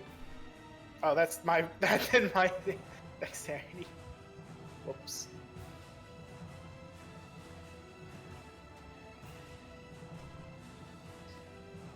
I did my dexterity roll instead of you doing the dexterity roll. 15. Hey, what was my? Should be an It 18. fails. Yeah, it I have an 18.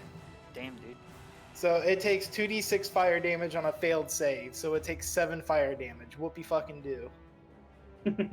Okay, so that's my. God, flaming sphere fucking sucks, but at least it sticks around. And then, as my bonus action, I'm gonna cast. No, I can't cast Shillelagh on my staff. I don't have Shillelagh anymore. God, they take your fireball, they take your shillelagh. What do you Yeah. have left? I mean, So I think I can- you're a druid. You can still get Well, Shillelagh as a totally. base class feature. No, I know. I got rid of it so I could take Produce Flame instead because I lost Firebolt. That is 100% a bad trade. I lost Firebolt. I had to take Produce Flame as some kind of range cantrip damage. So fuck you, Connor. Same. My bonus action, I'm just gonna leave it there. That's my turn. Just smoke. Smoke this bitch. Motherfucker. Smoke! Josephina. That sounds like an Josie. Eldritch Blast to me, boys. Jose?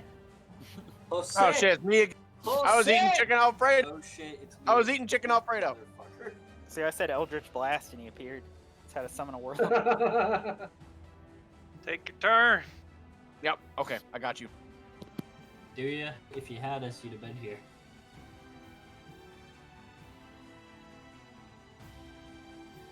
Cool. Get right there. I want to Eldritch Blast that one in the back. Y'all got the other guy over there.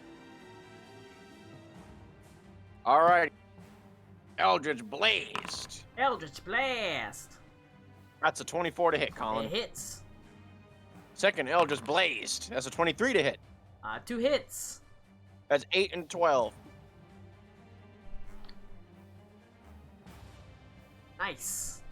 2 hits. 2 powerful blows. Si, senor. All right. 2 arching lines of forceful energy fly out and hit Want directly in the chest. The young, diminutive girl staggers backwards, clutching at herself as she takes 20 points damage. All right, Nice. Aruna, it goes to you. Okay. I shall move 30 feet forward. Kind of playing off of Karakwa, I'll pull out my little clay cat's paw and I will summon Maximilian's Earthen Grasp to try to hold the bastard in place in case he tries to run, so he just takes fire damage every time. Alright. And let me pull that up.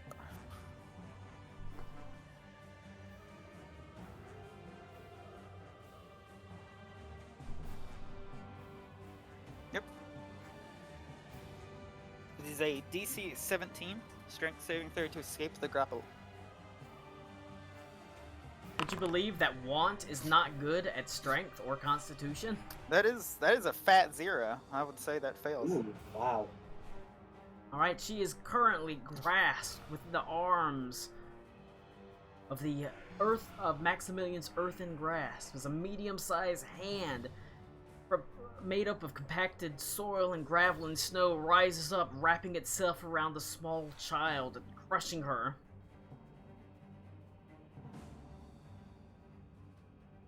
Yes. And that's my turn.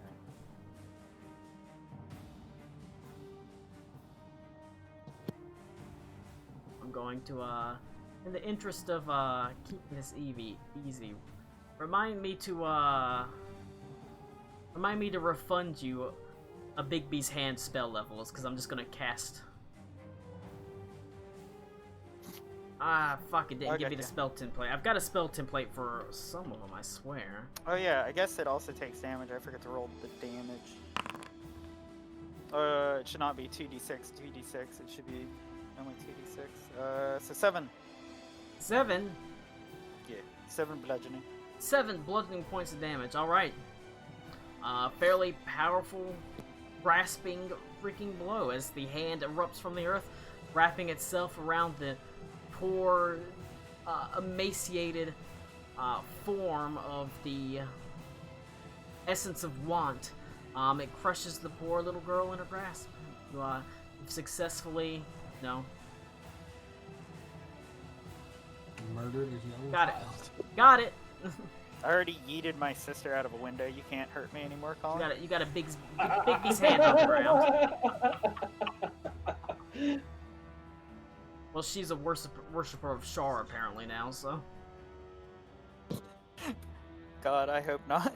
Alright. It's gonna be an awkward conversation. Gonna be a weird conversation. Character growth, even in a non-canon game. Your sister, yeet. Yeah, I 100% messaged Cody after that. I went, Colin's dropping the character bombs while in a non-canon side game. Right. Ito, top of the round, Ito. it goes to you. This bad boy is Ito. beat up very badly. What is Scrooge doing? Scrooge is cowering in place. Can he see ignorance or want? He can see both of them, he cannot see you. He can't see us, so as far as he concerns, they're just kind of Getting fucked up. Would that be the Hyped. Would that be the weirdest thing, considering you've seen a bunch of ghosts traveling through his house at this night? true. Okay.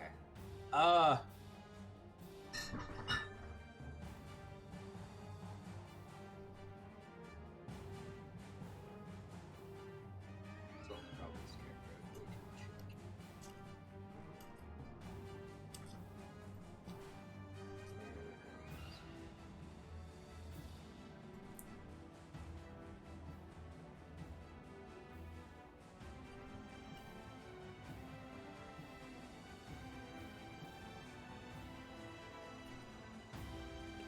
Oh, fuck it. I'm just gonna attack. Sweep the leg, Ito! Yeah. Cobra Kai season 3 coming New Year's Day. It's coming. Lou, you don't have to tell me, buddy. Trust me.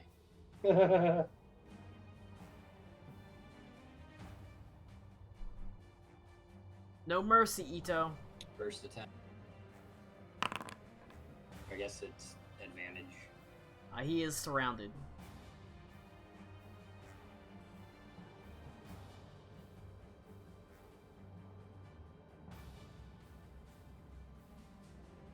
But need that advantage because 11 does not do it.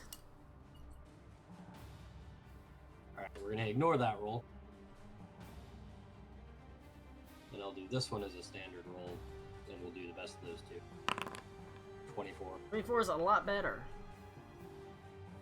Damage for that one. It's 10. I'm gonna 10. scroll up. That one's an 18 All right. for 11 damage. How much damage total? 21. It was 10 damage and 11 damage. All right. I need everybody within 10 feet. Check. There's some smoke. How cool. That's Ito. That's... Dude, that's not Karakwa. That's not Aruna. It's Scrooge. I need you all to make an intelligence saving throw as he explodes outwards. Okay, that's really problem. His gut seems to swell, distending in a disgusting fashion, disturbing fashion, as he slowly expands outwards. For some reason, I just can't roll saving throws. It's weird, because I can roll the saving throws on your sheet myself whenever I pick them up. I'm going to intelligence, and I'm clicking the +1 to the right of the intelligence, right? Let me look at your sheet real fast. Correct. You are clicking. If you just click the big thing that says intelligence, you just click the word, it'll bring up ability bring up check the or saving saving throw, throw. yeah. Okay. And you just Hang on, click didn't the you- I swear last week I had to Oh. roll a +1. Yeah, no, those bottom boxes aren't doing Oh, anything. boy. for me. Colin, didn't you, like, at one point, either last week or the week before, give me, like, a hot bar? Because Yeah, I've got, like, a bar with my name on it. Yeah. If you look up, if you click on your token, you go up top to your. There'll be a top hotbar where you can click on your token and then go up and click on like save. I had to take my dogs out. I will be back. Oh wait, but before you go, this explodes. If you pass, you take 6 points of psychic damage. If you fail, you take 12 points of psychic damage, and your intelligence reduces by 2.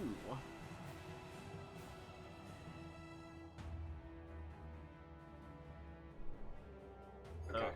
How do I reduce my intelligence? Current intelligence is 9. Cool. Thanks. You as smart as me now. I will be back. Alright. Did he take off that 12 damage? I can't remember. Maybe? Well, you know what? We are going to take off 12 damage. Alright, and everybody else took 6. And Scrooge also takes 6. Not Scrooge. Alright. But Ooh, the party killed an emaciated child. the emaciated child, however, has passed on. I But know. he- Could you imagine a passerby just coming by and looking at this and He seeing like exploded 7 people gang up on a kid? Viscera and psychic damage. As you know. As you do. As you do. Alright, if there's it for Ito, it goes to Want.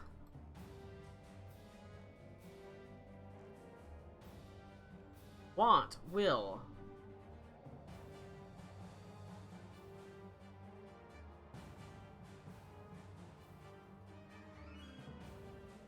cast Ray of Enfeeblement on Aruna. Counter spell. Bum, bum, bum, ba-dum, ba-dum. Let's say, sure. Since it's shooting at me, I wasn't, no thank you. I wasn't technically gonna make it a spell, but a class feature. But I'm gonna count it as a spell for counter spell purposes. Oh, yeah, I was gonna say, if it's a feature, don't worry about it. That's fine. Technically no. I'll count it as a spell. As it raises his hand to cast Ray of Enfeeblement. To try to drain you of your essence. Kind of pointless to cast it on you, Aruna, but it is retaliating for being bound in the grasp. Maximilian's grasp, as it goes to Klaus. I'm back. I'm sorry. I'm also actually pretty hurt, so I don't like Guess getting what? shot. Ito just got a bunch more stupid. Wow, that's normal.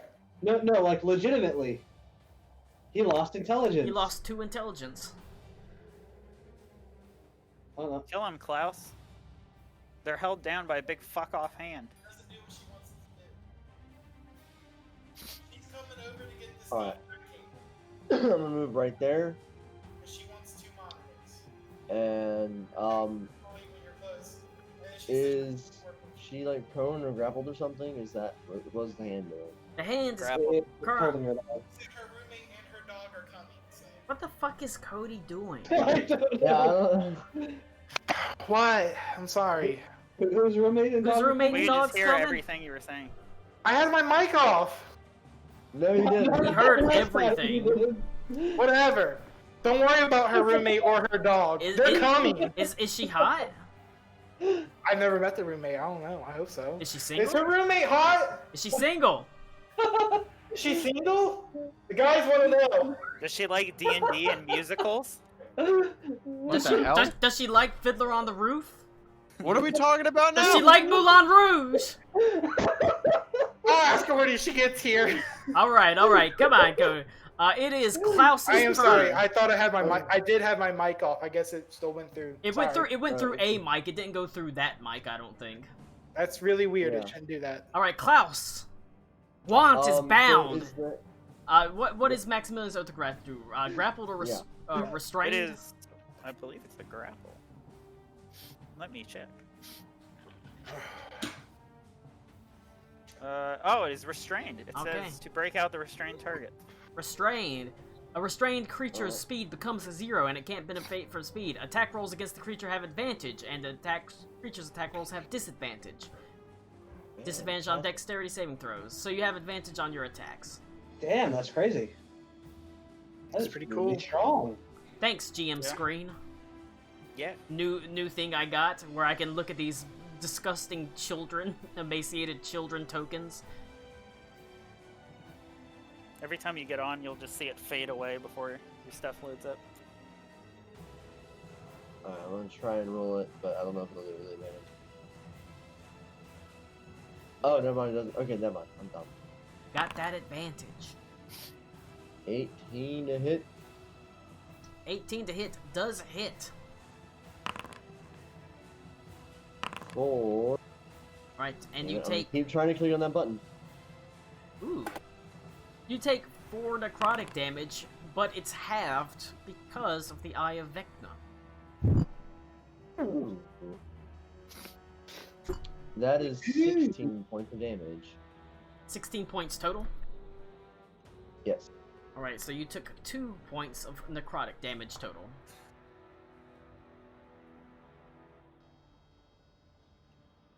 Cool. Not And a that bad will be- trade. Yeah, not a bad trade. Alright, it goes to one Reed. Alright. Under the bows. Well, we'll start off by going to there. And we'll swing the kunai first. Kunai with chain. That's a 27 for 7 damage. Does hit. Cody, what's the radius on Flaming Sphere? I believe it's a 5-foot radius around the sphere. Let me double check real quick. I was just curious, because does that hurt people that are on your team? I believe it's Apparently? any creature. No, does it say so it's just this square? A 5-foot diameter sphere. Any creature that ends its turn within 5 feet of the sphere must take a dexterity saving throw and take damage or half damage on a successful. Okay, if it's a 5-foot diameter, then that's just that square. Well, That you square can is actually It's 5 foot. around you it. can actually highlight over it and see what squares it hits, which you're not in one of them. Yeah, Okay. it should literally just be. It's I'm gonna go ahead. Within 5 feet of the sphere. You're within 5 foot of the sphere.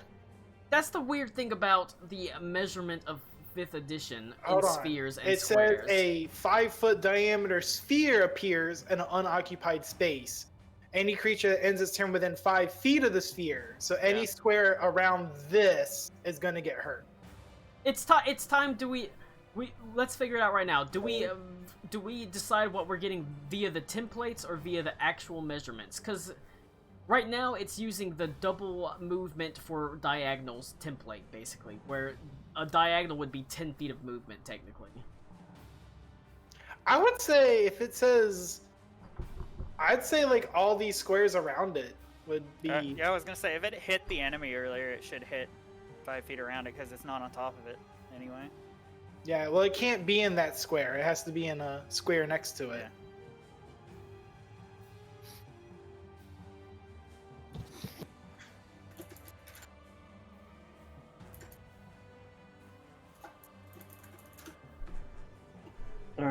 Well, in that case, if it goes around it, then I'll step over to here and unarmed strike. Thank God for lucky. It's a 29. 29 hits. She takes 7. Take 1 point of necrotic damage. Alright. And you know what? I'm only going to do 1 extra unarmed strike. I'm not going to use another key point, so that's 26 for 10. 26 will hit, and once again, you take 4 points of necrotic damage, but she takes 10. Alright. And that'll end my turn. Alright. It goes to Alec Cool. Let me go back one. Alec Cool.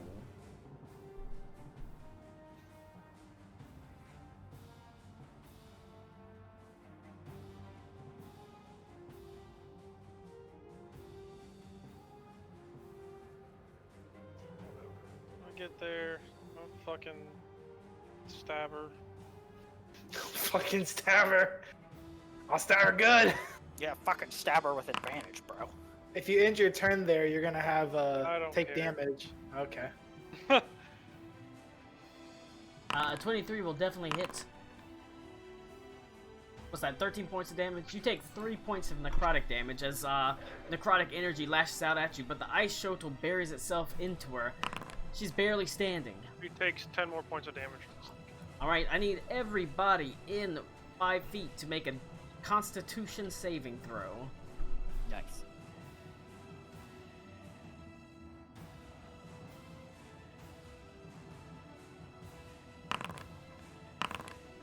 Oh no. Some pretty poor rolls. Some bad rolls. Read. Read. Yep. Constitution Yep, saving sorry. throw. Constitution? Yeah. Alright, sorry. Save. Constitution. No. 3 failures as her form extends, warps as she explodes outwards in necrotic energy, dealing 15 points of damage. Ooh. And reducing your strength by 2. Ouch. Oh, I'm fine with that. Oh, Klaus is hurting. He's already got a 9 for strength, so. Oof. Alright, I got a 6. This can be restored via a restoration spell, a wish spell, or a non-canon game ending. Ah, I see.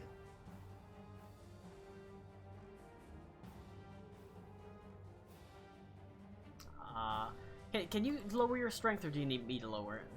You should be- No, I was able to change it. Yeah, you should be I able to just changed change it because to you're 6. technically the owners of those sheets. But that is all. That is rope for them, as they're left with the final as ignorance and want have both exploded in great gouts of viscera and disgusting psychic and necrotic energy, sapping you of both your strength and your intelligence. Thus, you know, want and ignorance. It's a theme going on there. You're welcome for the work I put into it. Ebeneezer Scrooge looking out about him, clutching the sort of station of the medallion that the medallion that's the station of his basically his station is his mayor symbol. He staggers backwards. No! Please, spirit! Please! As all of a sudden everything kind of goes black as the lamps shudder out and you're left in darkness. And then there's a slow sort of orange light that basically fills your vision as you realize you're looking back at the bedroom of Ebeneezer Scrooge. The faint coal burning within it as you're completely disoriented, sort of looking around nervously.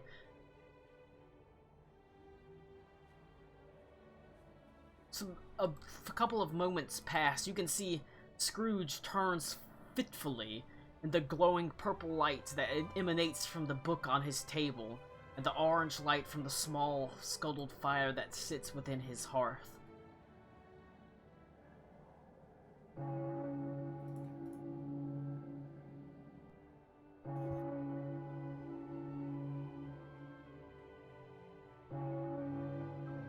The bells toll 3 times. Ebeneezer Scrooge sits up in his bed. He almost seems to look at you, but you realize he's looking through you at the window, breathing heavily. Sweat upon his brow, his robe stained around the armpits and at the neckline. He takes off the nightcap. Not sure if he's been dreaming or if he truly saw what he thinks he saw. Roll a wisdom saving throw. Huh. Goddamn. Oh. Hey. Wow, I rolled a 6 plus 9. Reed, Yep. Read, you're dead.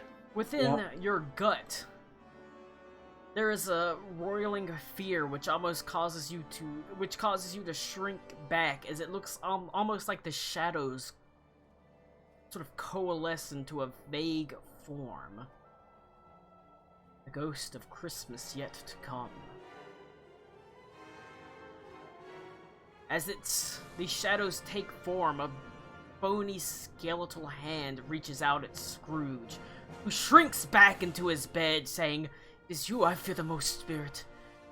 You are to show me things that I don't want to see." There are no words from the ghost of Christmas yet to come, merely Spirit points at the door to his bedroom, which slowly opens. "Come! Let's see what the Spirit wants and be done with it!" As he slowly gets out of bed,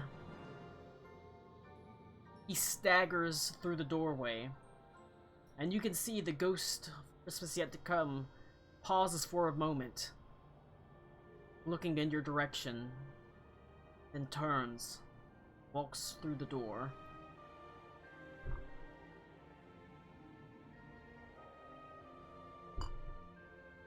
Do you follow? Reluctantly, Do we yes. have a choice? You always have a choice. I'm pretty reluctant, but yeah, I follow. Come on, you crazy kook. Let's see what you got going on in here. As you pass through the darkened doorway, you almost feel yourself walking down a long and empty tunnel, a hallway completely barren, stony walls that almost seem to have this faint blue light that emanates from them. A warped, somewhat twisted floor. It almost feels as if it spirals slightly. There's something about it that just completely throws you off your rhythm. And slowly at the end of this tunnel, this hallway, you do see a faint light, an emanation, as it opens up onto a graveyard. Ebeneezer, the old Scrooge, walks up to the ghost of Christmas yet to come and looks down at this grave in front of him. A grave that has a small crutch sitting across it. The face of Scrooge is taut as tears are in his eyes. He says, "Hear me, Spirit. I am not the man I was. Why show me this if I am past all hope? Good Spirit, your nature intercedes for me and pities me. I will honor Christmas in my heart and endeavor to keep it the whole year round. Tell me, may I sponge away this writing on the stone?" He points up to the mansion on the hill. The dark mansion that is Ebeneezer Scrooge's home. A single bony hand extended. And Scrooge nods his head, knowing what he must do. Slowly trudges up the hill towards the mansion, and you follow close in tow, leaving the grave of Tiny Tim behind you. You pass by streets lined with the starving, the homeless, buildings decrepit and broken down, until finally you reach the blackened outer gate, which seems twisted and warped, a disgusting caricature of what it was in life.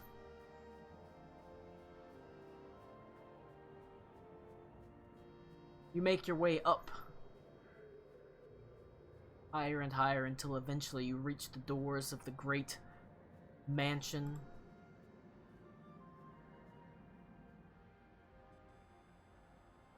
And the spirit motions for Scrooge to step in. And he begrudgingly does so.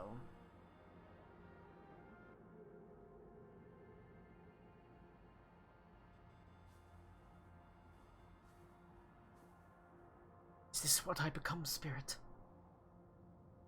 Ebeneezer Scrooge looks at himself, cast in undeath. The glowing, magical form of a lich, floating in what once was his home, now descended into rubble. No, spirit. I didn't know this would happen. I never wanted this to happen. But please. Just send it. The form of the lich stands there. And he sort of waves his hand in the air and he makes a slashing motion. And his eyes focus on you as you walk in. And you realize he's not looking through you as the other ghosts did. He's looking at you. Each and every one of you, burning eyes boring into you. Yes. Yes, I remember this. I can see you. Pitiful attempts to end what must happen. This is my true form. I am ascendant. There's nothing you can do to stop me. He smiles at you.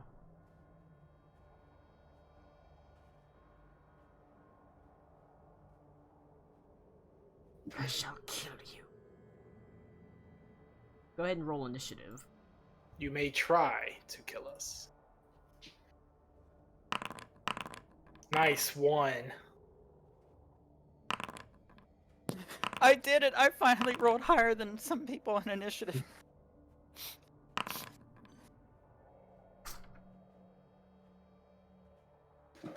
Well, I didn't expect to fight a lich today, so. There's a first for everything. Yeah, totally saw it coming. I mean, come on. It was so totally obvious. I came late. Do we know for sure it's a lich?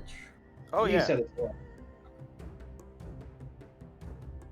Alright. I'm sorry. No, he actually turned into a death. I got Ebeneezer on the left, and who's on the on the right? Who's on the left? Ghost of Christmas yet to come. And the guy up top. Scrooge Lich. Yeah, Scrooge that's the Ascendant, Scrooge the Lich Ascendant, God. the Lich. As you can see, we're in Scrooge Hall. So Are we? Okay. Yeah. Yeah, we're in the future now. You know, Christmas yet to come. You missed what happened, Everything's Connor. gone They to walked up shit. to the house, they saw Yeah. the Tiny Tim's grave, they walked up, they saw that everything was in ruins, people were starving, walked into the house, the ghost sees you. He cut through the air, you realize he can absolutely see you, and he plans to kill you.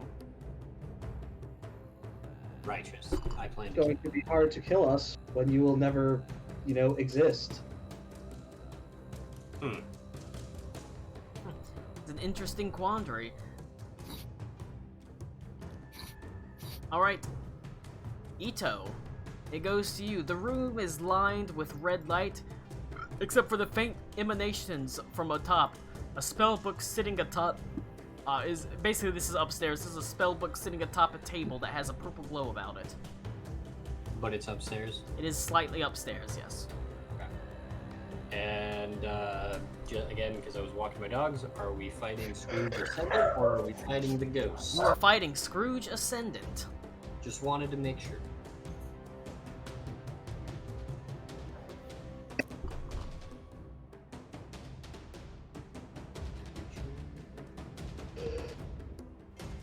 And the lighting shit from Foundry's real cool.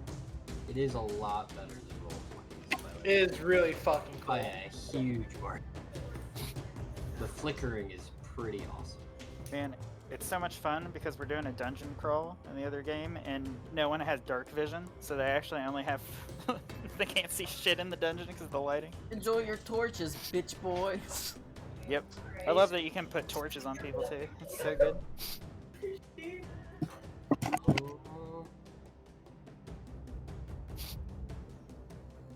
Do something cool, Ito. I don't know what to do. Shoot him with your crossbow. Ito does like What that are crossbow. what are these pillars here? Yes, Okay. these are the torches have large pillars. Gotcha. Okay. I'm gonna go. The chickens have large talons. 1, 2, 3. I think I can shoot. Does that count as cover from the It's got partial cover. partial cover?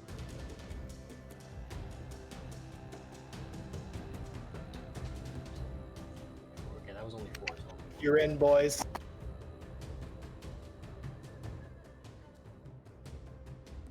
okay, that should be a clear shot. All right, I will shoot him with the crossbow.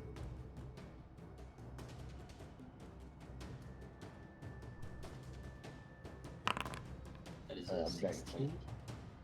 16 as it arches there.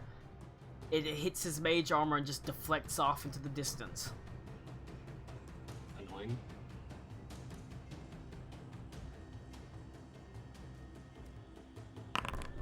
$27. Actually, that's a crit. All right. 27. Does that hit? 27. Yes, it hits. Okay, just wanted to make sure. Crits always hit. You never know. Crits always hit. You I silly mean, goof. That's not necessarily true. It actually is true. It is actually. Will if I click damage for Foundry, is it gonna do it, or do we have to do stuff ourselves? Should do it. And just hit critical hit. Well, that you probably, yeah, go ahead and do the max off. Do it yourself for that one. Oh, okay. That 2d8 plus 3. That's not right, right? 19. Yeah, no. With Foundry, it does the crit thing where it rolls 2 of the dice.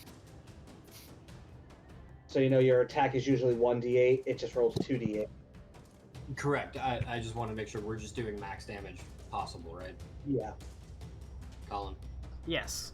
Okay, so then just 11 damage. It laughs at you as it strikes him straight in the chest.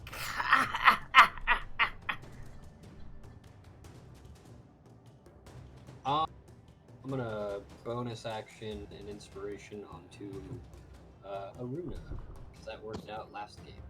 Thank you. Or last combat. And that's me. It goes to Reed. Alright, well, I'm just gonna go ahead and head up to there. That's my full movement speed, right? I'm 40 now. And I'm gonna take the dodge action.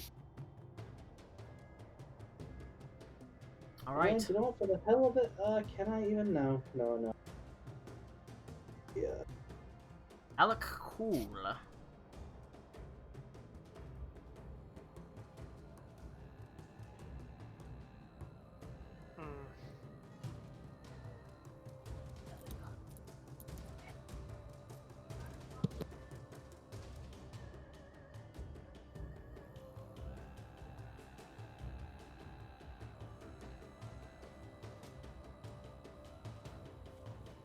Nick, I just sold your OnlyFans to her. You should be getting a subscriber soon.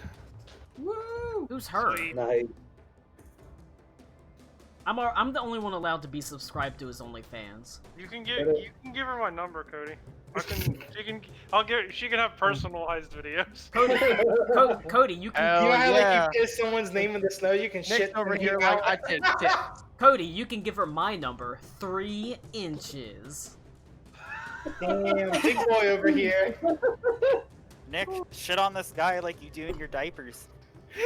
Come on, Odell. Oh God. Where the fuck? Hood. The fantasy payday game I was thinking of earlier is called Hood. Nick, That has literally been driving me nuts this whole time. Nick, shoot your crossbow at it. Shoot I all use- 4 of your crossbows I with 4 arms. I'm just gonna mentally take note that I've used my wild shape. I wild shape into the Healy form, and let's see, spell book. I'm gonna I will be back. It's bonus. like the chalice. Yeah. I'm gonna bonus action and healing word. Well, okay, let me.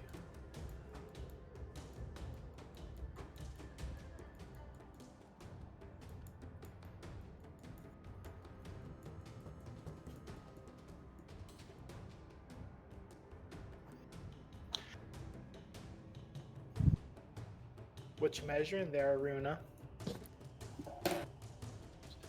Various things.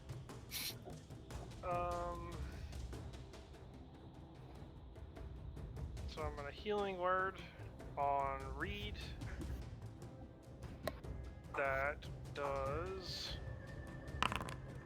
6 healing, and then you heal for an additional.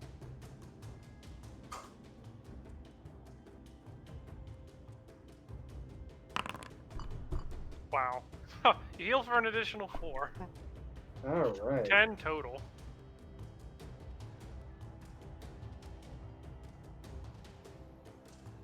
Okay, I did it. Pretty good. And that's it for me. Right. I can see you. Scrooge Ascendant lifts his hand, and there's a tiny little arcing beam of energy that fires out to the ghost of Christmas yet to come. And as it pierces into his gut, the ghost looks down at it and almost immediately, boom, explodes outwards. As with a single, help if I actually get everything. He is almost immediately just destroyed as he disintegrates downwards, being sent into basically dust and ashes. As the line that extends from the finger of Scrooge Ascendant slowly grows into a sphere of greenish energy, sending him flying, causing Scrooge to scramble away. As Scrooge, his nightcap flying off his head, the medallion clattering on the ground, he scrambles forward on his hands and knees behind this column, hiding. That is all Scrooge Ascendant is going to do. He kills the ghost of Christmas yet to come. As it goes to I can't believe Aruna. Christmas is fucking dead. Oh, Aruna, where was the counter spell? You see, I was 65 feet away. Hence the measurement ruler for the inevitable lich attack. What? Okay, is it just a free action or bonus action to recall information about liches, Colin? That'll be a bonus action. Is it a bonus action to think? Well, I Hey, mean, now. it's like, okay. I would like to attempt to recall some type of weakness. Okay, this is me trying not to metagame. I know what liches need to exist. I would Yeah, like they to need- attempt to recall information on how to defeat them or permanently defeat them. They if need I can- Orange Fago and Insane Clown Posse albums. Not That's iced tea. I wonder That's if my it has secret something. power. I wonder if it has something to do with the giant glowing purple book. Well, Reed, some of us don't like the metagame. My theory was that the phylactery was Tiny Tim's crutch. Okay, do you That want me to would've make been- an You're Arcana or literally Intelligence? metagaming. Make an Arcana check. Okay. 24. It's pretty good. You know that, absolutely, they're going to need, they're extremely powerful, magic users that have bound their soul to a phylactery. There's not a lot you can do to them, as long as their phylactery still stands.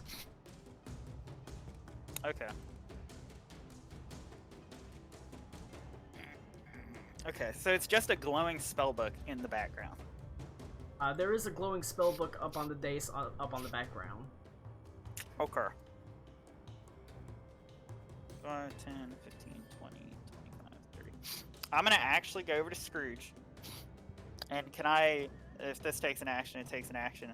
Can I see what that medallion is, or if it's magical or any way, shape, or form? Because he's like hell-bent on keeping it? Or was there something I missed earlier on why he's so attached to it? Detect magic. It's a good idea. I think Colin's deep in thought. Oh no, not again. Oh no, he's moving. Colin. I can hear you, yeah. Colin, you're talking, we can't hear you. He's not talking. He opened his mouth and started... Can you hear me? Yep. Yeah, we can't hear you, Colin. You're an asshole. Can you hear me? Yeah, there we go. I don't know, did you hear what I said? Yeah, I did. I think I have a mute button, and I think I accidentally hit it. Okay. Yes, See, I worked with Colin for years, and he liked to do this. You can make, that's gonna take a little bit more in depth. That'll take a detect magic spell. Ooh, okay. I do a lot of the magic. Okay, yeah, I mean, that's not really fair. Where is it? I must find it on my sheet. I will detect magic because I'm not entirely sold on the book. But yeah, I'll do that.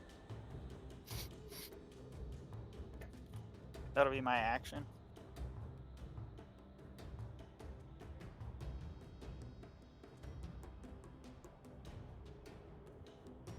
For the first time, as you walk over to Scrooge's side, you can see his eyes look up, focusing on you. He sees you. Something that it seems like whenever the lich cut through the air to revealed you somehow as he staggers backwards.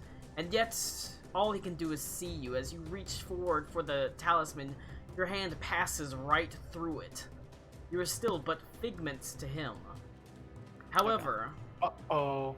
You do, as you look down and cast detect magic, it glows faintly with dark, necromantic energies.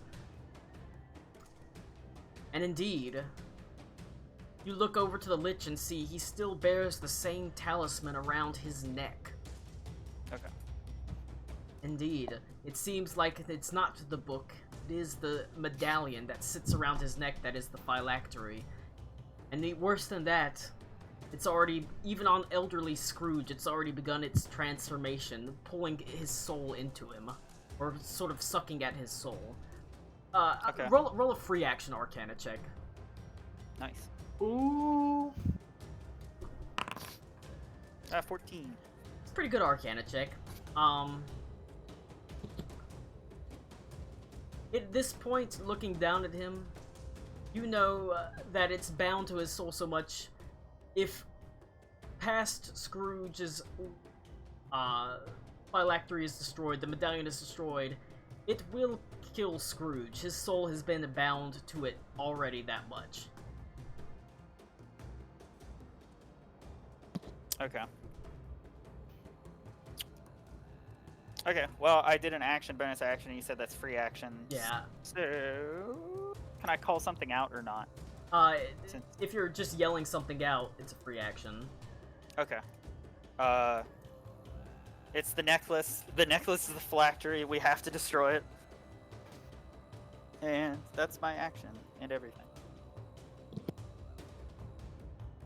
Was that your I'm Aruna and I'm speaking to the party voice? Yeah, sorry. I don't have a very dainty boys. You did a moment ago.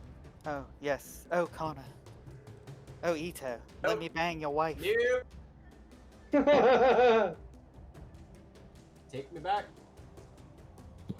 Take me home. Karakwa, it goes to you. Karakwa. We are still just figments, right? Basically, yes.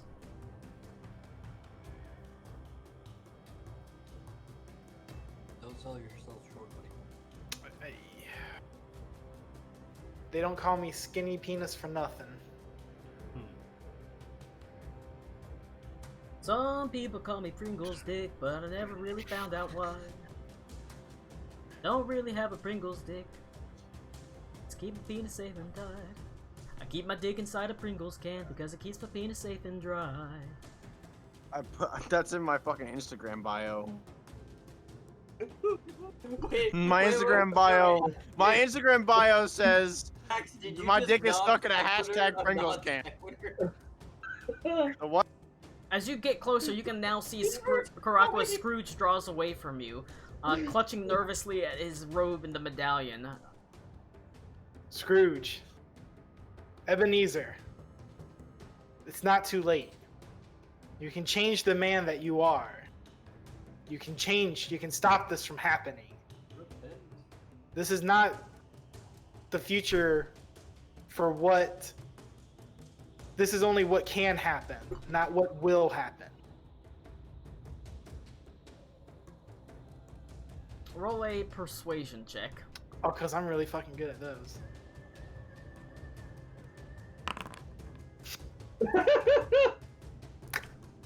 Three. Oh, there must be some other way. Can't. As he rubs his hands over the medallion like Gollum with the precious, Oh, Christ. lovingly caressing it. No, there has to be some other way. Who's hurt the most of everyone? I believe that'd still be me. I've got like, I've taken quite a bit. You left? Or no, wait, maybe Alakul. Looks like either Yeah, Alec or I'm Klaus. hurt pretty bad. Well, next thing here, I'm gonna cast a level 2 healing word on you, Klaus, as Alright. a bonus action. Then, hey, boom. Where'd it go? Where's my character sheet? It's on my balls. That's not true at all. Don't even say that. Don't even joke about I that. wonder why we can't record and upload game. And there's fucking Olin Pringles Dick Clark. I haven't said You anything restore that bad. 13 hit points, Klaus. Nobody has said anything racial, and don't say anything racial because we are recording. Please, You you're restore telling me 13 you hit don't think the people on the internet would love this? I will love Pringles upload it. dick? I will upload it to your family's Facebook page. Klaus, you restore 13 hit points. Klaus, you restore 13 hit points as it goes to your turn. Okay. Hang on a second. Oh, it's like an earworm. It's not going away now. So the phylactery is his. The book is the phylactery, right? We figured that out, or the talisman? The talisman. No right? one's telling. You figured out it's the Medallion. talisman. The book was a red herring. Mud. Because the book was in the house when we first got here. Yes, and the book is shining brightly on the thing, but it was indeed a red herring, as you did cast detect magic and sense the magic in the talisman. Okay. A talisman that is, which you figured out you can't destroy, you can't touch it, you can't touch Scrooge, you continue to pass through him, but, and also if it gets destroyed, both Lich Scrooge and young Scrooge will die. Younger Scrooge, he's not exactly young. Can you say Klaus, that make sure again? to steal me the spell book before we leave. If we destroy the phylactery, both Scrooges die? Yes, Aruda saw Yes. that his soul was already bound to it to the point that it would kill him as well. So we can't Elrond it. We can't tell him to cast it into the fire. That will kill him as well. You can do that, but you have to convince him that his life is worth sacrificing. Alright, I'm gonna go up to him and say, Scrooge, listen. This necklace is just an item. Sell it, use the money to pay for Tiny Tim's medicine. You will live, and everything will be right with the world. This hasn't happened yet. You can still fix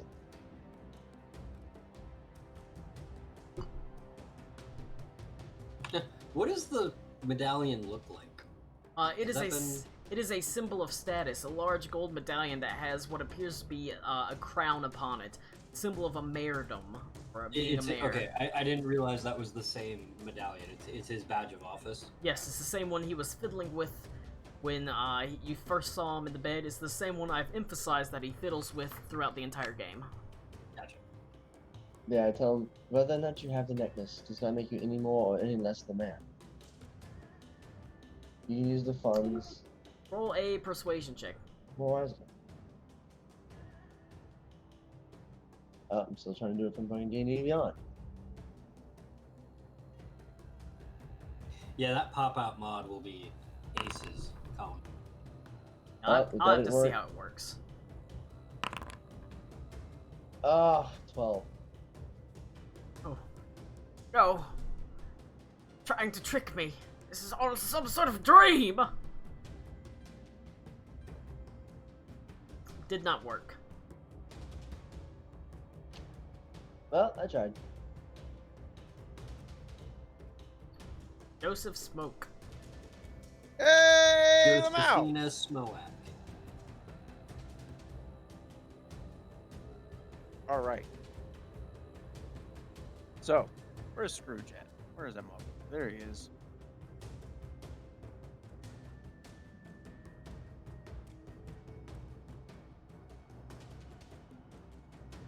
I'm gonna get. Well, that's in a pillar, so I can't get. I'm gonna get right there. We've tried reasoning with him, right? Who, Scrooge? Successfully. Not successfully. He's Yeah. He's been apprehensive. Nobody's really made a convincing argument to him. He still can't see it. Also, right? he can see you, but Okay, you I thought cannot. Ascendant could see it. Ascendant can see you. Scrooge can see you. However, you still cannot touch him. Got it. Whenever Aruna tried to touch the medallion or touch him, Aruna just passed through him. Let me see what I.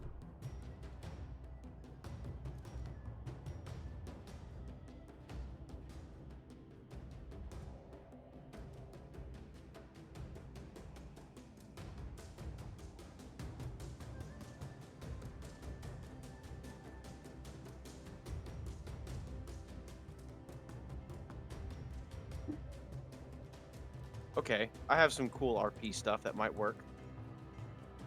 Who are you? Surely not Maxwell Bennett. Alrighty, so on top of Scrooge, I want to cast Zone of Truth. Okay. And I asked Scrooge. Well, let me get in character. Hold on. Is this who you want to be? And I point over at the lich. No, Spirit. I never thought it would go this far. Then you must change. It is not too late. This is the future. You have the opportunity. Do not waste your life. Right, now we're getting into persuasion checks with advantage, since everybody's pushing it on. Come on, fucking legend. Scrooge. What a fucking legend. I got a fucking +8. Let's see if this works. Weak. Nope. You have I got advantage. 12. Oh, I have advantage. You have advantage. We're pushing into... No. He is in the zone of truth, though. So he has to answer truth. Well, if he fails the saving throw, which he did. It's... Does it? Hang on, I thought Zone of Truth, you just had a penalty for lying. I didn't think it forced you. No. You can Until the spell ends, a you- creature enters the spell's you area for can- the first time. selectively omit and make creative truths, but you can't tell an outright lie. Got it. If you fail your saving throw. Yeah, a creature can't speak a deliberate lie while in the radius. You know whether each creature succeeds or fails on its saving throw. So I know that he failed, and I know that he's telling the truth. Don't listen to them, Scrooge. See what we become. See how powerful we are. There is no we. You are only yourself, boy.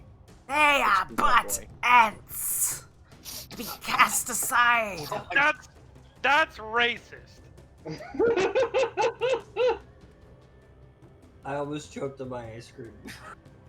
Holy shit. Max just tried to kill me.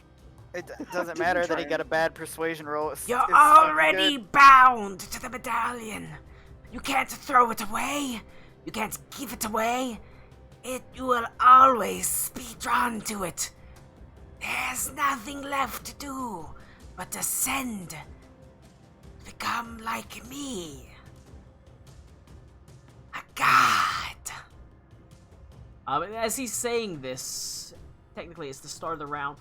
All the damage he's taken so far, which was basically just a crossbow shot, just the crossbow just is pushed outwards as it completely knits closed. Thanks. As it goes to you, Ito. Oh, that's cool. You have a crossbow? Yeah. Alright, where is Scrooge Prime? Over here? Yeah. Thank you, Tommy. Still cowering. Alright, I'm gonna... Sorry. I'm gonna look at laundry too. I'll be right.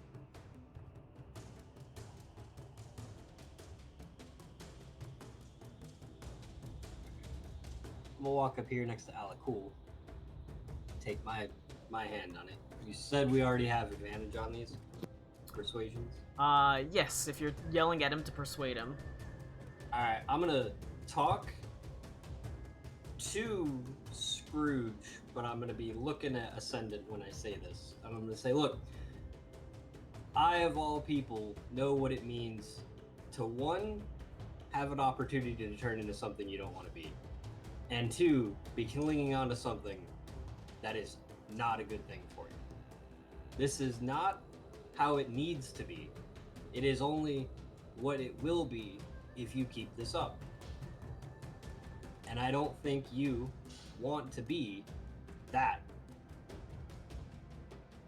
If you are, by your badge of office, that you can't get your fucking hand off of, to be in charge of a group of people, you need to do what is best for them and not what is best for yourself.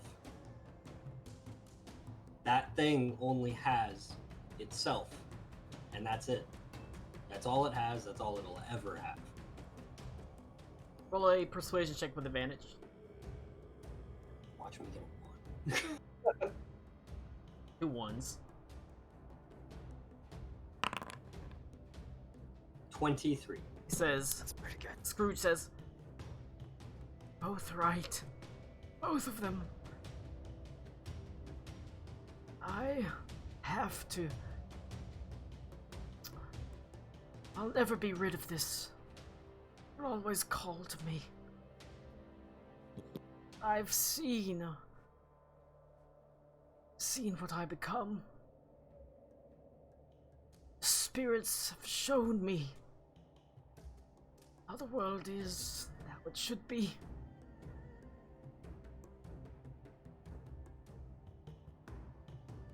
He sort of reaches up to his neck and he slowly pulls the locket off, and he takes a small rock and he starts slamming it down on the locket, trying to destroy it, as the Lich says, "No!" My ears. Yeah, wow. Bravo, Colin. Fuck. Reed, it goes to you. As wait, I wasn't done. if you're Does that count as my action? I'm assuming? convincing him was an action. Okay. I will move up to here. Yep. Okay, hold on. I'm sorry. Are the bottom of the stairs on the sides? They're this or here, the yes. middle? Okay, They're right here. Then in that case, I'm going to walk this way. Okay.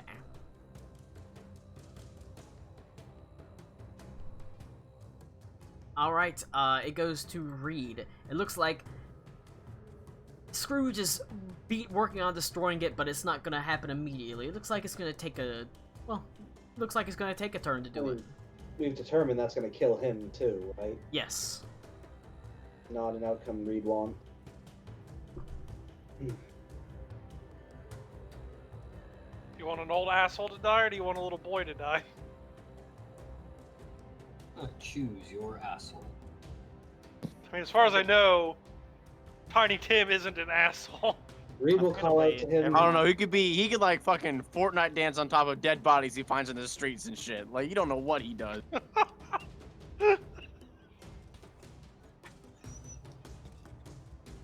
It's kind of hard for him though because his legs jacked up. Nobody knows what Nobody knows what anything Max says means. All right.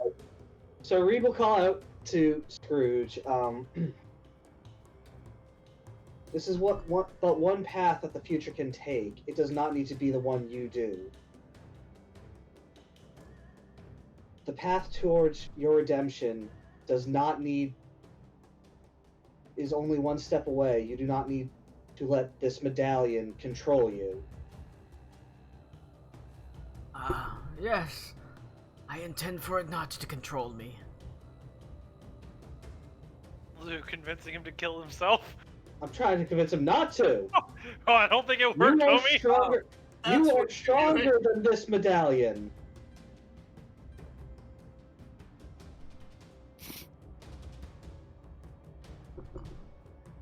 You know what? I'm gonna get right up next to him, and I'll even place a. I don't care if it's not gonna touch him. I'll place a hand on his shoulder. You can be stronger than this, and you don't need to become this, the medallion or not. You are the one who decides your fate. Maybe. As he sort of looks up nervously at Scrooge Ascendant, stops beating the medallion.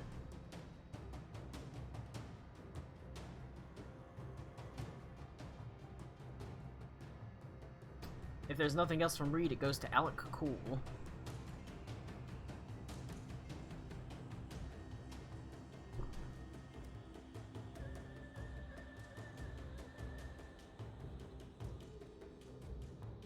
I cure wounds myself.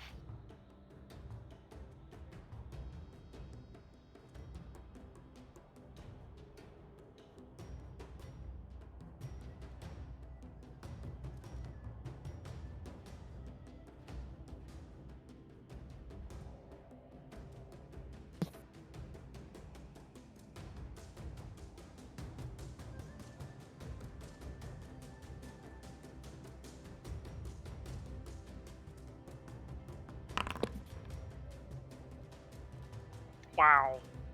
I rolled stupid low. Whatever. Oh well. 14 hit points is 14 hit points.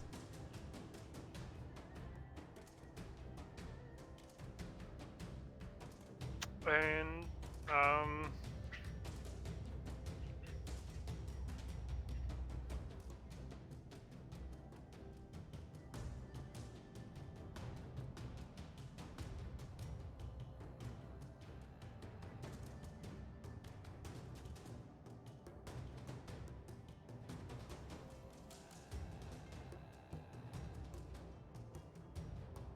go to there. And that's my turn. It goes to Scrooge Ascendant. His bony features lined with terror. He rushes forward.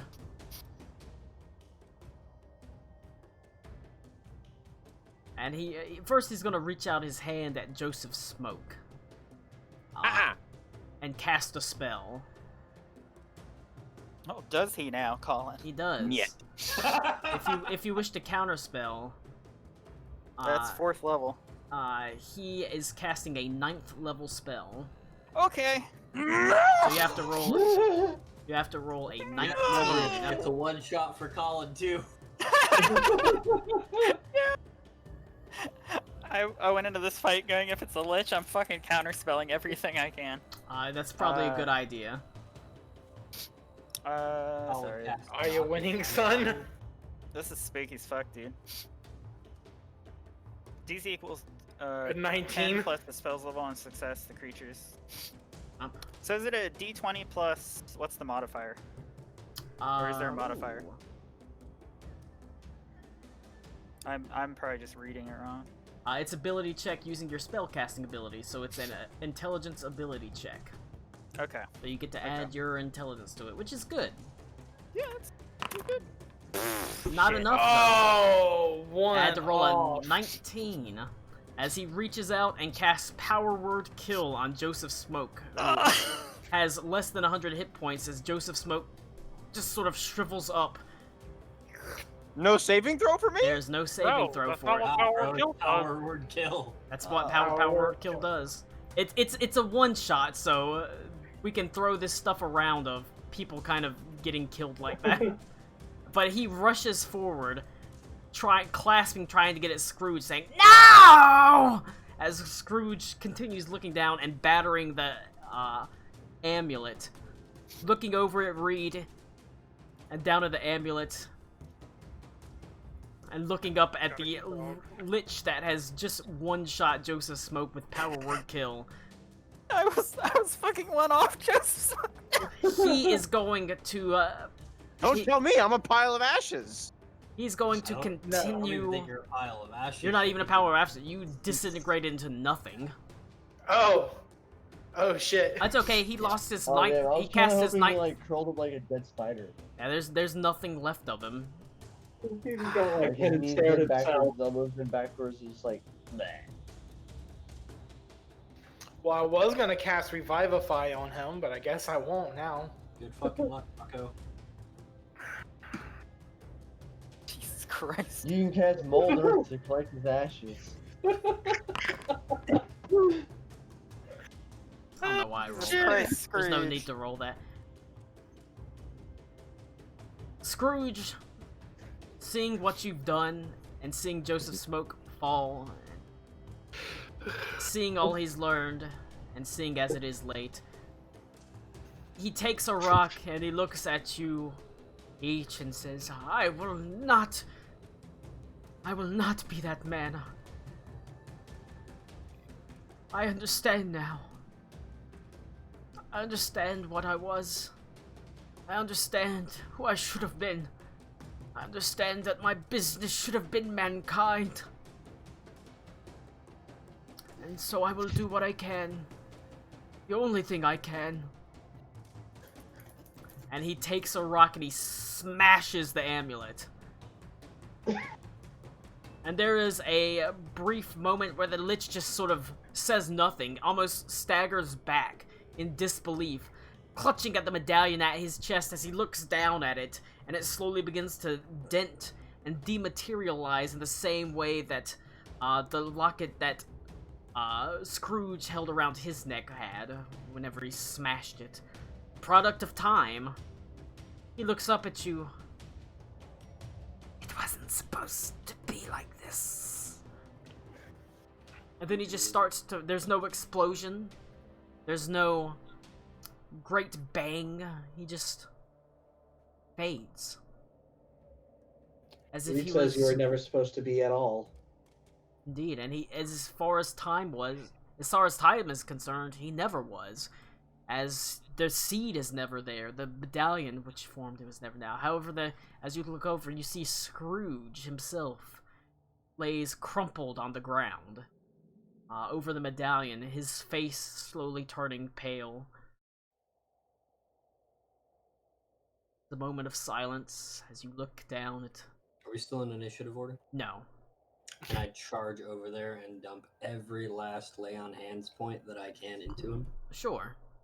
I know it's not going to do anything, but I'll try my best. Ito would. That's fair. I'm gonna try and take, I'll try yell, and take the evil medallion off of him. Bugman, get the book! Yeah, I was gonna say, as a side game, can I be a greedy fuck and go get that book? You can, but as it is, the book is not going to be as it is now. The book is Oh, changing. you're right. Things are going to Okay. be different now because the past is going to be different, so the future will be different.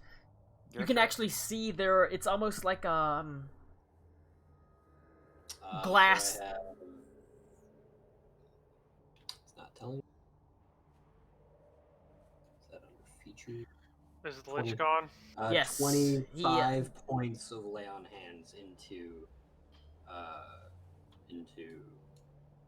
what's his name? There is nothing to heal. He is already dead. That's what I figured. I will take I the cast evil dark Revivify medallion. on him. I will take the evil dark medallion off his chest. His Do you have Revivify? I Okay. do. soul Isn't is it shattered, fire? much like the It's for medallion. my 300 gold worth of diamonds. Wasting it. The rooms itself seems to crack like a pane of glass as you attempt to resurrect Scrooge, but he's gone. Not just his body, not just his life, his very soul itself destroyed with the amulet that bound it. It's not what I wanted to happen. As you look So- down at him, there is a absolutely blinding light that emanates from the door. No, there's not. Looking right at it. There ain't shit. Alright, there's an absolutely blinding light that emanates from the door. Ah, There there it we is. go. That's better. Damn. As the world around you begins to crumble. Did you just miss your cue there? No, I added in a blinding light so you would see that there was in fact a blinding light. You see a silhouette within the doorway. And then slowly striding forward, the old physician that treated Tiny Tim. Now his beard no longer grungy but glistening white. His robes incredibly pristine. They almost seem to glow various different colors. Scintillating, I suppose you could call them. He looks over at you. So we did it, huh?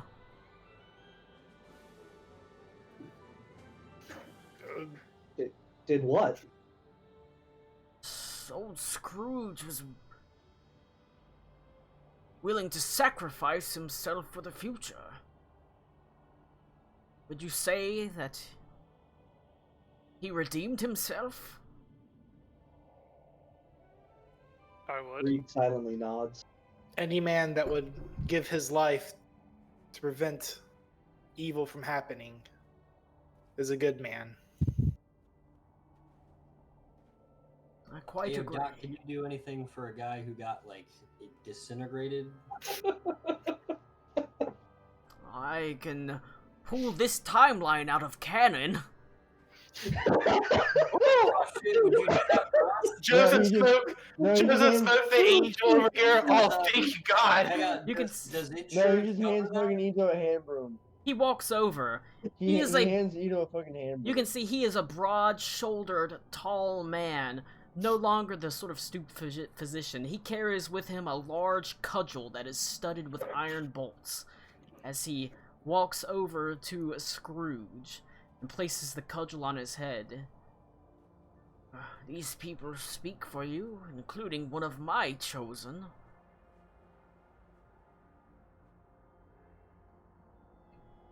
You will awake in the morning with your lessons learned. No longer bound by this foul medallion. No longer bound by your greed, distrust, your hatred of the world. Arise, reborn, Ebeneezer Scrooge. You have earned it. And all of a sudden, the world seems to shatter away. And you find yourself falling, descending, as you can see there.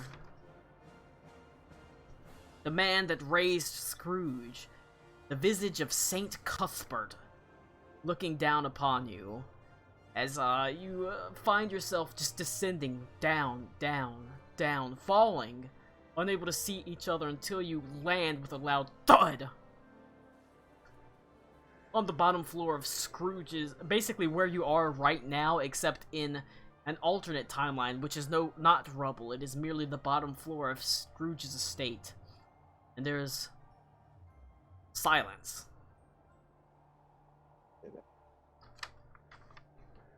And then a sound. They did it! My God, they did it! As all of a sudden you hear footsteps descending down the stairways as Scrooge appears at the landing, stopping at the landing. Who are you? It doesn't matter anyways. It doesn't matter anyways. Here. He reaches into his pocket and pulls out a large coin purse. Take this down to the poulterer and get the largest turkey and send it over to the residence of one Bob Cratchit. You can keep whatever change is in it. Merry Yuletide. Ah, Merry Yuletide. I have to get dressed. I'm certainly in no fit shape to step outside in a dressing gown and a nightcap. As he sort of darts away, he sort of almost spins in place and turns around. The poulterer! The poulterer! Oh, he'll be so surprised. As Scrooge disappears upstairs to get dressed. A changed man. Different man. You suddenly, as you step outside, you can see things are still very similar to what they were in the town of Grace. But everything almost seems to take on a lighter tone. The air feels lighter, the snow crisper, the cold in the air not so harsh as you walk down the lane towards the poulterer. The buildings don't seem so downtrodden. The people look up at you and they smile, meeting your eyes, no longer faces downturned. There is an essence in the air, a feeling as if in a town where the balance of good and evil sat right on the breaking point, you've managed to push over just slightly someone to the good scale, and that has made all the difference. That has made all the difference in the town of Grace. And we'll Merry end it right. Christmas, everyone. Merry Christmas, everyone. As you walk down the past the poulterer, you have them send it over to the Cratchits. He has Making to sure we spend all the money on food for them. Yep. Fair enough. You find yourself sending over not just the prize turkey, all sorts of candied fruits and sweets, toys, gifts.